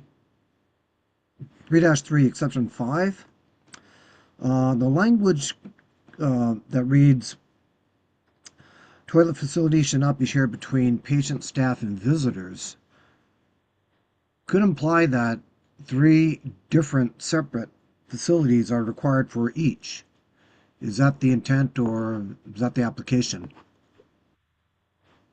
Correct. So generally, there will be separate facilities. We have another exception specifically for smaller facilities for waiting areas when we have a small clinic, less than 3 exams, that allow a sharing of a patient and a public.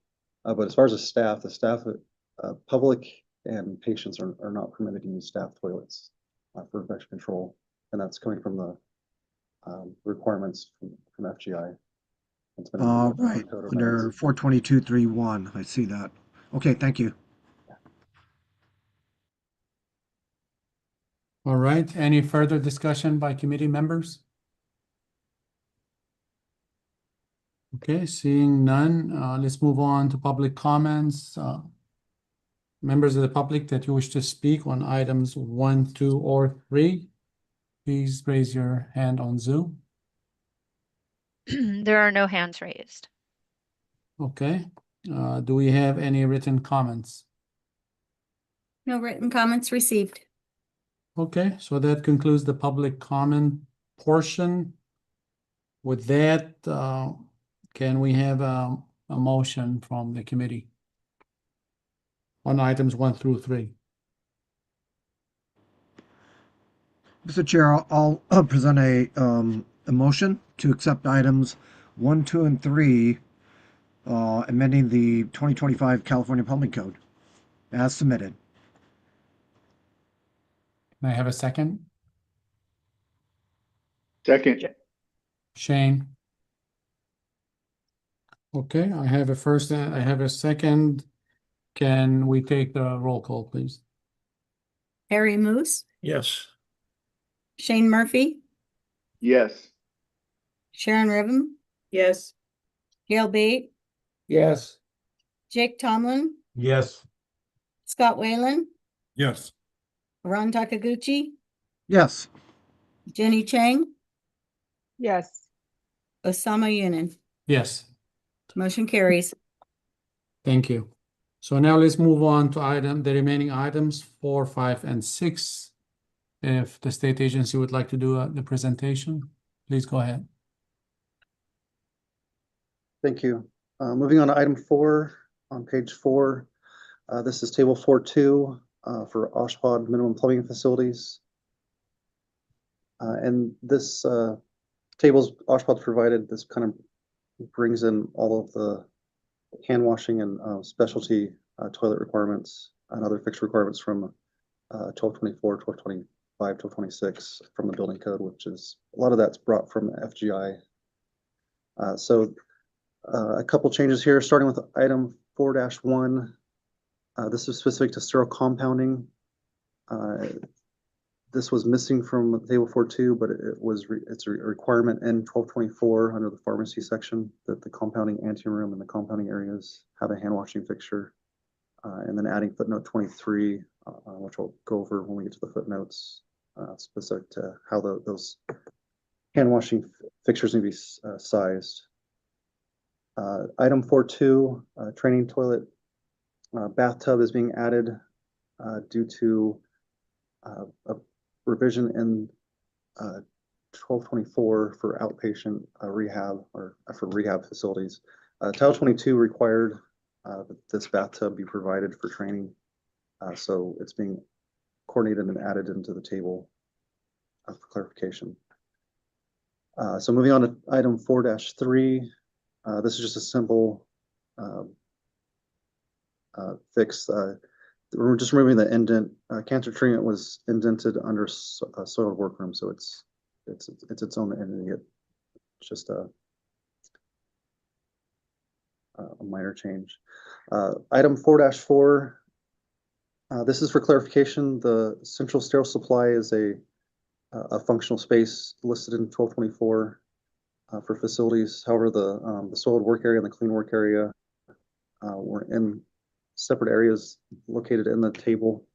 So we're duplicating this specific for just for central sterile supply for ease of the code user, so they can coordinate their requirements a little bit quickly instead of having to try to look bury through a couple pages of the table.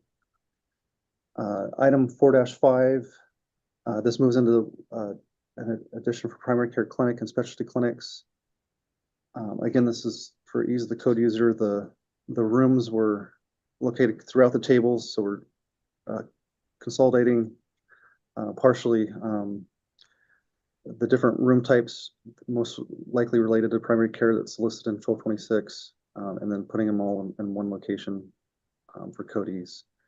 The one item for the clinics is that table 4.2 is used, and sometimes we'll give you a number, but sometimes the fixture count, you have to refer to 422 based on the gross area. So the exam treatment, we're adding a ratio of 1 to 15 for exam rooms for toilet, rather than trying to use the 422 gross floor area calculation. Staff toilet is just bringing over the same 1 to 15 ratio for all the staff toilets throughout the table. And then waiting area public toilet is bringing in a ratio of 1 to 25. And then guidance from the international account code is used for that. As those see visitors, but also patients, and as patients move in the building, they have patient fixtures. So that 125 ratio is added. Then moving on to item 4.6, alternative birthing clinic. This is providing the specific rooms that were already labeled in 1226 point, is it 12? 11. Thank you. 11 had the requirements for birthing room, the birthing toilet room, and the waiting area. We're just putting that into the table form here in the table. Moving on to 4.7.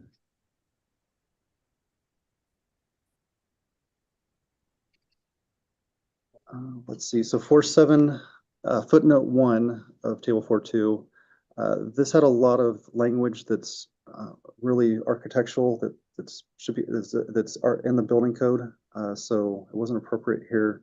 So this is being revised just to note that the sewer sinks location is in the housekeeping room and then pointing to the building code for the specific architectural requirements in the sections 1224 through 1228. Item 4.8, this is a cleanup. The footnote had a clinic sink, but the appropriate term is clinical sink. So the clinic is being changed to clinical because those are the bedpan cleaning sinks, the appropriate naming. Then moving on to item 4-9.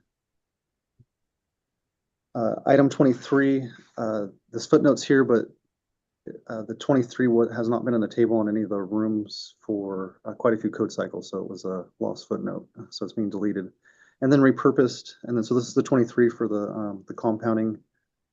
This brings the USP requirement, and which is also in CBC 1224, the pharmacy compounding section, to note that the sink shall be sized to allow scrubbing up to elbows, provided with hands-free controls, which is specific to pharmacy compounding. And then item 410, 38, this is specific to the public toilet for birthing clinics. So this coordinates the exception we have in 422, I think it's 3.1 for 3 exam rooms or less. Birthing clinics typically will have birthing with the optional exam. So the smaller birthing clinic will be based on birthing rooms, and then may serve the waiting area with a non-private patient toilet. I'm going to hold there. No, let's keep going to item 5. That one's just let's do 5 and 6. okay. So item 5, we're moving into chapter 7. So section 727. This was one long paragraph. So we're splitting the requirements into 2. I think this kind of matches more with 616.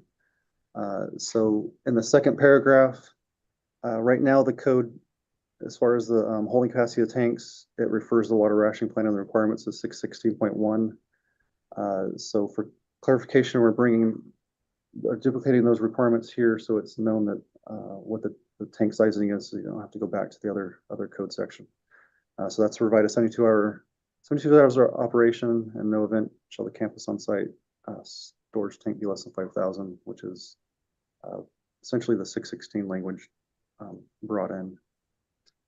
5.2 is specifically for the exception. So this is noting with the approval of the Office of Licensing Agency, which is similar to the 616 exception, and pointing out that again, the 616 language, that 72 hours of on-site storage is a base requirement, and we do allow reduction of on-site holding tank shall be provided to sufficient to support the 24 hours of operation. And that's based on the hospital's approved water conservation water rationing plan. So some of the language, instead of referring back, we're trying to just put everything in the section so it's able to be read standalone. And then moving on to item 6. So 6.1, we're in chapter 13. This is for healthcare facilities chapter, medical gas and vacuum systems. Section 1304.1.1. This was in the Oshkosh Amendment. We're pointing to the Fire Code Reference Standards, Chapter 80. However, the coordination in Chapter 17 Reference Standards, I think it's actually now 18 with this version. The reference standard for 99 is being updated in the correct reference standard. So this code sentence is not needed, and it is being removed. And then moving on to item 6.2, moving on to 1305.3. This is the minimum station outlets and inlets for medical gas and vacuum systems. So when the California Building Code 1224, Oshkosh adopts a table for med gas based on the FGI, and that's the correct table that we adopt.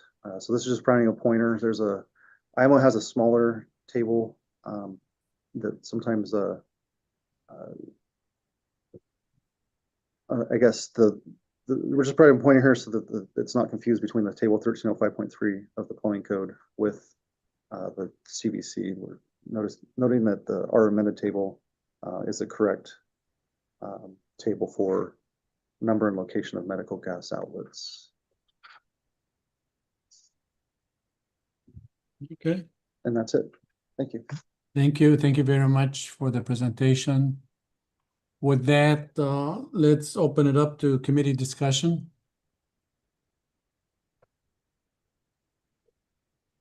I don't see any hands up. Okay. Let's move on to public comments. If you wish to be heard, please raise your hand in the Zoom. I am not seeing any hands raised. Okay. Do we have any written comments? No written comments received. Okay, so this concludes the public comment.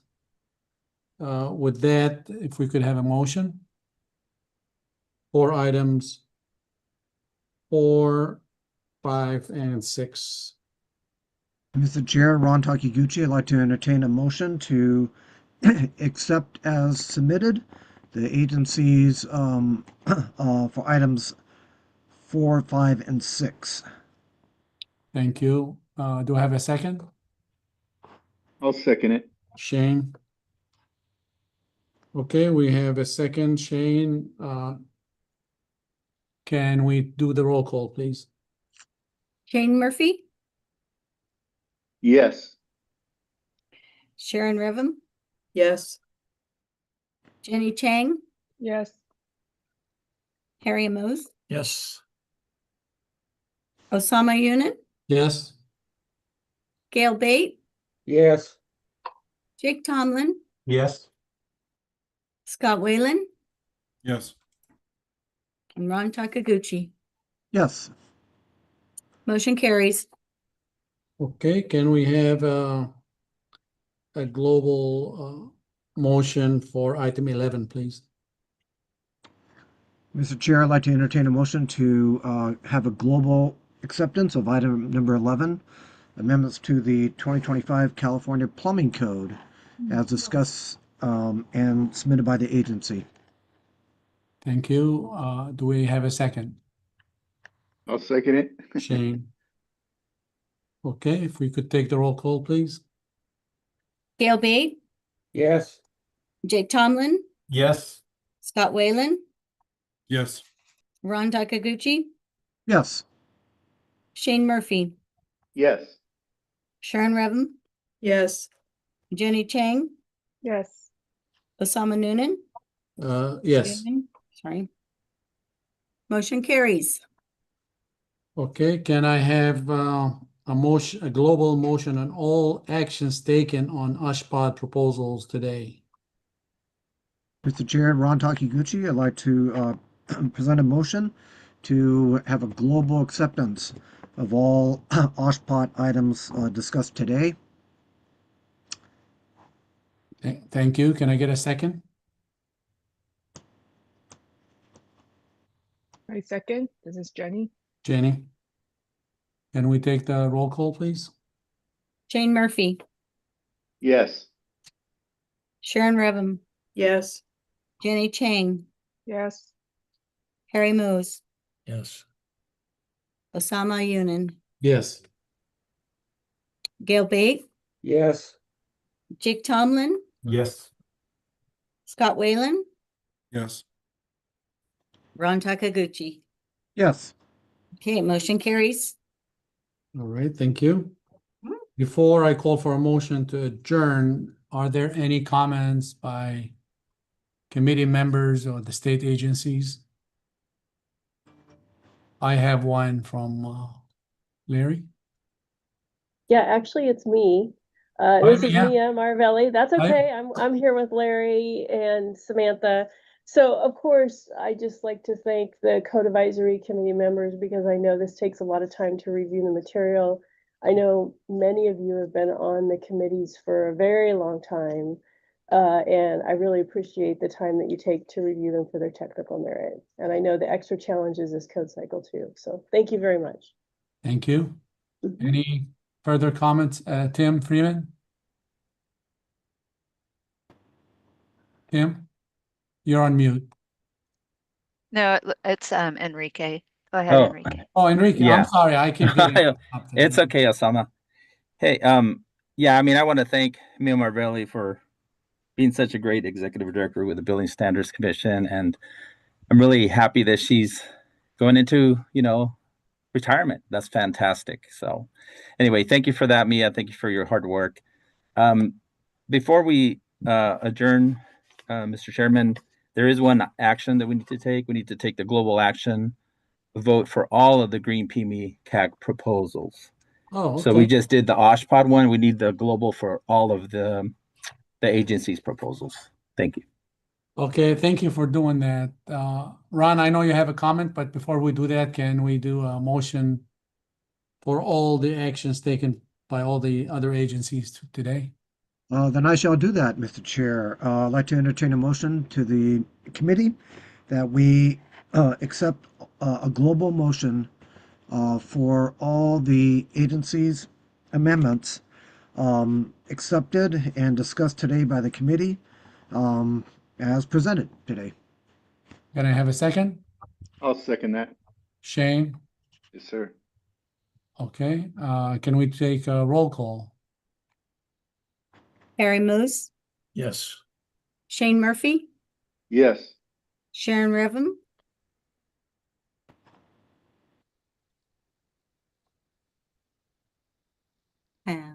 there you are. Yes. Thank you, Sharon. Gail Bate, Yes. Jake Tomlin, Yes.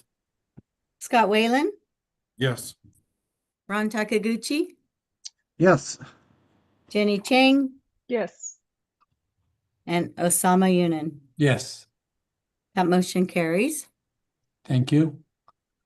All right, Ron, your hand is up. Yes, I just want to say very quickly that I echo what was said before, and thank you very much to the agencies. It's a tremendous amount of work, not only for the triennial, but for the intervening as well. And the analysis and presentations are in the best interest overall. So I'd like to thank everyone for the hard work, and also to you, Stoyan and Kevin, the tremendous work of your staff at the Building Standards Commission in putting together the package. And special shout out to Mia, all the years of service, and we're going to miss you, in one capacity or another. And Osama, thank you very much for a great chair of this meeting and getting through in one day. Thank you. Thank you. So Thank Mia, I suppose congratulations are in order. Yes, thank you. It's been quite Appreciate an it. honor working with you all these years. Oh, very kind of you. Thank you. I do Likewise. want to acknowledge the work everybody's done here. First, the state agencies, you do outstanding work. Your dedication is amazing. It takes extraordinary amount of commitment and research and effort in doing this kind of work, preparing the amendments, and you do it all for the sake of public interest. So really, we really appreciate you very much. And as code officials, you're always there for us, and we really appreciate you. The committee members, this is a lot of work for the committee members. It does take significant amount of time and thoughtful consideration for each one of those amendments. And that work is really greatly appreciated. And finally, members of the public that took the time to join us today, thank you. Your input is certainly valued, and it makes sure that a broad range of perspectives are considered in doing these regulations. Again, thank everybody. Well, this is a great team. Scott, your hand is up. Thanks. It's always an honor and an opportunity to serve. I just wanted to plug ASHRAE and my government activities committee. I'm here as an individual, but society is also supporting me. So if there is anything moving forward through the intervening cycle that myself or my society members can do to any of the agencies to work on any of the wordsmithing that comes out of this, I'm here, and I'm the GAC chair at the Sac Valley chapter. And yeah, so if there is anything on either 170 or 34 version 25, we're here to support you guys. So thank you for the opportunity. All right, with that, I'm still, I didn't know about Mia leaving, so I'm still thinking about that one. But Mia, we got Stoyan, so we're in good hands. Yep. And Kevin, yeah. Yep. All right, with that, this concludes the green building, the CAC meeting for today. And I will now entertain a motion to adjourn.